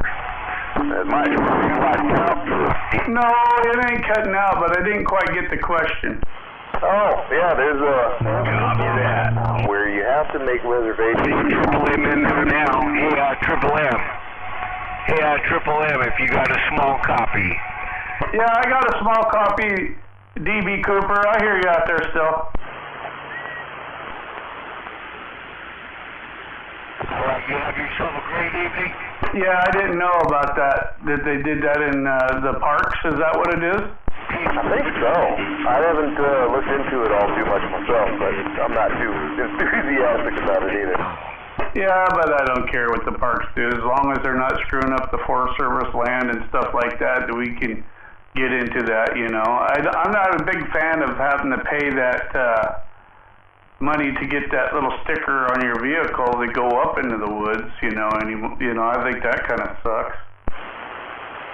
Take care there, Davey Cooper. You can holler at CB Pooper over there. Somebody was saying something, but I didn't catch it. It's just 773 there. Rocket as he went down the road. Yeah, sorry about that, tying it up.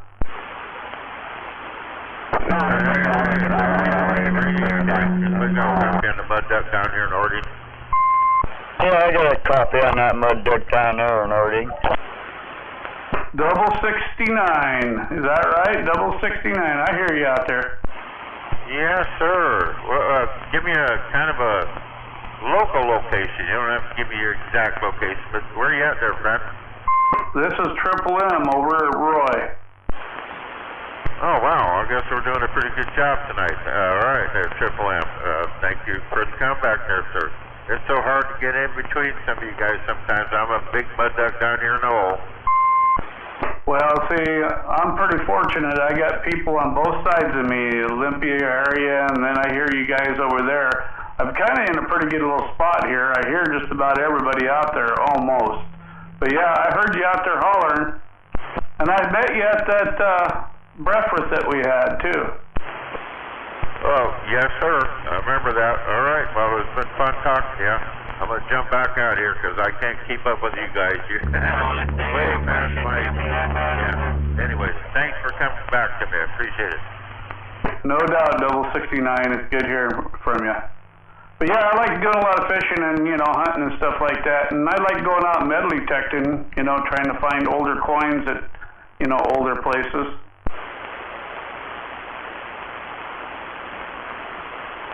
Did you get that, Fender Man? I got you here in Tacoma. Mickey T said that. Every time I kick it back on low power, those guys start keying up. So I think you can't hear me. Oh, I can hear you, Mickey T. Well, I know you can. I wasn't sure if Double 69 could. I didn't know if you were talking to him or who you were talking to there for a while there, Triple M. I'm talking to Fender Man. Can you hear him? He's down there in Lacey. I'd have to turn a little bit more to hear Fenderman, but give him a big hands wave his way. Haven't seen him in a while. Are there? It's still not loud now? Yeah, that's Mickey T. Hear you just fine. Yeah, I can't hear him over here, so chances are I doubt he can hear me. But, you know, I started kicking this. Alrighty. I'll stay on the side while you're doing that. It's all good. Yeah, he's got a beam and he ain't pointed that way, or he could hear you, that's for sure. Just drive. Weird. Maybe I just have an alligator. I am watching. I got him in there now. Yeah, that's pretty cool to watch, ain't it? I got him in there. He's up there in the windstorms like this before, so yeah, it's kind of new. Sometimes you do get a little quiet, but, that's not really bothers me or anything, but I guess, something a little further. That's cool, but yeah, that metal detecting that is some neat stuff. Your QSO there with, I got you in there, Fenderman. Hello. What is that, Sumner or whatever? Oh, he's in Ording, 669. He's in Ording. Yeah, he's kind of in a hole over there, and I can hear him, but yeah, he's definitely down lower in my receive for sure. Yeah, well,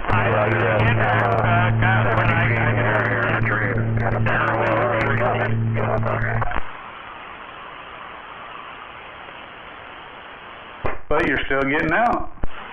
Anyway, I'm in the Valley of No Receive in Auburn, so. I heard someone in Auburn there in the Valley of No Receive, but I heard you. Yeah, so anyway, that's the way I'm picked in, the Valley of No Receive. Turner Super Sidekick and an HR 2510. Hello, Pigman. Station. Go ahead. Yeah, no, you fixed your microphone problem. I just want to let you know, neighbor. Okay, so thank you. No, definitely. I got some static tonight too. I thought it was just maybe because I got the LED light. Yeah, EFI gives you the true fact. Well, you guys have a good evening. I'm going to get out of here. We'll talk to you guys later. I am Triple M. You sound as confused as I am. I'm hearing all these voices. Yeah. Talk to you again next time. Long time, no CB. Take care. Get down. Yeah, I appreciate anybody who was at the, no doubt, at the mic and key today. A lot of voices don't compare with the what we all look like. It's kind of funny. Oh yeah. Hey, Mr. No One. Nobody, whatever. Yeah, you know what? Maybe that's my new call sign. Whatever. Yeah. Yep. I'm either nobody or E.F. Hutton, and there's lots of others out there, but you know how, people have been around for 35, 40, 45 years on the radio, I guess. Yeah.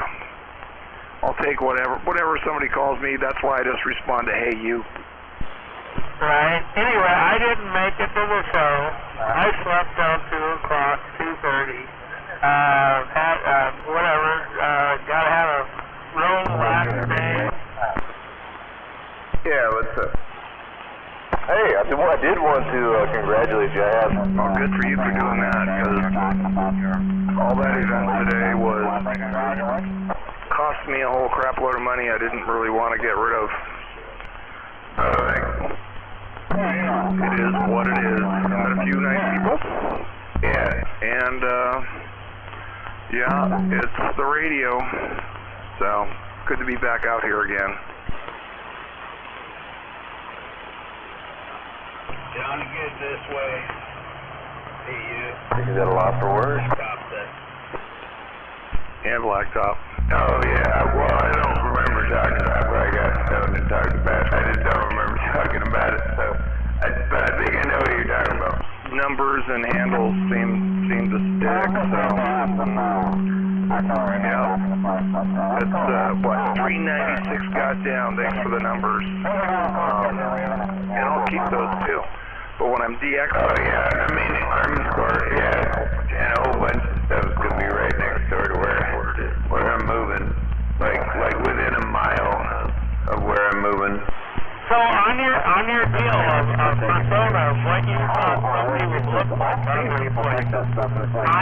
I got the same sentiment when I met a bunch of people who were they said, wow, well, I'm also not a fucking idiot.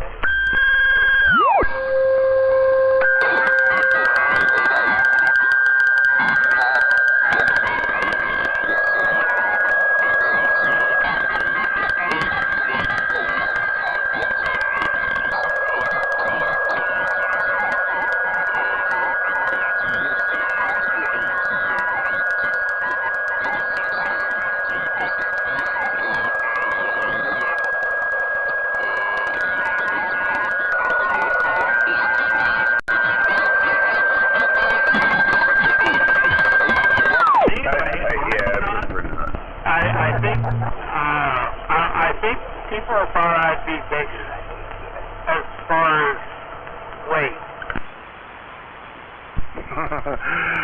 Yeah, you know, I've never assumed somebody's weight. I've always just assumed, but yes, I totally understand it because that is one of the like check boxes figures as to try to profile somebody. But no, I'm just more of, you know, I've met people of all different races. I've met like guys who I would not expect, and these guys are from Korea, and I'm like, whoa, never expected it.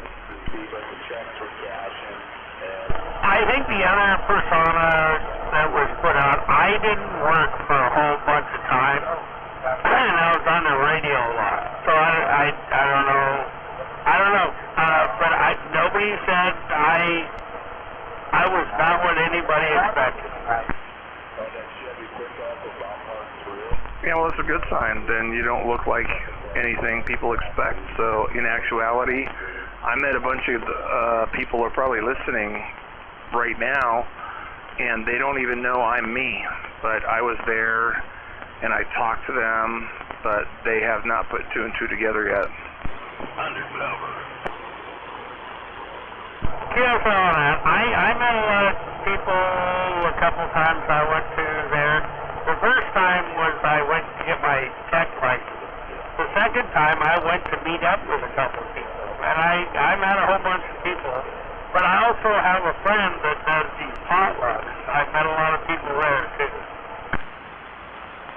Oh yeah, no, I get it. But when I was hanging out with them, if people didn't pick up on it, it's on them. I introduced myself to Trailer Park, and Mickey T and I have already met, and so there's others. So, but yeah, I mean, none of us are spring chickens. We'll put it that way. so I can validate that everybody that I'm talking to on the radio have been there and done that, and they know what the hell they're talking about. That's my main take from today. I was there, but nobody knows. Poor Froggy. Froggy, I am nobody, and yes, I do know. And actually, you and I actually shook hands. Well, we knuckle knocked. So you don't even remember it. Just whip all your asses. Nobody got down. Think. Sorry to get back to the QSO there. Nobody got down. We're good. Alright. I'll let this roll again too, sorry. I had to chime in because I had nothing else better to do. Froggy has a voice too. Come on, somebody actually got out there and said, hey, Froggy, and also he said, hey, Froggy, hello. I hope you have a good evening. Hope you had a good day. Anyway, Froggy, just saying hello.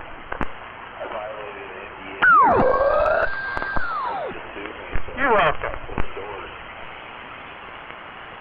That says it all. I'm actually very close to Froggy.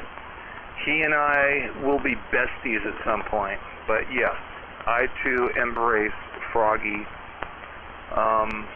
There's space for everybody here on the radio. All hail Froggy. We're all good people. I know, he just has a hard time accepting, praise. That's a totally separate issue. I'm not a therapist, so I can't help it. I think it's just that we just don't understand his language, and he's talking to us. We're just not understanding it. Well, here's the thing. You know, sometimes people have communication blocks about talking to people face to face.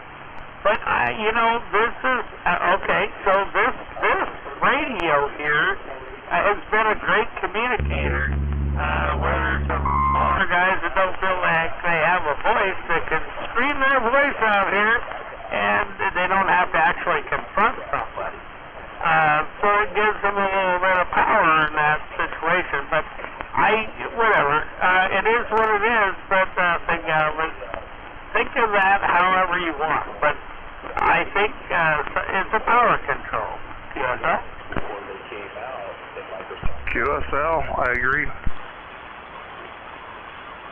Froggy, we would love to have your input into this conversation.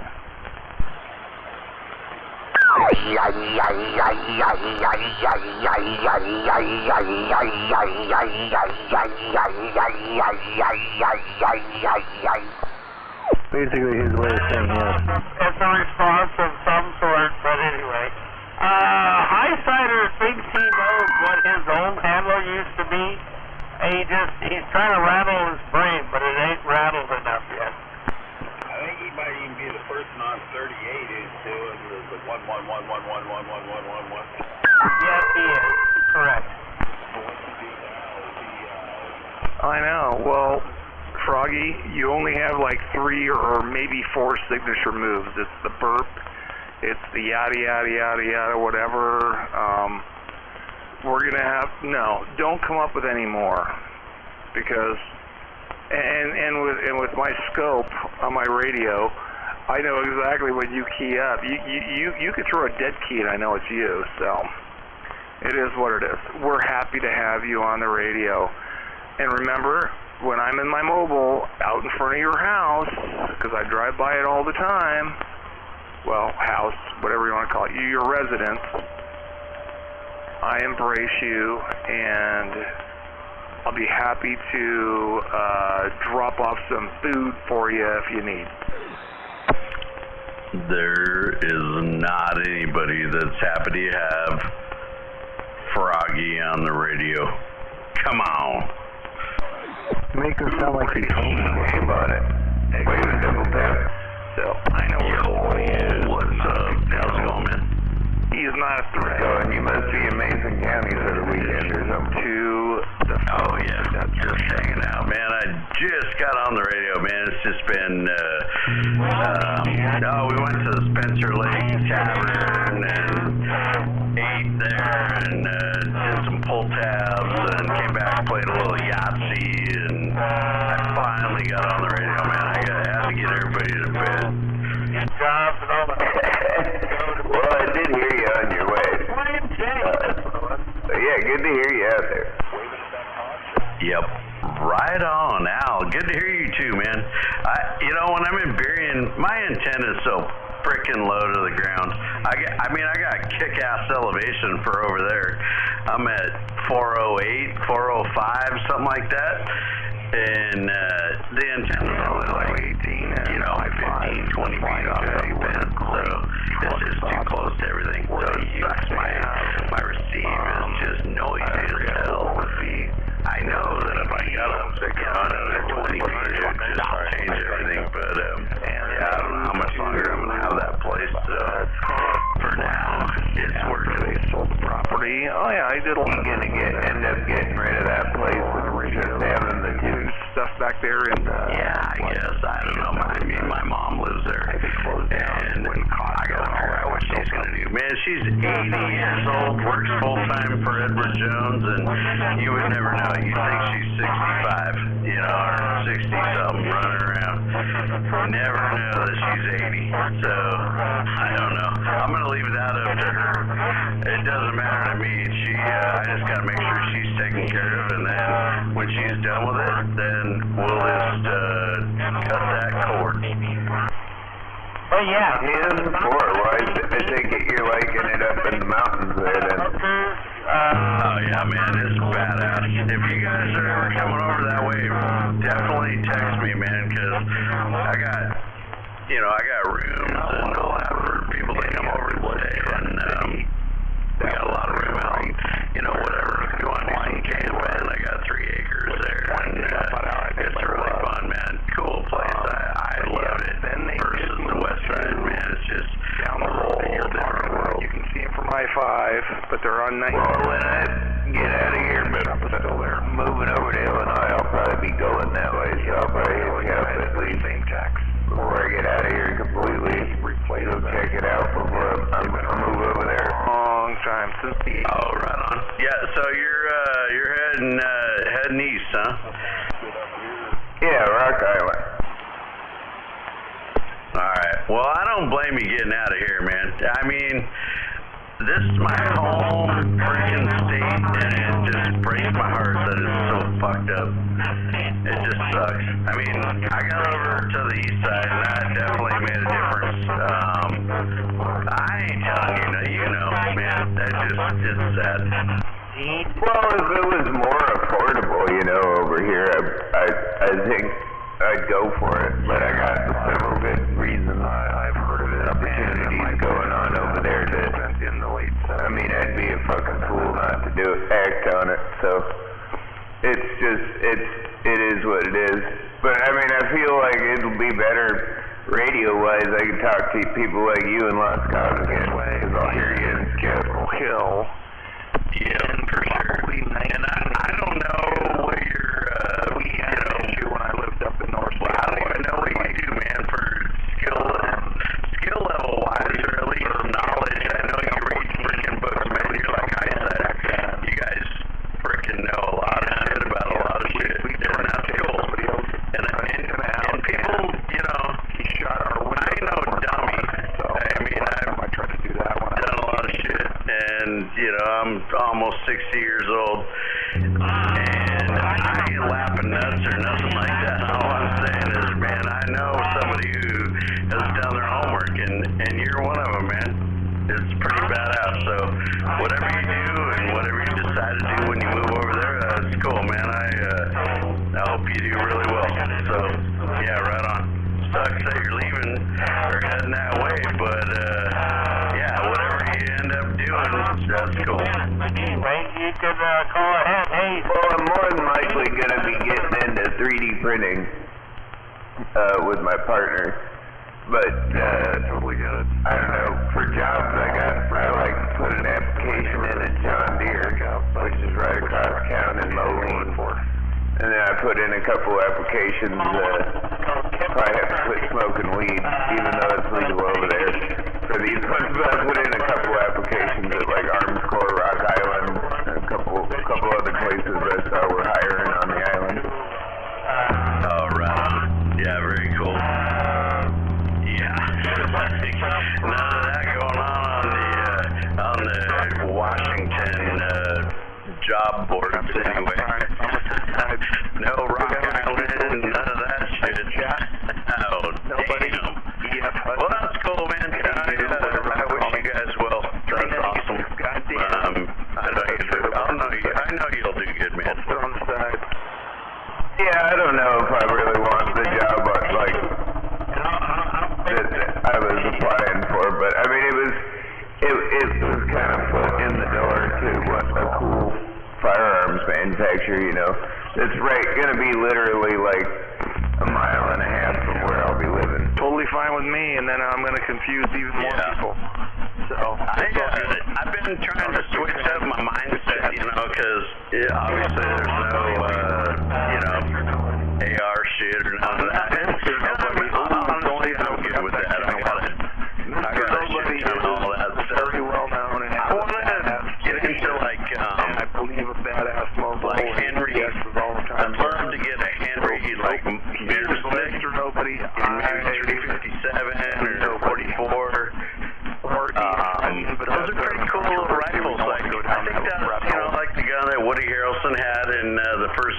Zombieland, and something like that would be kind of cool. I mean, I don't need any more guns, but you know, you can never have enough. So you know what I'm saying? Yeah.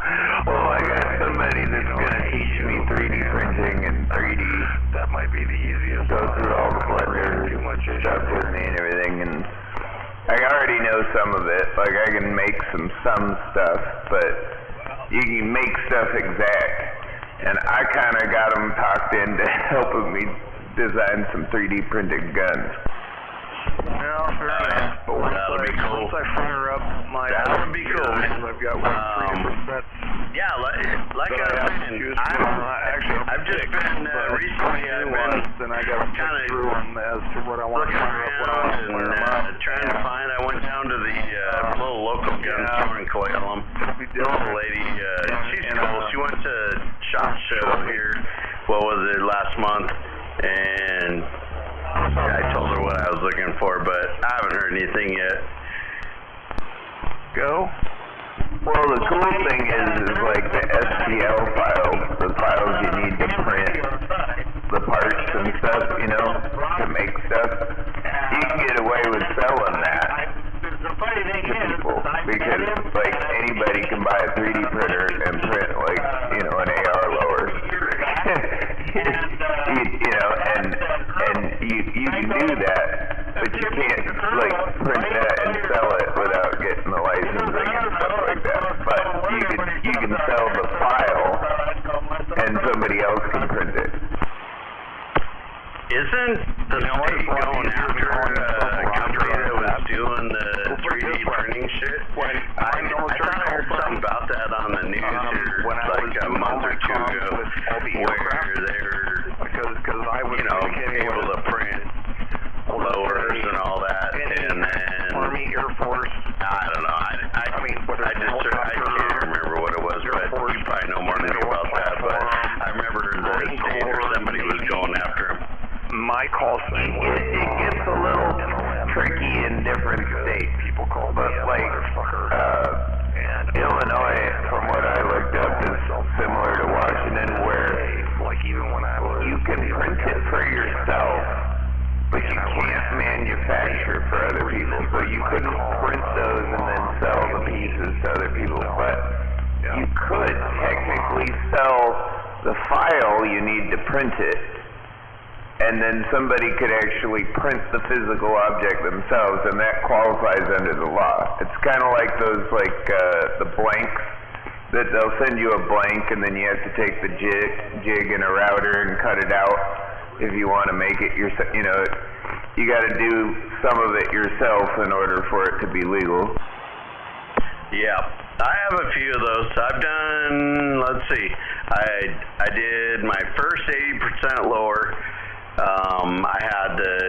I've got a really nice jig that's all like, it's got super hardened bushings in it, so when you drill through it and all that shit, it doesn't, you know, get hogged out and screwed up. It's a nice one. I bought a really good jig set, and I've done, let's see, 80 lowers now. I did my first one, then Trailer Park and I did one, and then I did another one, and that one, my last one I did was the best, because, you know, if you don't know, there's little shit that when you put them together, like I bought a lower kit and threw that in, and it was better than my first one that I did like that. It was just kind of sloppy on the first one, and I don't know why, because it's all, you know, with the jig, it should be identical on every one, but yeah, all you need is a little bit of play, and it screws the whole freaking thing up. So anyway, I got a few of those 80 lowers, and now what do I do with these other, it sucks. I'd rather just buy a Aero Arms or something cheap if I was gonna do that, you know. But again, it's all about not having your name on it, I guess. Yeah, and you could also do that way, like with the 3D printing. I mean, if you figure out how to 3D print with the right file, you can put the printer will print it perfectly. You know what I mean? You don't even need a fancy 3D printer. Like, from what I understand, like, as long as the file, the data that the printer is printing from is correct, it'll print a perfect part, you know, every time. And it's super easy, which is why I was thinking about getting into this, because, like, for instance, like, Call of Duty, they got, like, blueprints on the guns in there, and they got this one that's like an M16, you know, AR, but the lower's got, like, this skull hanging off the front of it. That looks cool as shit. Like, you could totally 3D print a lower that had that. No problem. Oh yeah. And there's companies that have done that too. Spikes has them now, so they make ones that look like what do they got? They got the Warthog. Yeah, they call it the Warthog, and it's like you know, like a big face with fangs, and then they've got a skull, and they got the Punisher and all that shit. And Spikes, I think it was Spikes, and then they got bought out. I can't remember what the name of the company was that bought them, but yeah, it's pretty badass, and I've seen people like custom paint them too. Pretty freaking cool, man. It's just, you know, for neon, it's just kind of like artwork. What, 600 bucks? Yeah, and that's what I was kind of thinking with any kind of fire, you know, pistol grips and all kinds of stuff. You could do all kinds of crazy stuff with the 3D printer. That, you know, I mean, my partner's already got, like, a pretty successful business doing 3D printed stuff for other things. So it's just a matter of learning it and doing it myself. You know what I mean? It's something you can just do in a basement.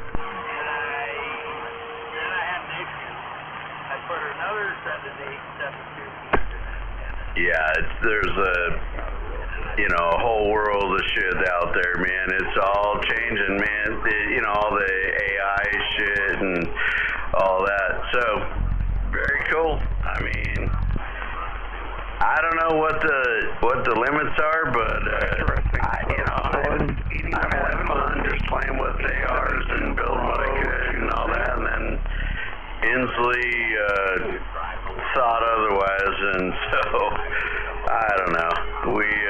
I don't know that there's obviously he ain't gonna be around a whole lot longer, but whoever's coming in behind him probably ain't gonna be a whole lot better. So it is what it is. But I just stay over on the east side, and not that makes a whole lot of difference other than the people you're getting around, you know.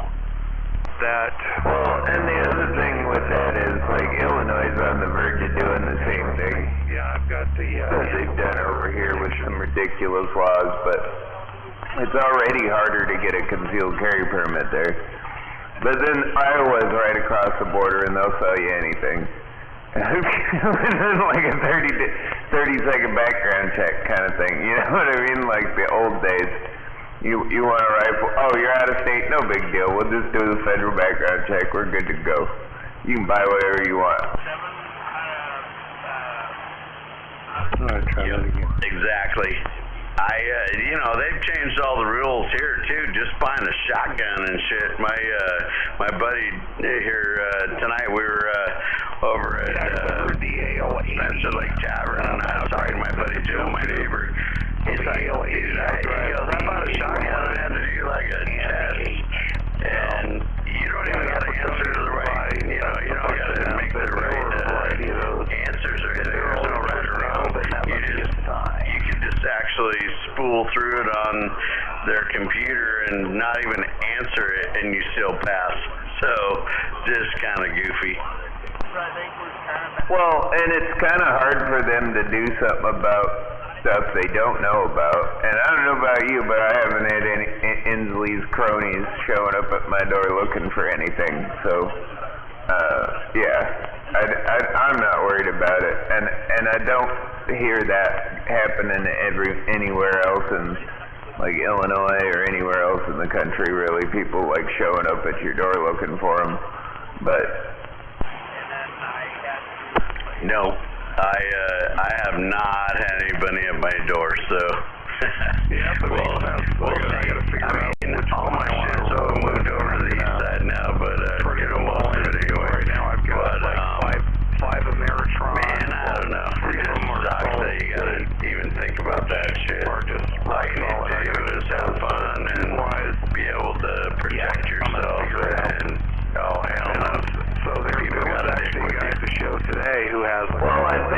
after all the shootings and stuff in Seattle and a lot of places that just, I mean, they were always liberal areas. They just recently got worse, especially with the whole defund the police and the cancel movement for, you know, law enforcement. I think a lot of people are starting to realize that, like, you know, maybe we should have something to shoot back when some crazy person shoots up a mall, because the cops aren't always there to, you know, to do something about it. Right? And the Seattle cops are like, fuck you guys, man.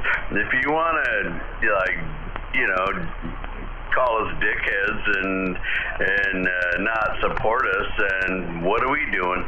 So, no, you're right. It's a mess, man. It needs to all get fixed. And the gun control thing and all that, I'm not for, like, oh, let's ban assault weapons or ban guns in general, because obviously you know that anybody who's going to willingly go out and kill somebody is not going to worry about a lot. Oh my God, I shouldn't kill this person with this gun because I shouldn't be legally owning this gun or have it, it's bullshit. 29's in it. Well, and let's start with the fact that I don't think guns in general are the reason why we have more mass shootings.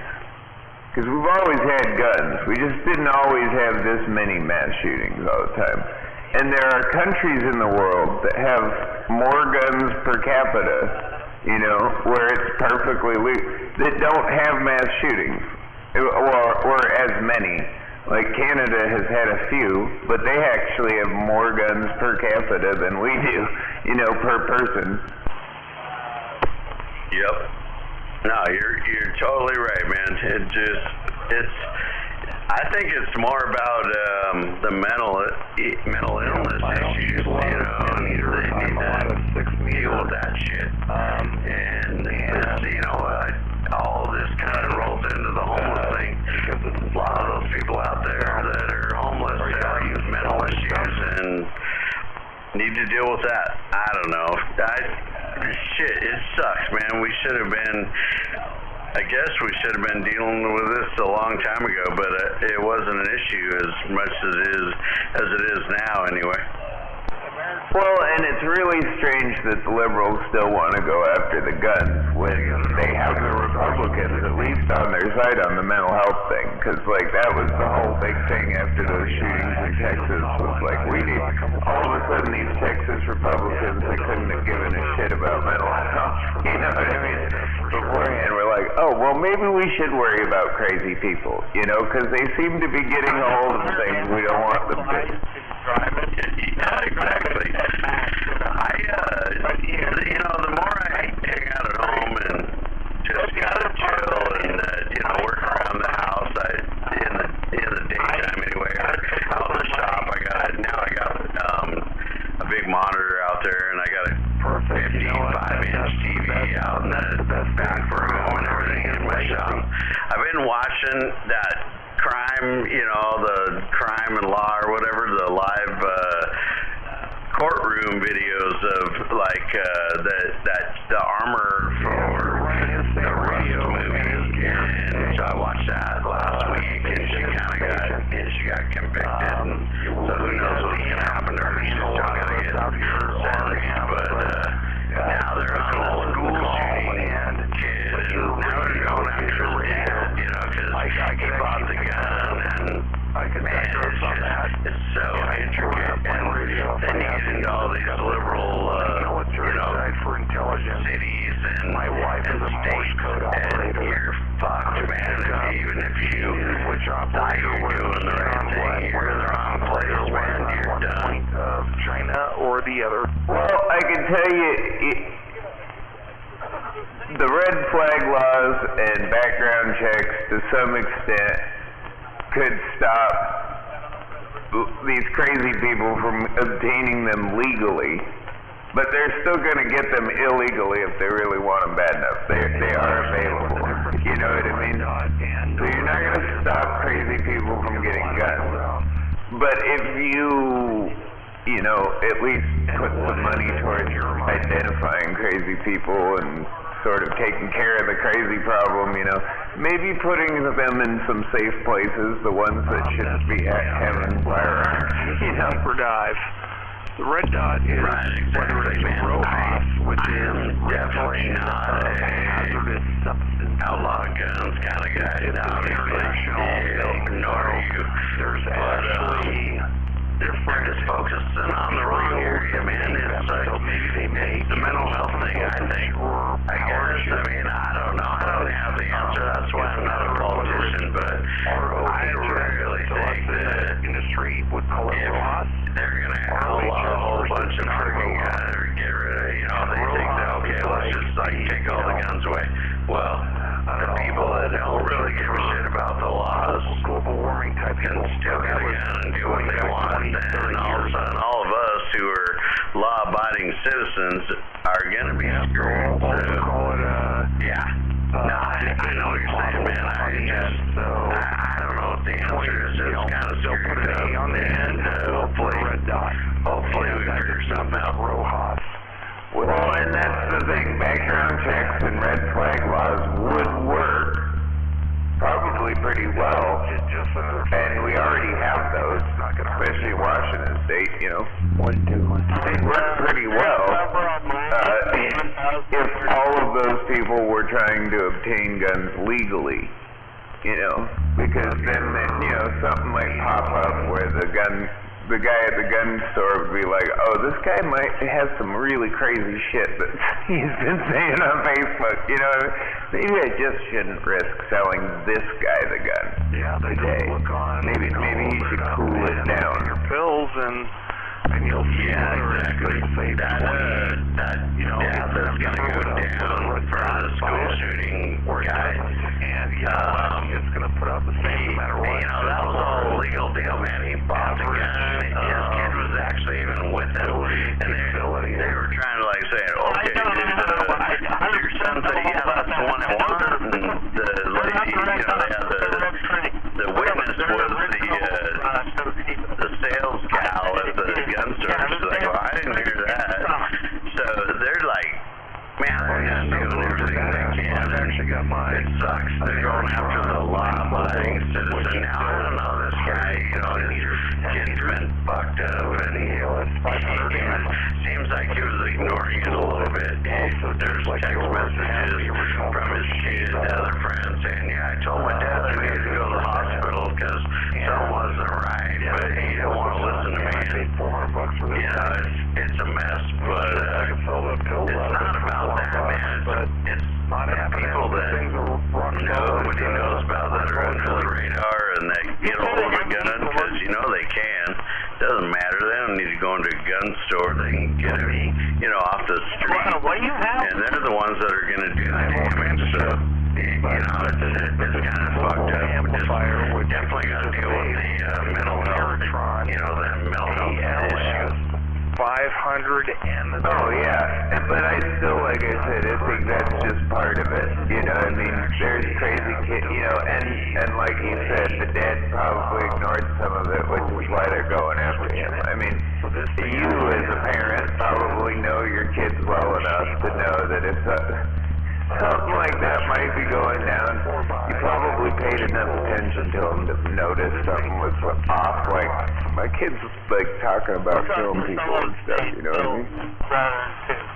Right, exactly. 100%. Both my son and my daughter, you know, are big hunters now, and they've always been into guns, and I was always into guns, so I taught them to shoot and all that, but not shoot people. They know better, you know, and 10 meters. Yeah, so, I don't know, just, you know, it sucks. I know some people get crossed up, you know, and shit goes haywire, so I'm not sure. You know, all you can do is what you can do, you know.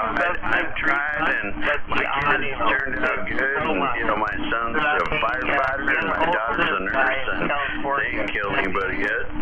So, we'll just hope for the best. You're doing a Sweet 16 on 40 meters? I'm just saying you would know. I think you probably paid enough attention to them growing up to know that if like they were going to turn out to kind of go shoot up a school, you'd be hiding your guns. You know what I mean? Oh, hell yeah. And my guns were always in my safe and still are. Same safe I've had forever. I need a bigger one though. More than power out. Yeah, I know what you're saying, no man. It's just, fuck. There's some bad situations and all it takes is, you know, one kid to go haywire and everything. But I think that's the problem with parenting. You know, in America now, people don't pay enough attention. They just don't. Completely inattentive parenting. You know what I mean? We never would suspect. Well, that's because you didn't pay enough attention to fucking, you know, what he was saying on the internet and stuff. You know what I mean? When you probably should have, as a parent. You know, at least until they're an adult, you should be paying attention to that stuff, right? Next week I'll be able to check. Oh yeah. You know, you've seen that on TV where a lot of they're saying that exact same thing, and maybe their kid didn't kill anybody, but maybe they, you know, did some other shit or whatever and didn't get quite to killing, but robbery, whatever, and they acted like they had no idea that no, my kid would never do that, but they didn't pay enough attention to them, you know. You're right, they were off having fun, and their kid was not attended to, and so they had, you know, free reign to go bust some shit up. Well, and then there's, you know, people that are like that too. Like the one other thing that we need is, I think explains the issue is there's a lot of anger in the country these days. And I think we can focus on like why people are angry and maybe try to solve some of those problems. There's so many angry people that might be tough. Yeah, but I mean, most of them are angry about the same things. Like when they poll people, like the things that they dislike in their life the most, like number one is almost always their job. They hate their job. Everybody in America hates their job. They either don't get paid enough, they don't have enough benefits, they don't have enough time off. There's some reason they hate their job.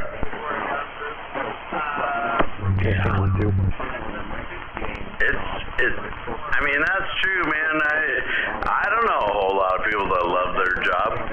There's people out there and there's jobs out there, but I've never been around those kind of people. I mean, I've always been, as you know, in the police industry, and people that, I mean, I learned how to explain that, but I'm trying to figure out where I can make good money, but that's right. I always seem to think that there's something better they could do, and it just doesn't seem to ever work out.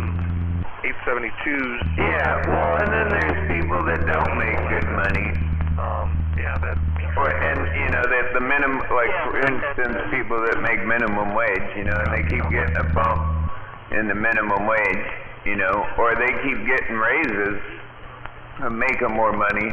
But it doesn't seem like that because everything's more expensive now, you know, and the price of things, you know, especially gas and, you know, fuel prices, the price to heat your house, you know, things like that are getting a little outrageous.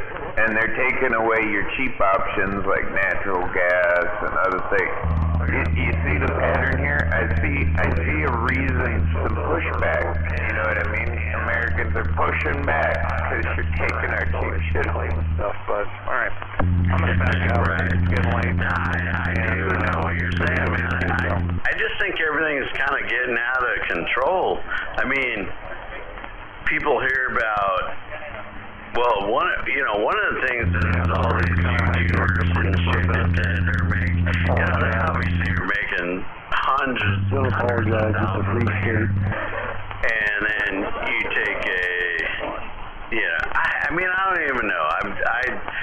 I've been out of it for a few years, so I'm not even sure. But I know the guys that used to work for me all made well over $100,000 a year, you know, working on cars, and painters make 100 to 200.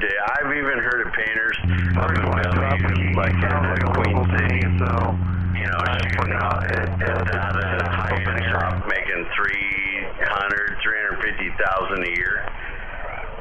Yeah, that just throws everything off, man, because that's just not the norm, you know. I'm not sure. It's a weird deal. I just kind of that would be nice, you know. Back in the day when I was a body guy, you know, you get up over 100, but you're like, you know, knocking on the door right there at 100 or whatever, and then after that, it just seemed like there was nowhere to go. You know, there were so many people out there, and it just changes hands all the time, because a lot of these body guys were drinking a lot and all that. That was kind of a normal deal. They weren't driving. So it turns hands. So, you know, you're just always getting a new body guy or a new painter or whatever. And the painters were harder to find, but man, I don't know. It just I don't even know what I'm trying to say. I'm just trying something about just the relative to what used to be normal, and now it's like everything's so out of whack. Oh yeah, I mean everything's kind of inflated. I mean, I totally understand the body and paint guys making so much money nowadays. That's Seattle prices. You know what I mean? And the reason why that's happening is you got a lot of these STEM guys, you know, the science, math, technology, engineering. They're all central around places like Seattle now, and you know, Los Angeles, San Francisco, you know, those places, and a lot of those places down there kind of went to the shithole. You know, like San Francisco got really bad before they started. They just now starting to do something about it. You know, and that's, you know, they moved up here, and they moved to places like Seattle, and they brought a lot more money into it.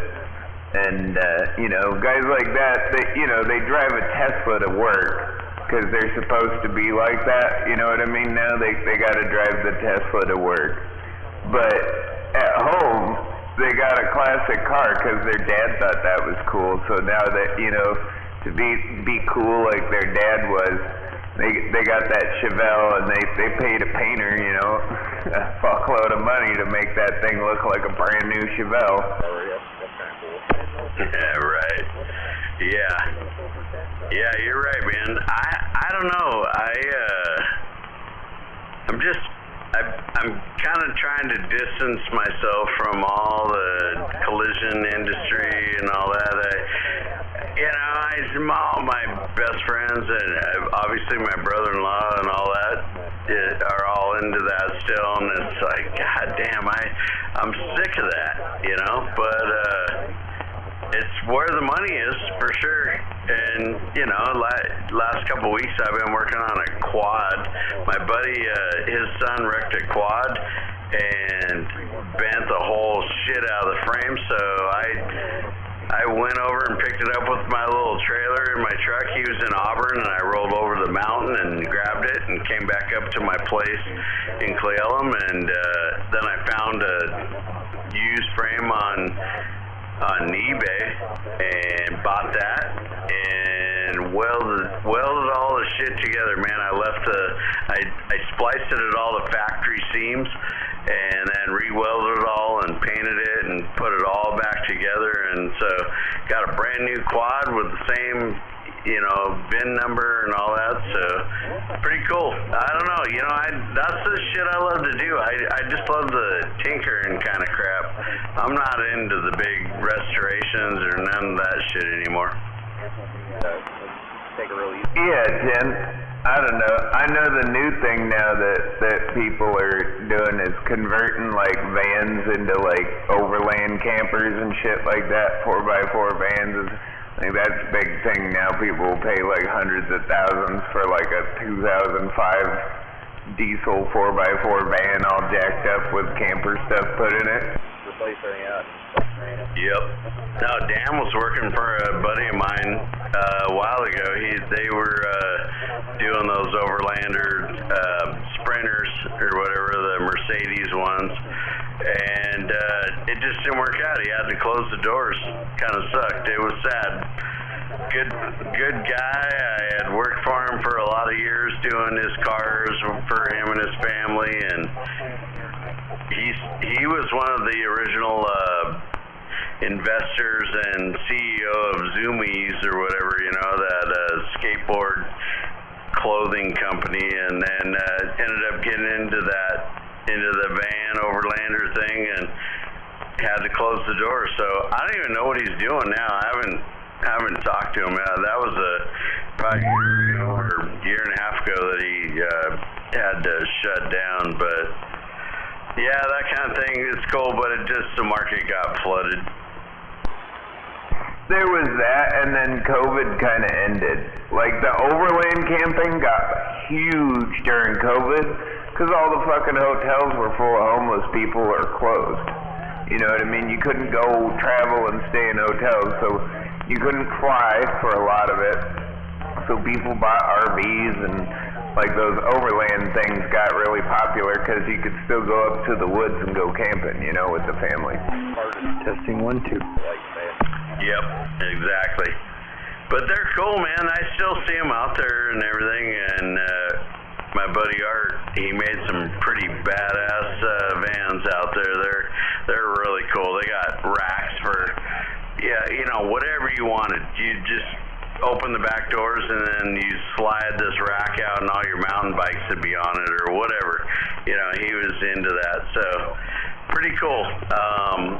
I actually would love to have one of those, man. It would be pretty fun, and I'm sure the prices are going to come down on them soon because the market kind of got flooded there during COVID, like you're saying, and then now there's a whole shitload of them, and so over the next few years they'll probably drop down in price. Dude, I've seen like fully built like off-road overland vans and stuff going for like 30,000-40,000. Basic, like you can buy one of those things and build it yourself at an auction now for like 20,000. They're not really getting bought up for top dollar anymore. But like the Sprinter ones, like those, they're still gonna be up there because those are the popular ones. But you can get a lot of those overland stuff. A lot of it's come down, way down. Stuff that would have been for like an 05 modified van, like that would have been like $100,000 during the peak of when it was hot. But it's like 40 now. You know what I mean? Oh yeah, exactly. That's what I was gonna say. Is like the Sprinters were like, telling me that he's like, dude, we couldn't even get them. We're like we bought up everything that was available. We bought all the stock on the West Coast, and it was tough. And that might be 8 vans, or whatever. And because you only bought four wheel drive.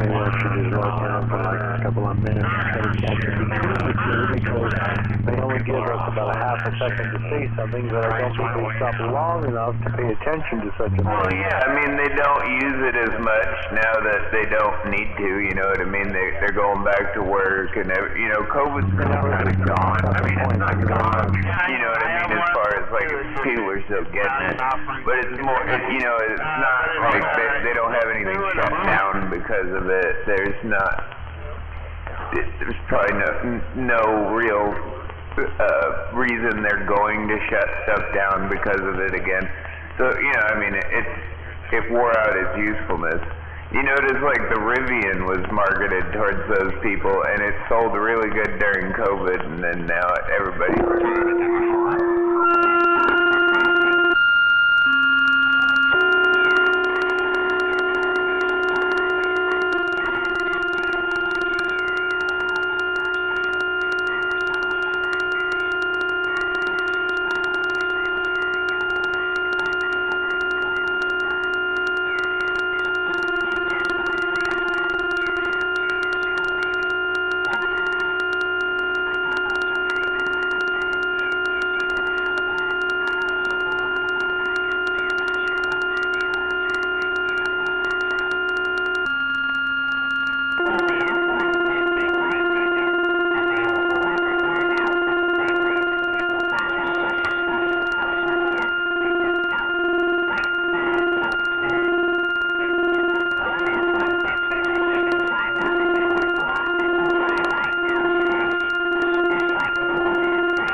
ones, $50,000 fully electric trucks, you know, ready to go, and they're discounted at like $50,000 because that's not what they were selling when they first started getting them. But after everybody found out about the cold issues with the batteries and like it takes way longer to charge, sometimes the batteries won't charge if it's too cold because it'll damage the batteries. It won't charge if it's too hot because it'll damage the batteries. Oh, yeah.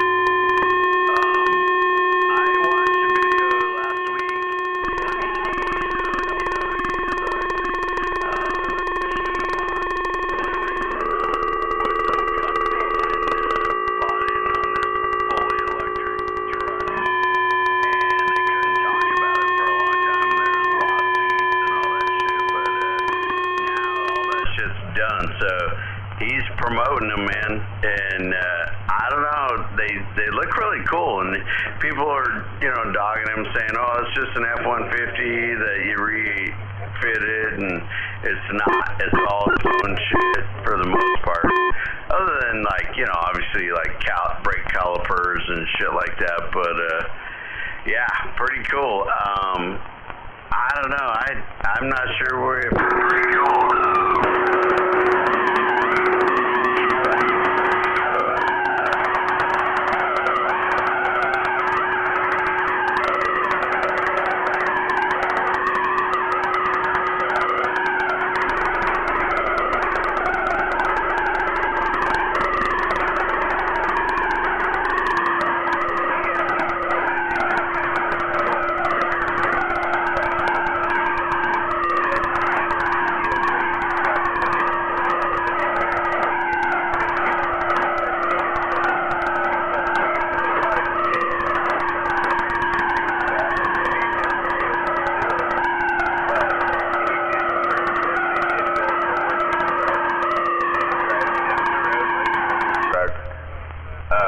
But yeah, those are the Nikola trucks. And I don't think that's the answer yet. Like, I just don't. A hybrid truck, however, you know what? They can't keep those in the Ford dealers right now. They can't keep those hybrid F-150s because they're so easy on gas. They have like a 700-mile range. They have more towing capacity than the normal V6 one, but they still have the turbo V6, you know, like any other F-150. And it's the same thing with like the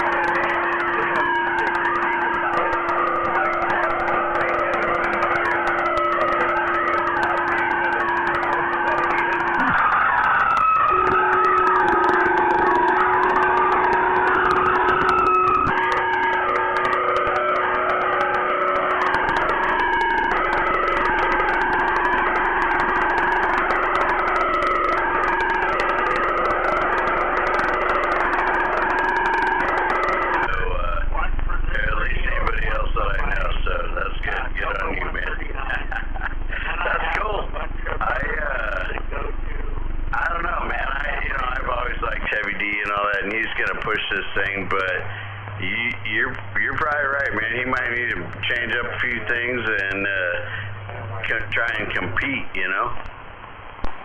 Hybrid technology works right now.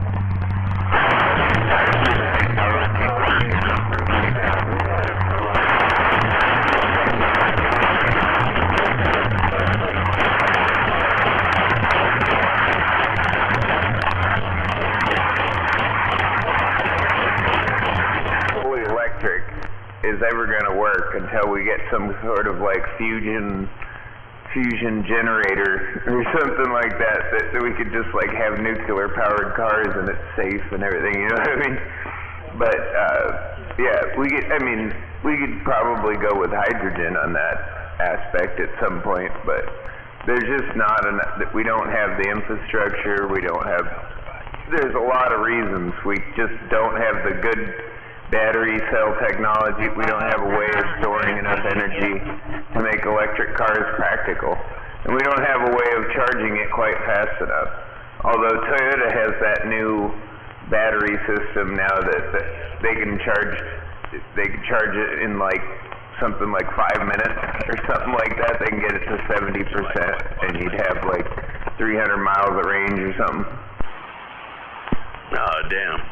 Yeah, I did see some article where they wanted to do a deal with Tesla where you pull in, they just can swap the whole battery, like a quick disconnect, drop a new, like a new battery goes up in there and you're on your way, and then you leave your old battery, and it gets charged and thrown into the next guy or whatever. So, I don't know.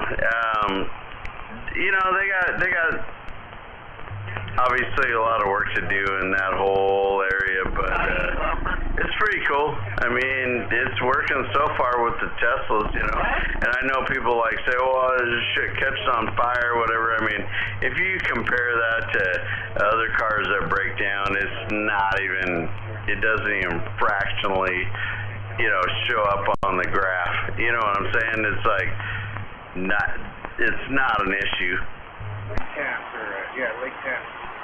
Dude, they have these new valet drones now for electric cars. And this is kind of cool. If they could build this and build the infrastructure to support this kind of stuff, that's kind of cool. But it's this whole thing of where you were to drive your electric car up, this thing comes in and parks underneath it. Picks it up, plugs into it, and charges it as it goes and parks you, and then it sits there and charges it while you're in the restaurant or whatever, and then when you're ready to come back out, the thing will just bring it back over to you, set it back down on its wheels, and you can drive away. That's some creepy shit right there. Well, and they found out it could actually streamline parking. You could fit something like 1.5 more vehicles. No, it was 2.5 or something more vehicles in parking spots because these robots can be so exact and can map out a parking lot that they don't need, they can move sideways and everything, so they don't need to have aisleways or something to drive it through. They could just park it one on top of another, you know what I mean, and then just move a few out and Tetris it out of there. The only value. Yeah, what's this world coming to? Oh well. I like it, man. I love all the techno shit and everything new. I like it, man. I'm ready to move forward because right now what's working, all the new kids have fucked all that up, so they're making it not work. So we gotta figure something out. Dude, I've seen what Volvo has an idea for their next self-driving car. It's like a transport pod, is basically what it is. It looks like a fucking spaceship. Even more so than the Cybertruck. And it completely drives itself. It's kind of boxier, but it kind of spaceship looking. And then it literally, as you're going along, it's got a couch and TV and stuff. So it's a whole, like a bathroom. It's a whole, travel pod. You can just sit and enjoy, the comforts of your own living room as you go to work. Yeah, I saw something like that where they want to use, old railroad tracks and track systems that aren't used anymore. And these things can run, they just only bite onto one side of the tracks. So they can go, two can pass each other going opposite directions. I saw something like that, and there's some little pod thing, and yeah, I don't know. It looks kind of sketchy, seeing how you're going to only be 4 feet apart, track to track, but yeah, I don't know. We'll see, man. And, we'll leave it to all these little fuckers that think they know everything to figure all that out. Volvo already made 2 different models of self-driving car that are legal in Sweden and do work. So it's already possible. haven't had any, like, at least reported issues of people like driving off the road or something like that, or the car just not doing its job. But they have a Polestar that's totally self-driving, and it's allowed to do that in Sweden because it's the only country that allowed it so far. And then they have an an XC60 or something like that they did it to as well. And it's like, when you put it in auto driving mode, like the steering wheel folds into the dash and a table pops out so you can like read a book, eat some food, put your laptop up there. You know what I mean? I got this one, we're going to screen. Yeah, that'd be pretty badass. Pretty badass, man. You know, they have come up with some pretty cool stuff. So I'm ready, man. I'm ready for something new. I don't know. I got rid of all my camping shit, but I'm ready to take off on some new adventure. That'd be pretty sweet. I'm definitely doing that. I don't know. I'm looking for like an old U-Haul van or like a trailer or something to move some of my stuff over to Illinois. But you know, I've thought about like if I get myself like an old U-Haul or something, maybe turn it into like a camper and just go do some traveling too. I don't know. But how long before you're heading out? Well, I hope to be over there before May, but I mean, you know, I'm trying to get over there early April. That sounds good. Oh, damn. So, hopefully you're gonna set up your station over there and give us feed online still. Exactly. Like, I think that'll probably be the first thing I bring over is like the radio, my computers, stuff that, you know, I probably don't want to live without right away, you know, and then I got room to store some of the stuff I'm gonna bring over later here, and then so like I'll bring some of my radio collection and stuff with me on a second trip, more than likely. But yeah, I'm trying to find. Man, it's hard to find a covered trailer. Like every time I find a good deal on one, it's like either too far away for me to go get it right now, and it sells fast, or it's too big to tow behind my little SUV. Yeah, right. What's the elevation of where you're going over in Illinois? I don't know. I mean, probably a couple hundred feet. I mean, it's not very tall, you know, any of the hills that are around there. And I'm not too far from the river, so I'm not too far up. I would say probably like 100 feet or so up from the river, which I don't know how. I mean, I really don't know. But I know it's not much higher than like where I'm at now, if anything. But you know, I've been able to talk to Scooter and everything and stuff like that, and he was saying that he's talked to people down in like the Quad Cities, so there will be people there I can talk to, you know, locally, and I'm positive I'll be able to get out and skip back here if I can get there from here. Oh yeah. Yeah, that's cool, man. I like Scooter. He's a good guy. He's always super friendly and he's loud as hell. I can talk to him whenever I want. You know, if I hear him out there, I can say hello. So that's cool. That's good action right there, man. I'll be able to talk to you in Skip Land. Well, yeah, and if I have to, I'll pump it up. But I got permission to get like a beam antenna and put something on the roof. So, you know what I mean? Like, I can get a decent, you know, maybe beam, something like one of them Stereo 4 elements, and put something like what I'm putting through it right now. I should be able to get out fine. Oh yeah. Are you guys gonna rent a house, or what's the plan off the bat? My partner owns a house over there. Perfect. Cool. Right on. Alright, I'm gonna go get a refill, man. We'll let this channel roll for a minute. I'll be back up here in a minute. I'm gonna just run down to the garage and grab another bitch beer little White Claw, and get back up here and stagger some more. 10-4, well, don't fall down.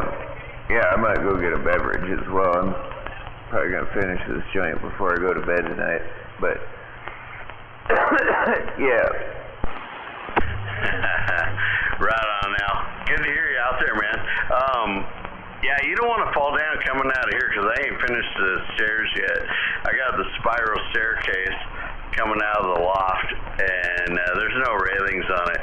So if you fuck up, you're going down, you know, the whole story onto the laminate floor. And then the dogs will lap you up. So, yeah, I got to be careful of that. But, right on. Good to hear you out there, man. I'll be back in a minute. That's the D104. Yeah, this has got some base and turbo controls on it.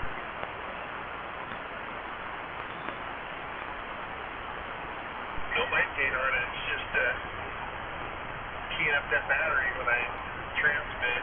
We kind of adjusted the radio a little bit.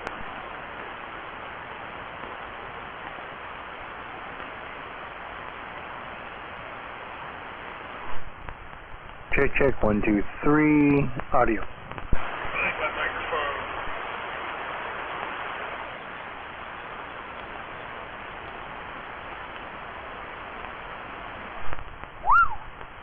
Alright, let's check the gauge for signal. Blacktop, what microphone are you talking about out there?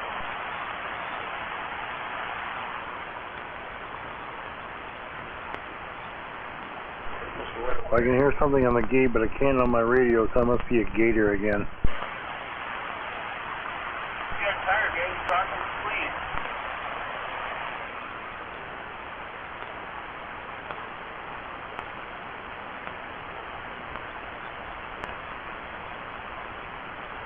Boredom to death, right?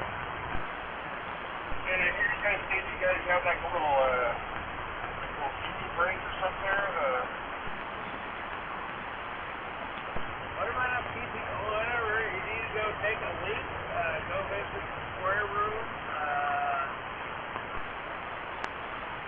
I thought I heard you guys talking about some kind of PC break or some kind of meetup thing or something.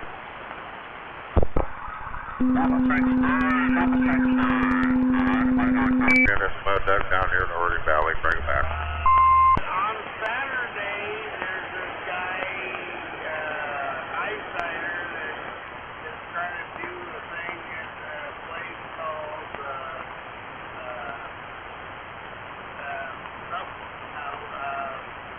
I don't know. There's a restaurant in Auburn that, for 3-second deck key. 1, 2. That sounds alright. I'm a retard. I know the name of the restaurant. I have a brain fart. Give me a second. I'll try to fire that brain cell.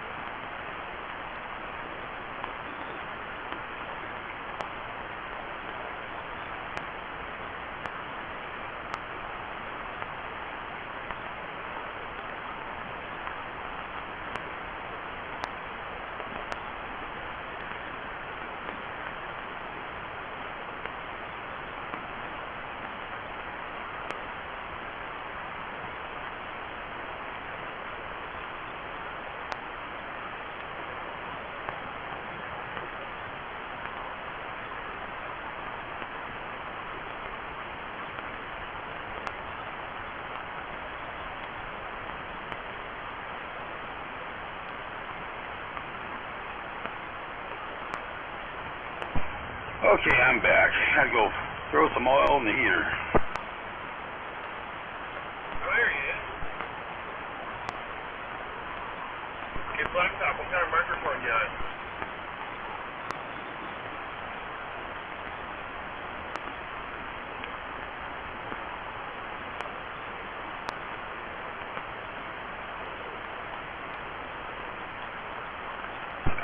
don't sound bad. Yeah, trying to find out what kind of microphone you were talking about. Oh, I'm on the one I got. Oh, I'm sorry. This is a static to 878. Oh, 878. Oh, is that the new dance mic? Yeah. I remember you were talking about it. That thing's actually got a good sound. It's got that, kind of like that high bite type audio. That's pretty cool sound to hear. Yeah, that little cling when I when I keyed up, because it's pretty plastic, and the plastic key up bar on the bottom was slapping the metal plate on the base of the microphone, so I had to throw in a couple pieces of cloth in there. That probably sounded better with us. Yeah, so I would say, you got to be talking on the D104. Yeah, that's what I got. That was that bell spring. I guess I'm the one that got the spring on there. You can go out there on the side then with it, you're like, someone's got the little Browning keyed up today. They just blast all the way through the skip land.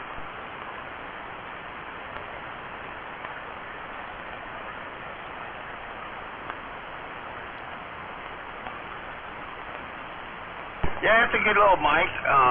It wasn't too expensive, and it is in the static, so hopefully it has some audio quality comparable to previous mics. Yeah. Did you say that was an 817? D104 Silver Eagle or something. It's pretty crisp sounding.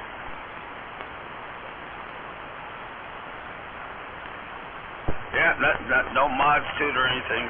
Completely stock. I'm sure you've seen pictures of it. It's not a bad mic. I wish they had a volume control up top, but that's okay. Well, they went to go chintzy on this stuff. I don't know why. They give me these pretty cool microphones, like these shiny lollipops. They got these things. This stuff. A lot of things. Oh man. Yeah, I had a Chrome D104 Silver Eagle. I think it was it was Chrome. It had the slapstick and the chicken choker. I love that mic. I wish I never got rid of it. Yeah, I got a couple of those over here, but they're more trouble than they were sometimes. Those relays go bad in there, and you gotta take them all apart, gussy them up. I took mine apart. One day, they wouldn't transmit or anything, so I had to take it apart. And then that base bar, that key bar that's on the base, it gets old, worn out, like kind of bent. And so it won't trigger those relays anymore, so I just gasked it in there. It's like, kind of like self-gasket, like kind of like in the ditch. Put it on that plate there, kind of took the space out of it, so now the keys over it.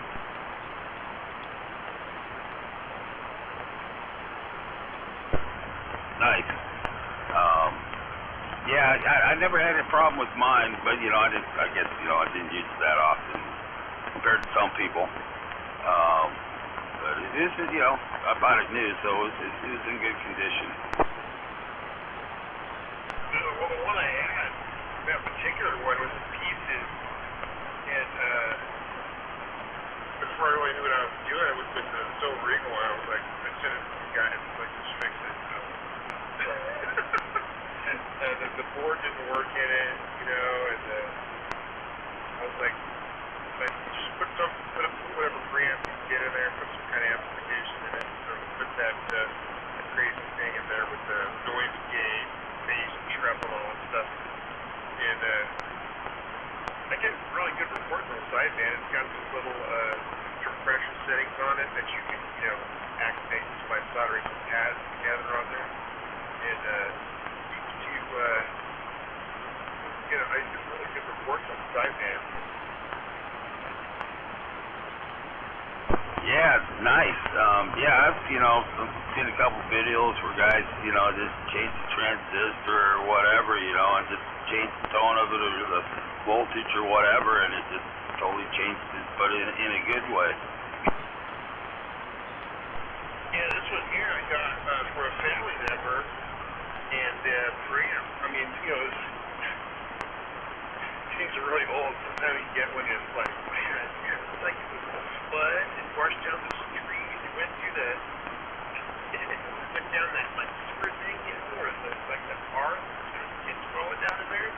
It looked like it went through all that. And you want to buy it. Oh man, it looks like someone, you know, lit an M80s, put it in there, and then screwed the plate on the bottom back in and went and let it go off, you know. So I had to take the whole thing apart. Got the cord for it and all that. And this preamp here only got bass and treble on it, but kind of brought it back to life. Kind of cool. Right on. At least it's still breathing. Yeah, and I won't ruin one, you know, unless it doesn't work, you know, then I'll just put it apart. So, okay, take an artificial heart and do whatever, but I could probably, I don't know if this one sounds good, like this baby, like I didn't change the controls, but I could probably turn the treble up on it, but I don't like it when all screechy like that, you know. Now, you know, definitely not. I definitely don't think, you know, you want to take that highs out. I think more mids is better. Yeah, that's what I'm going to do when I'm going to actually try to get a preamp here built. And then that's what I want to do is change those little heights and just masters a little bit. Just to kind of, what you want to do is kind of shelve those upper mid-ranges, you know, in there.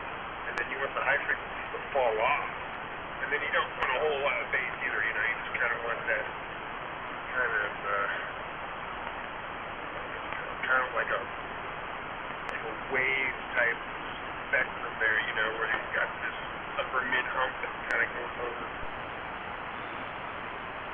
Yeah, I know what you're talking about, definitely. So I thought if I could and get that high cut and the low cut there before it hits the transistor, then whatever it or FET or whatever, then it'll be cleaner because those frequencies won't be included in that gain. Taking something away, and what's that just going to get right through there? Well, you know, on the receiving end, you know, we use our, you know, A&L and noise blankers, high cuts.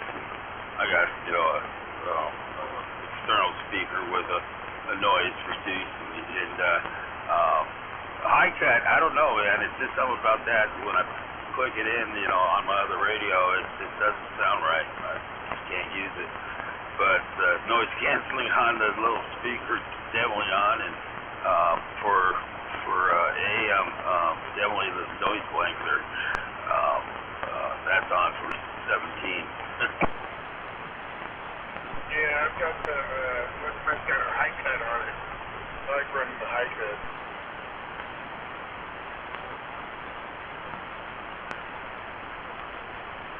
Yeah, but running that noise blanker, man, it definitely will, you know, kind of make people sound muffled. You know, if you got a hard time understanding people, you know, definitely turn it off, and it definitely sounds clearer.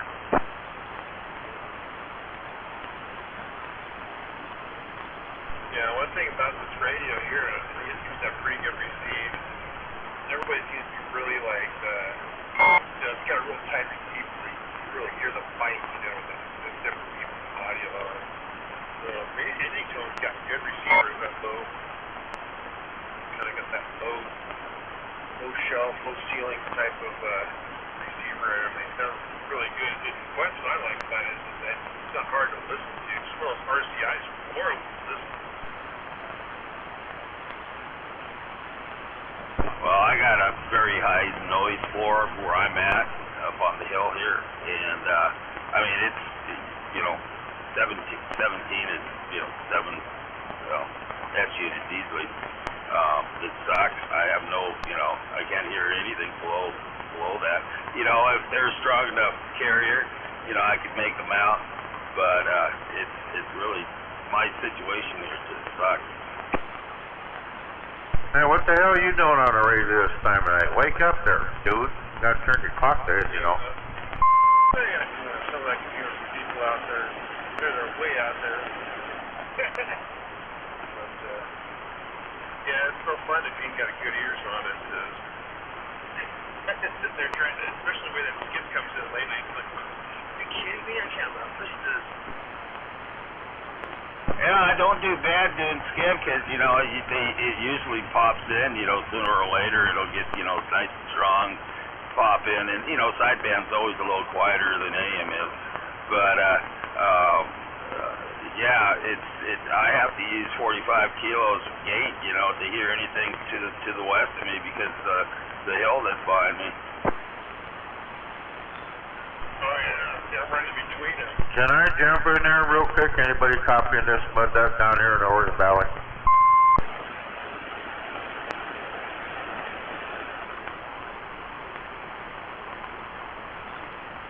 Hello, hello, hello. Anybody got a copy on this mud duck?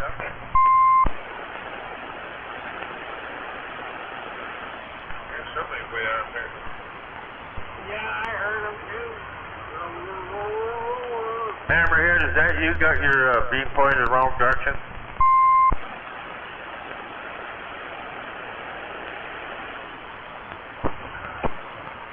Hammerhead, 669 time.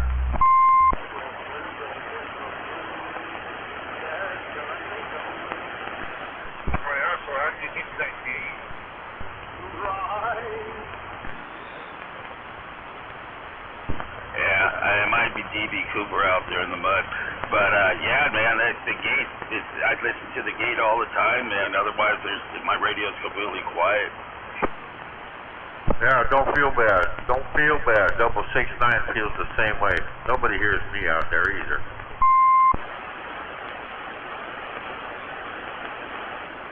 Is there like a YouTube channel where the gate is? The gate, 45 kilos gate on YouTube.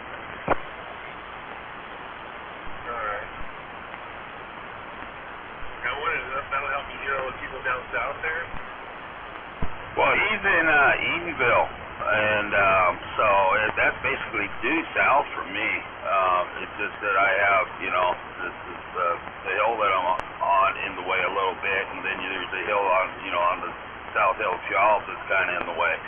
But yeah, he's out there ways. But I, you know, if you're on the 45 kilo gate, you hear from like Olympia, Tacoma, just everything you can hear. Hey, breaker. It's kind of cool. Yeah, someone's out there doing breaker. I just got a lot of static, man. I'm trying. It's hard to bring in. All right, this is 669 down here in the Oregon Valley. 669 down here in the Oregon Valley. Yeah, things are tough out there on the AM anymore. It seems like all these big dogs are just running us over. 669, yeah, Oregon Valley, yeah, man. I think I talked to you yesterday. Copy that. Well, I forgot where the heck you were located. What's your location, my friend? I'm Auburn, Highway 18 military. All right, copy that. Well, I appreciate you coming back to me there. I'm going to shut my mouth up so you can get back to the conversation. Yeah, appreciate you coming back there. 669, we'll be standing by listening. Or my highway 18.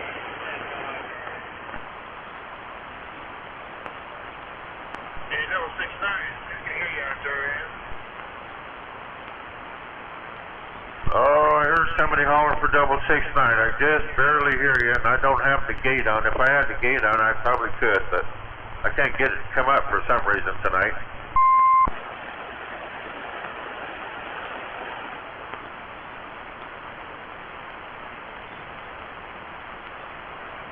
Did you guys go to the dinner tonight?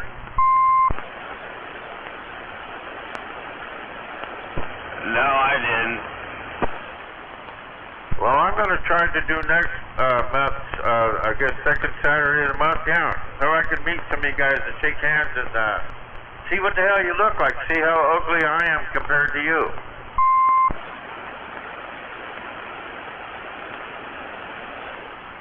Yeah, every second Saturday, so I'll probably be making it down there sooner or later. Well, let's hope you do, because I'm going to try to start going there, and I'm going to take my wife. I hope nobody cares, because she's going to be my driver. Right on. Copy that. All right. Well, I'm going to get back out of here. I didn't mean to interrupt your conversation there, but I just wanted to see if I could make contact with you again.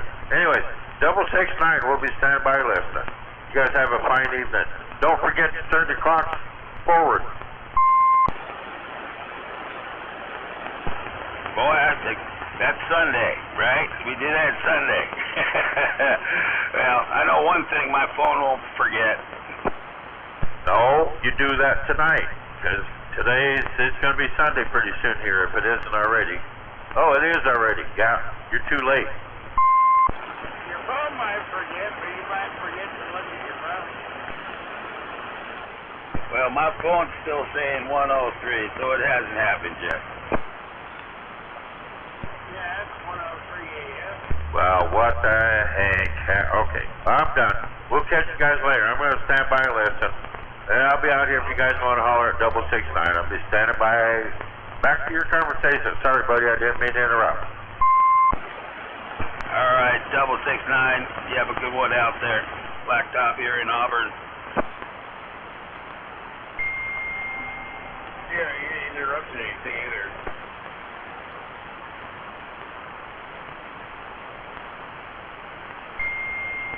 Is that you're having fun on Saturday night?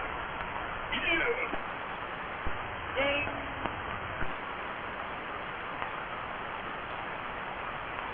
Copy. Stick and move. Stick and move.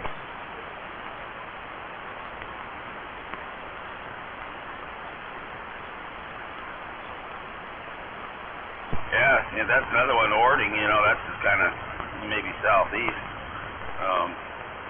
between Bonnie Lake and Puyallup, I guess, isn't it?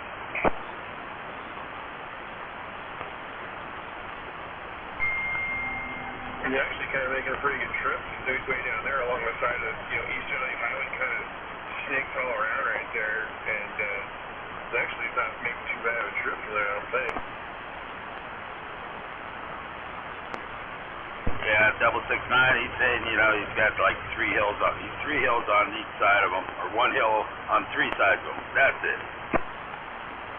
Yeah, I'm down here in a freaking hole. Everybody calls me a mud duck. I'm a big mud duck. Quack, quack, quack. Ain't gonna be, man. We pointed up here.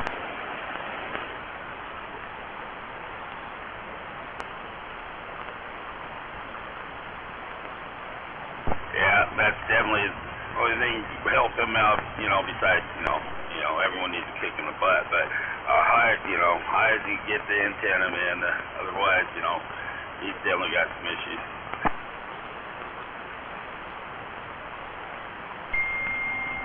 You got a 669, you got a ground plane down there? Hey, Blacktop, can I jump in there again?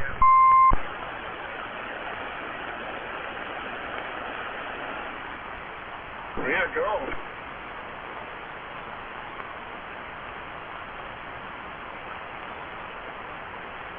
Hey, Blacktop, can I jump in?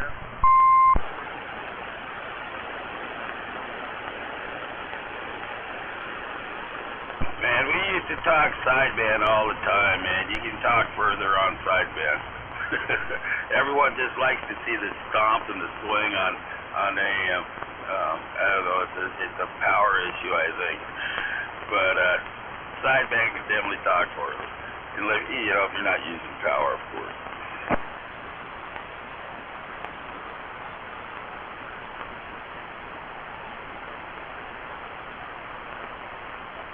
Hey, Blacktop, can you still copy 669?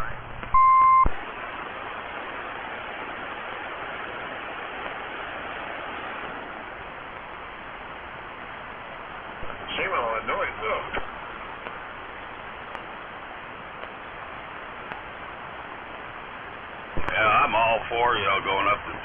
sideband and talking, you know. But anyway, it's a different thing.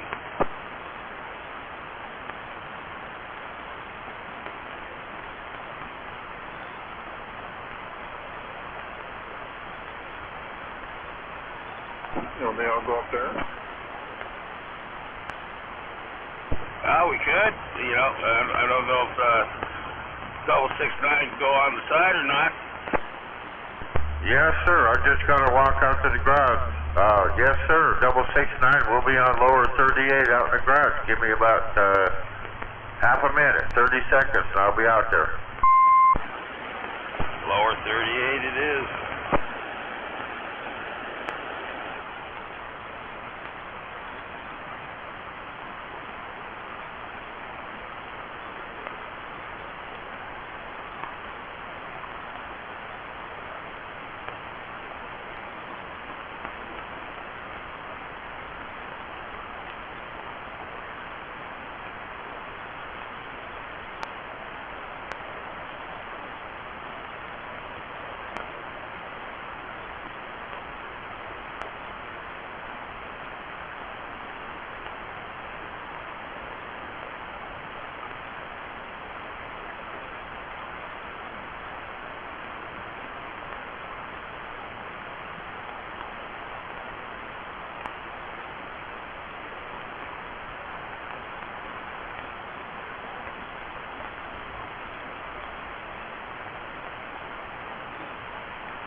All right.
Yeah, it means if we have like an extra 50 watts, you'd probably be able to hear all right.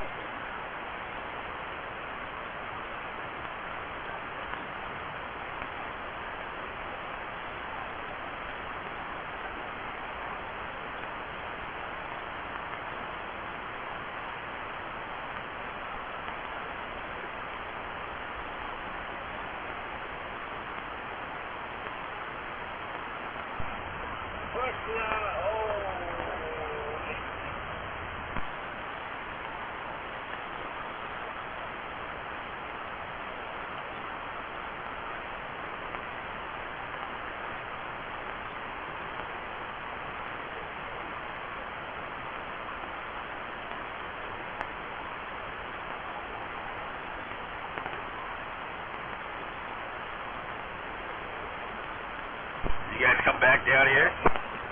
We're out here. I'm sitting there talking myself up on 38.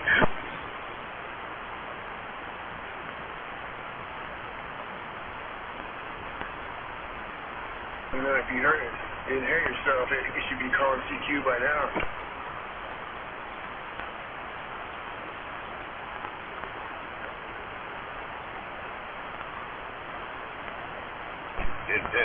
down? He's probably going back out where, maybe he's in the car or something. Ooh, 669? Yeah, he said they had to go somewhere else to go on another radio or something.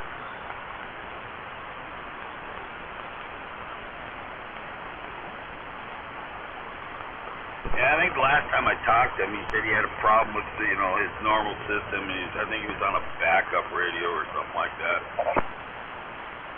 Oh, wow. So he says it's antenna. Well, I'm on an Antron here, and it's only like about 10, 12 feet up or something like that, but yeah, he said he was down in a hole or something. He might need like a tower or a beam or some other means to get his signal here, you know.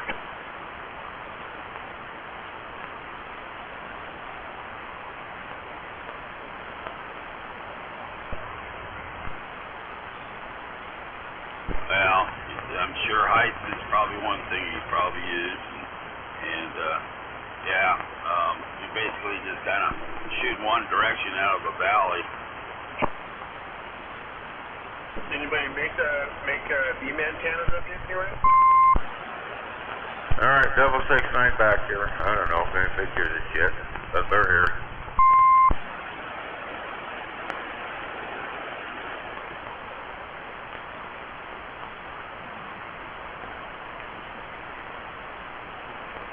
Oh no, I'm gonna pick the one for 706.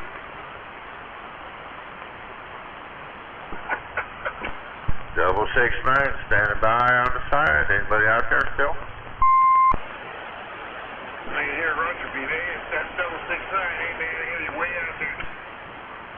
Oh gosh, I heard somebody way out there in the distance. So I didn't copy anything other than I heard somebody waving at 669. Wave back at you there, my friend. Yeah, I can hear him out there just above the noise level there. Let's see. Hey, 669. Craco Kid, hello. Hello back at you there. Gosh, I hope you guys are hearing me better than I'm hearing you, because I'm just barely bringing you in, and I'm on my best set of ears I got here right now, so I apologize.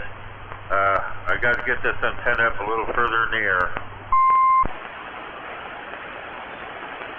Yeah, you can get some pretty decent, like 25-foot push-up poles. Or they got some like 25, 30-foot masts on Amazon, not too bad, $150 or something. If you can guide it.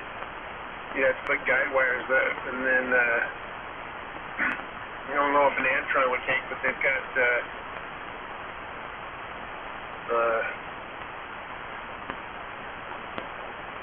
some antenna masts you can order, 5-foot sections if you want to kick it up the side of a pole or something like that. Well, I've got a tower in the garage that I'm working on. I got it as a big rusty bucket, and I'm cleaning it up, trying to make it prettier looking and make it last. Well, I know it's going to outlast my life, but yeah.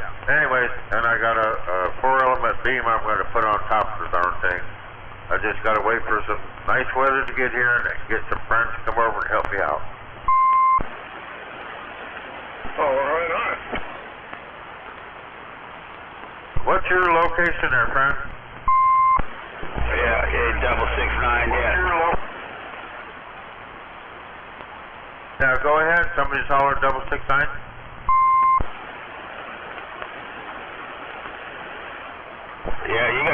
Yeah, you got Blacktop here. I'm listening to the gate, man. You sound good on the gate. Yeah, I can't even get that thing to come up on my computer tonight because I wanted to listen to myself because I've been trying out a couple different mics there. But, well, I'm glad. Well, at least the gate's hearing me good, but I don't know about anybody else.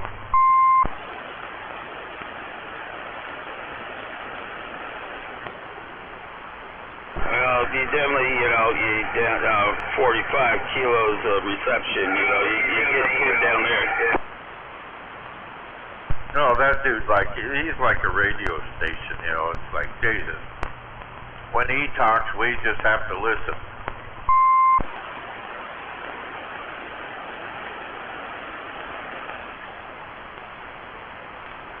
Well, I don't hear him on my radio, but I hear him very loudly on the gate. Well, it's fun talking to you again, Blacktop there. Shit. That's kind of unusual for my radio to run that direction. It usually don't go that way. It usually goes south more than anything.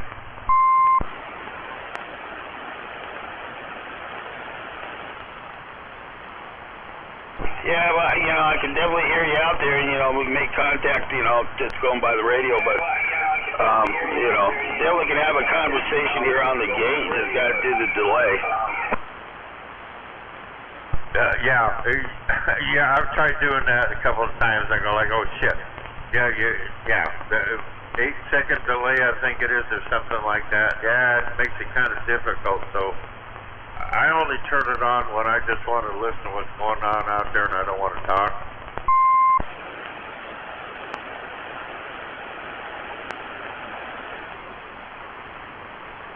Yeah, if I didn't have the gate, I'd be listening to nothing static. Yeah, you probably would. If you're listening to me on the gate, that's why it takes 8 seconds for you to get back to me, correct?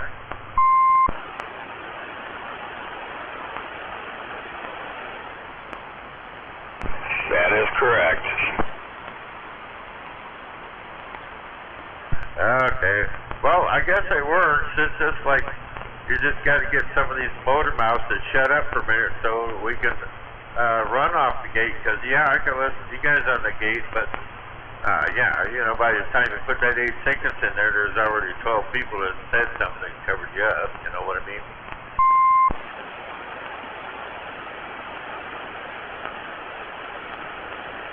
Yeah, late night communications when no one's out here. Well, that's the only time I do AM. I don't like doing AM. I don't have the power to do like some of these other fellows do around here, so I like doing sideband, and I bought this damn, I don't want to ever get into it, but I bought an amp from somebody, and it's only good for AM. I'm going like, well, I don't do AM during the day. That's sideband's my shit. That's what I like.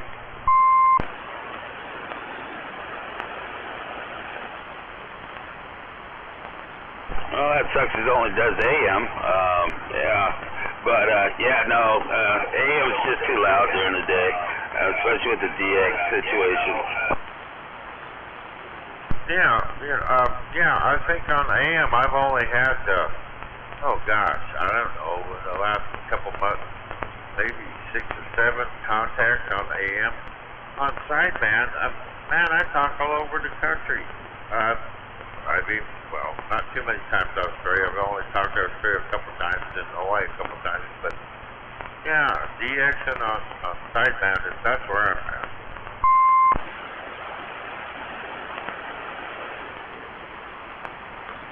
Me too.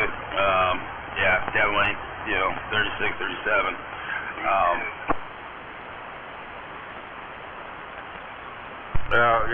See, my call sign on the AM is 669. When I'm on sideband, I'm Taco Bender. Taco Bender 69.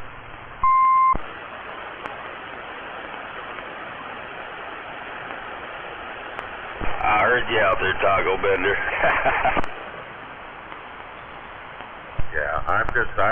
I've always been a sidebender, and I spent $600 on this damn unit here, and it's only good for AM, and I didn't realize it was, otherwise I wouldn't have bought the motherfucker.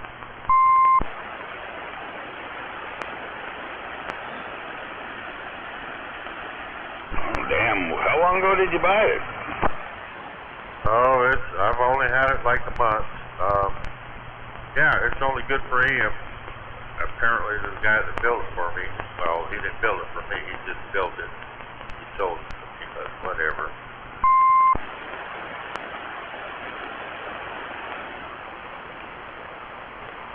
Well, hopefully it has some channels to go to other places, but $600, that's a lot.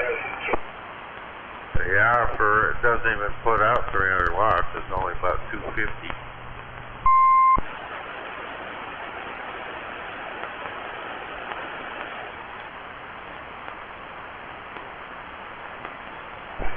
definitely doing good on the AM side for the power. But no sideband, that sucks. Yeah, I would never have bought this thing if I didn't realize it wasn't, whatever. I don't know what the hell it takes to put sideband in the damn thing, but I'm willing to have to take it back home and fix it, so I can talk sideband. That's where I'm at. I like sideband. I'm sorry.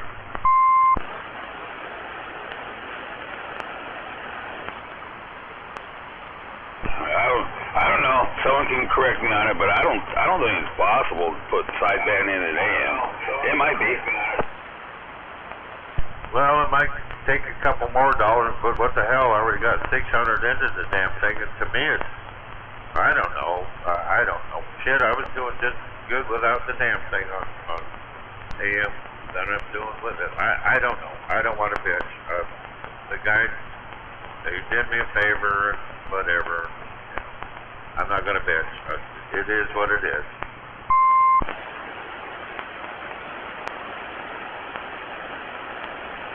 You should be able, if you want to, you should be able to trade for something that, would help you better than that.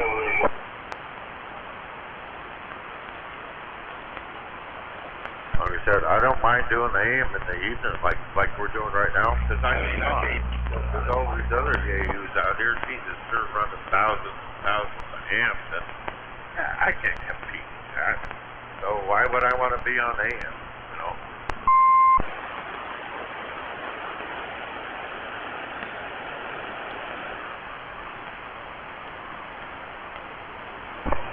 Yeah, I know. It's trying to compete with some of these guys is pretty rough, but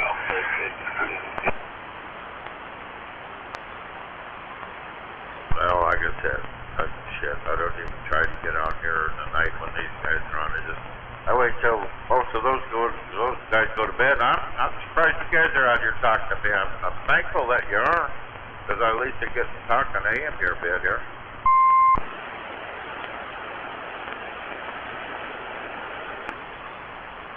Copy that. I got an Anytone Quad 5 and got it off of eBay for $222. Directly from China, but it's simple mod to get the 27 in. Well, that's what I'm talking on right now. I'm on my Anytone. I've got both of them. I got the 555 and 2, and I got the 555 and 2 plus, or whatever the hell it is. Yeah, I got both at Anytone. I like these damn radios. They're pretty good radios.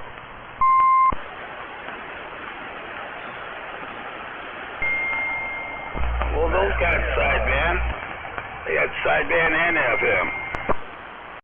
Yes, they do. Yeah, if you want to get on the CW, you can even do Morse code if you want. I was going to pick up a key today when I was at the Field Fair. I couldn't find one that was cheap enough because I just wanted to play with it. I was going to give some of these guys on AM some shit. I was going to plug in the CW key and just start doing Morse code and see if they could tell what the fuck I'm saying to them.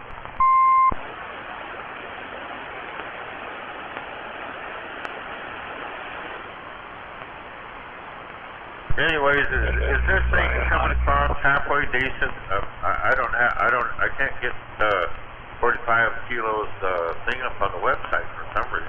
I just keep coming up with one of 2 months ago, a year ago, and 3 months ago.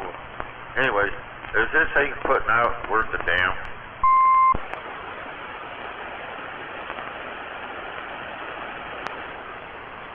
Yeah, it sounds good, man. Good audio. Sounds like, it sounds like good radio.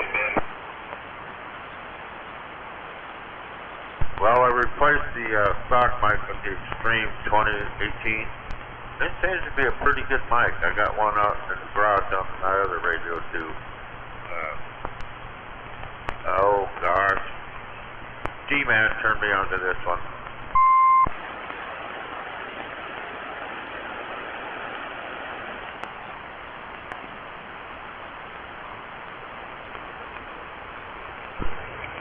It's definitely making the trip.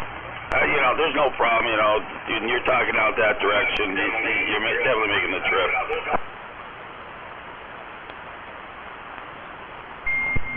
Alright, I'm I'm just going to kick back here and listen for a while and get ready to turn my clock forward, I guess, here. All right, man.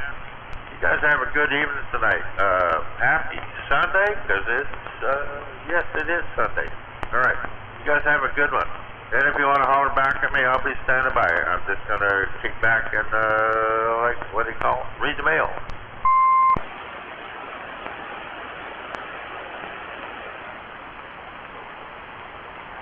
Copy that, 669. Yeah, we find one. Blacktop here. Well, you get that beam up, you probably won't have any problem then.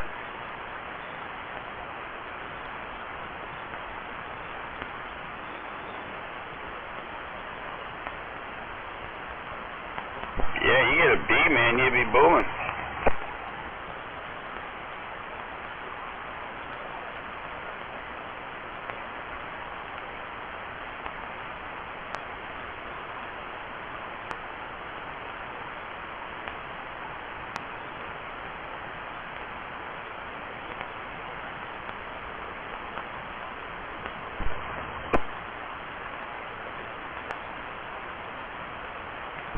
Sorry about that, guys. Just talking to him on the gate.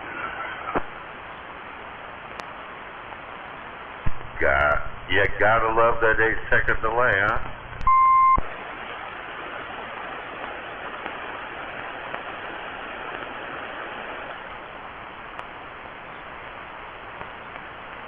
Yo, Big Bing, you guys clear?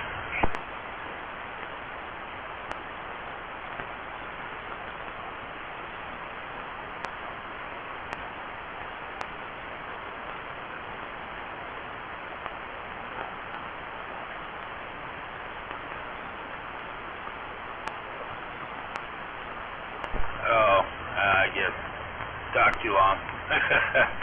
Oops. Yeah, everybody lost their attention.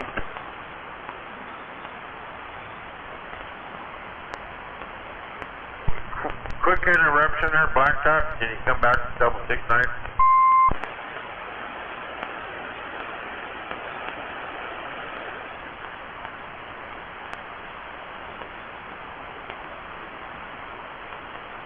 Hey, Blacktop, you still out there, 669 looking?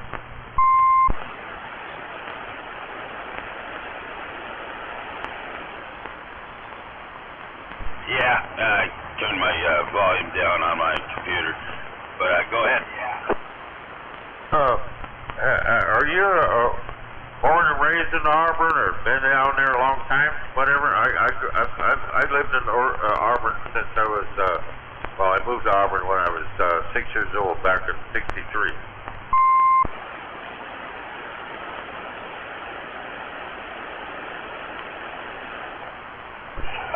No, I grew up in Berrien and lived in West Seattle for a while. Okay, I just wanted to check, because I ran a couple of people that I haven't seen for like these 30 years. I met at at one of the breakfasts we had a while back here. I haven't seen him in 25 years, and he was one of my radio techs, not to mention a friend of mine forever and ever. And I was just wondering, I grew up in Auburn, so I was just wondering if you were an Auburnite or something else, whatever.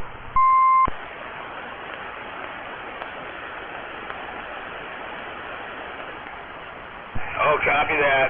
Copy that.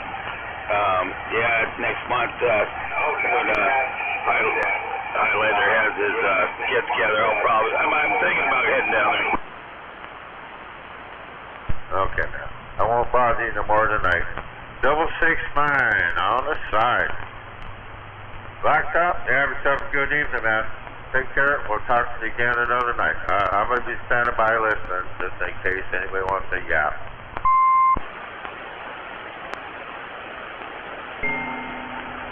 Hey, 669 Blacktop, I'm out of here. Craco, shoot it down for the night. Craco Radio. Best Kiev in the West. Oh, gosh, there's somebody out there hollering. Oh, who the hell was that? You have a good one. Take care, man. Talk to you on the flip side. All right, be good. Don't forget to turn your clock ahead.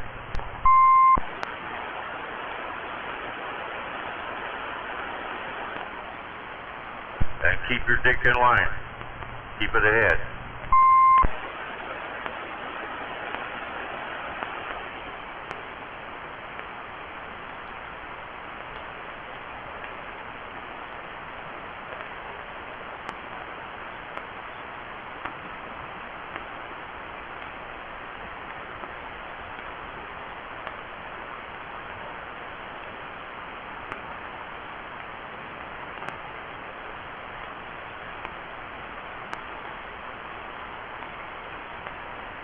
How about that 169? 169. Are you out there? 669 looking?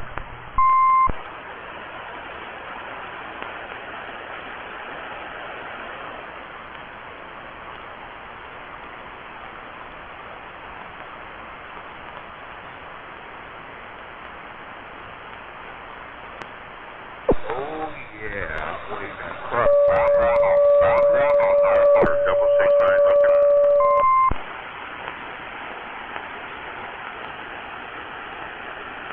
Got a copy out there, anybody?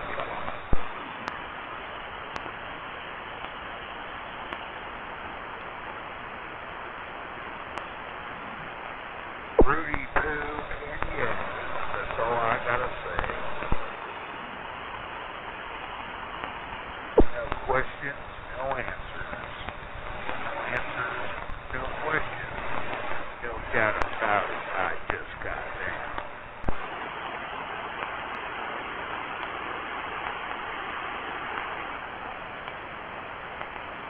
How about it? 169, 169, Sidewinder. Sidewinder, you out there? 669, stand by looking for you, buddy. Oh, who's that out there?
Hello.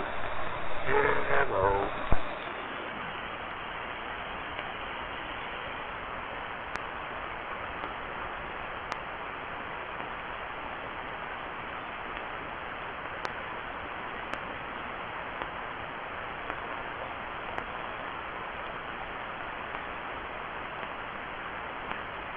Poor guys, get down and get down.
Yep, everybody's late for church this morning.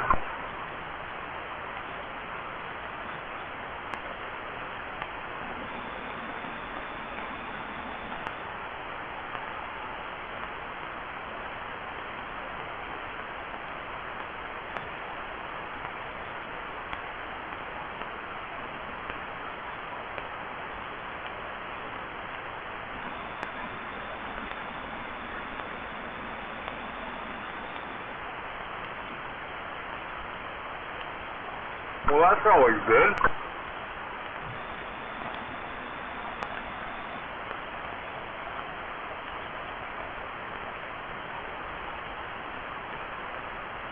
Yeah, that's where I'm lucky. I seen all three of mine yesterday. And I'll see all three of them again today.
Little Mike Shia.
Anybody still awake out there on channel 17? Anybody still awake out there on channel 7?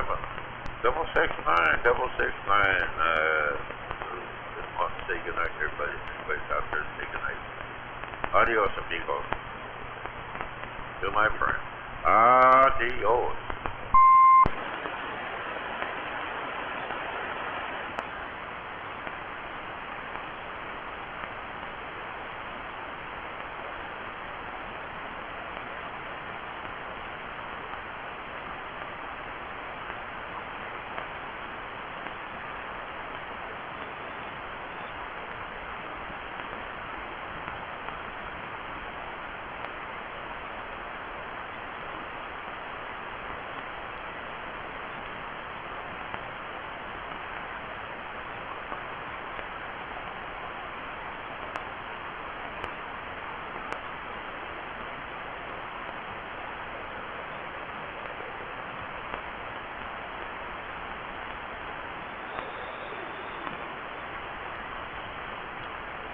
Alright, fine, you didn't like us that way. Good night, motherfuckers. See ya, or hear ya, whatever. 669. I'm going to bed. Piss on y'all. Good night. No, nothing. Love y'all. Bye.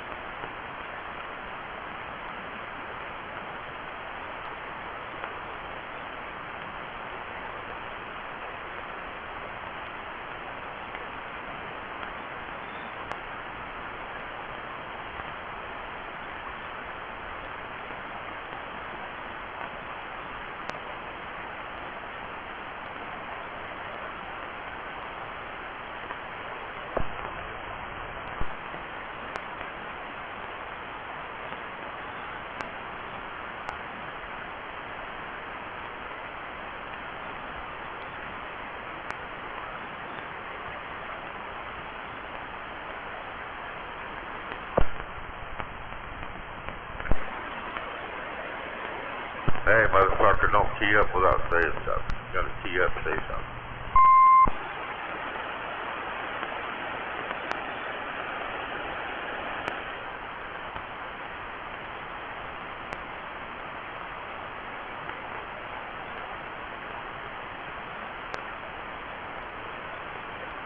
Just testing all the radios early in the morning. I'll go somewhere else. What are you checking out? What are you checking out? Chickens? Chickens running loose in the coop? What'd you say?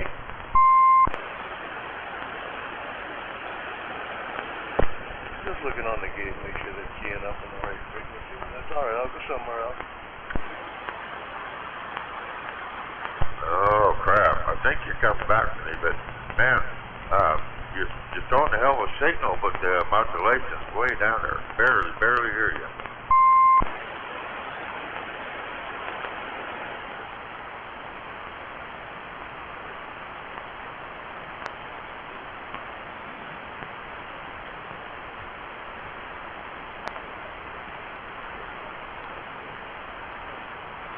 Yeah, that unit that was trying to do it again. Let's see. Like I said, the signal was really super strong, but the modulation was like unreadable.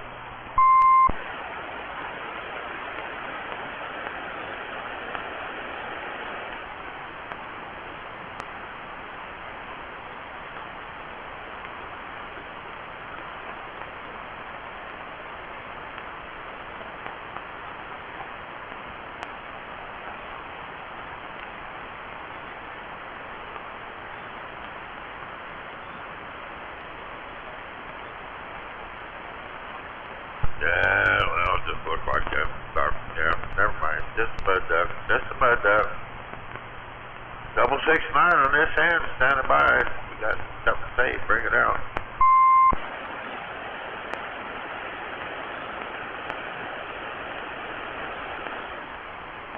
If not, I'm going back to eat my red black liquor. Yeah, eat black and liquor. Yeah, black and red liquor. Never.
on this one?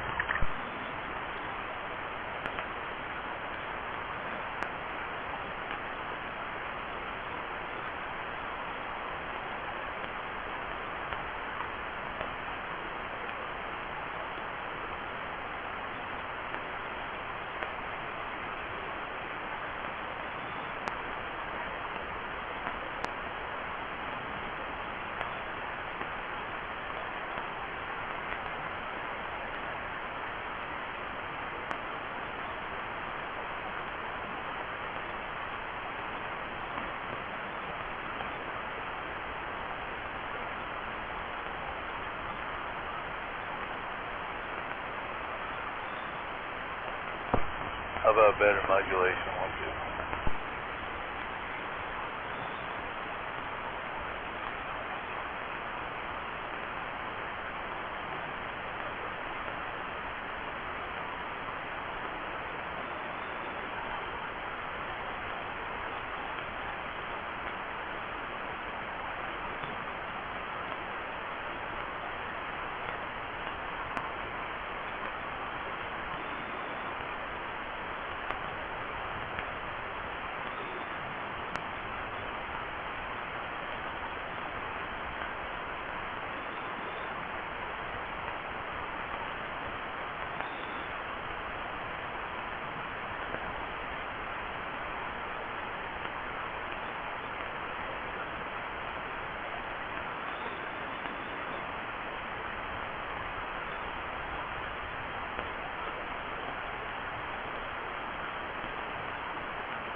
ahead. Morning time.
Going dog walking?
Yeah, a little breezy.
Well, that always makes it fun, doesn't it?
It'll do that for damn sure.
fucking helicopters are out running around already.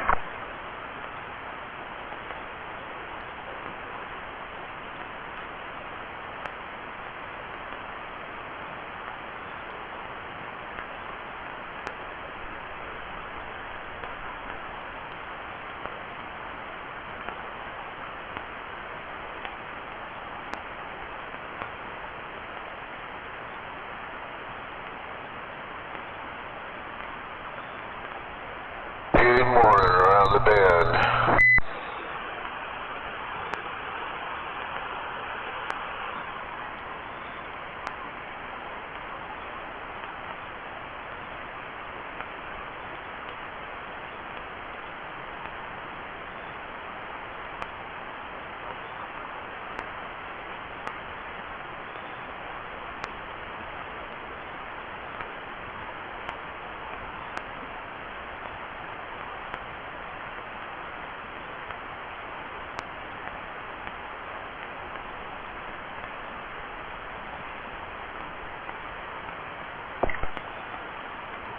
It's hard to tell. I just usually don't hear them flying at night so much. You know?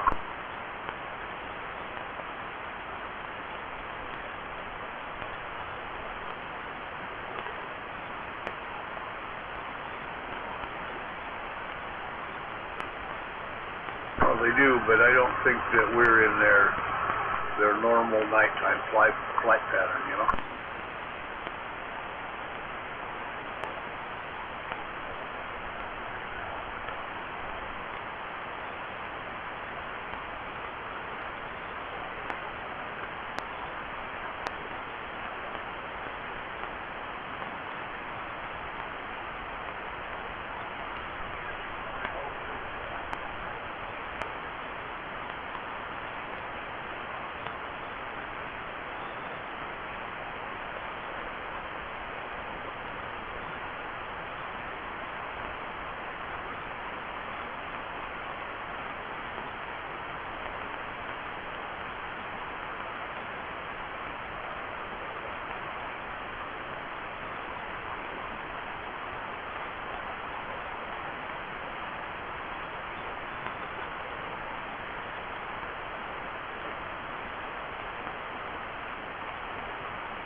Yeah.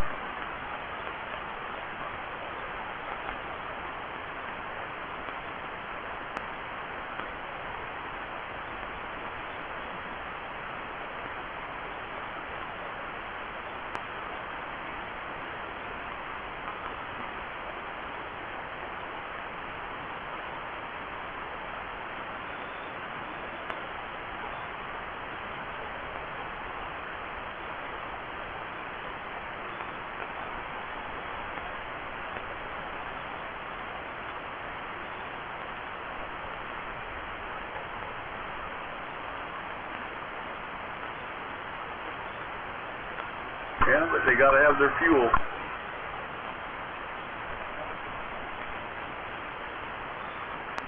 Good morning.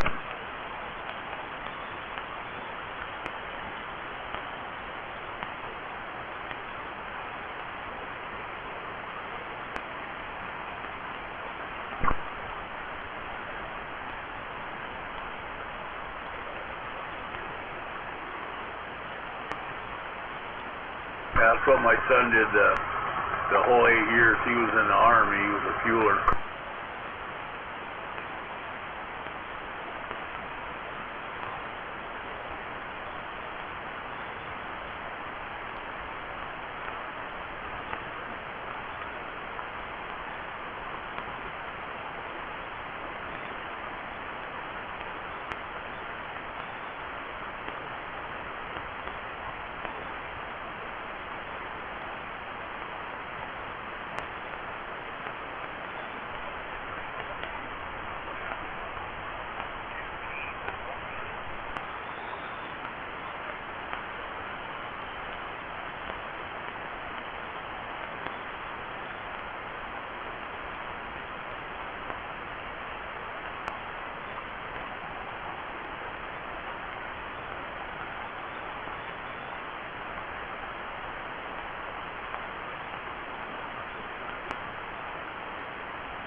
some really dumb drivers out already.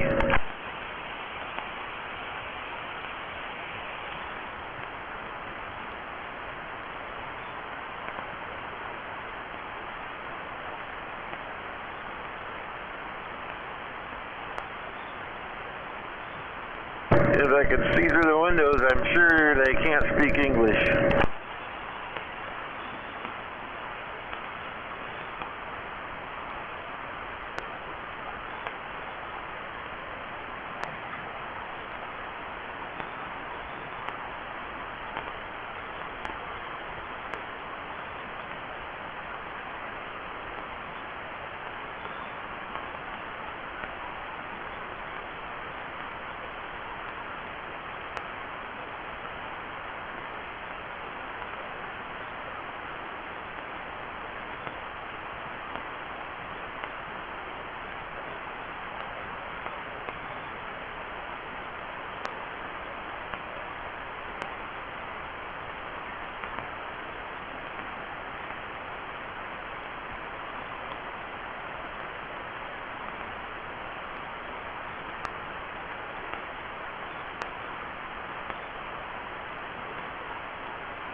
we're cooking.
top of the world.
almost 7 and they all sleeping.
Audio test.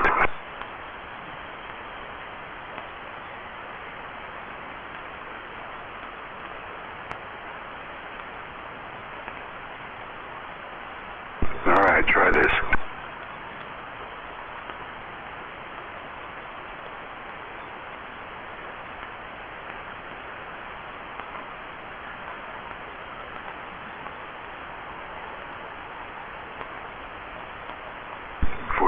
Kilo quick test.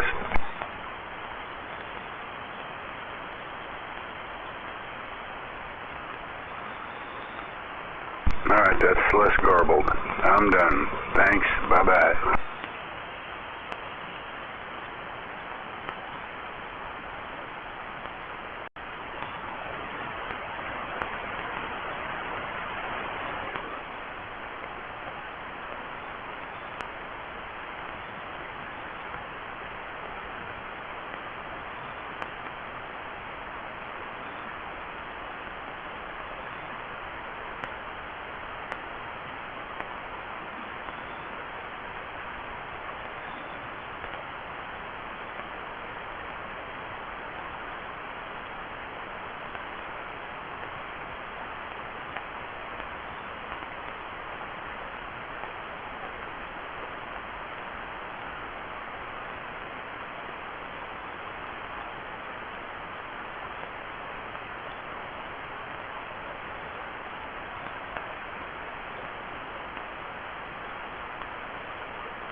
think it's time for some coffee.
Another fine day.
was exciting.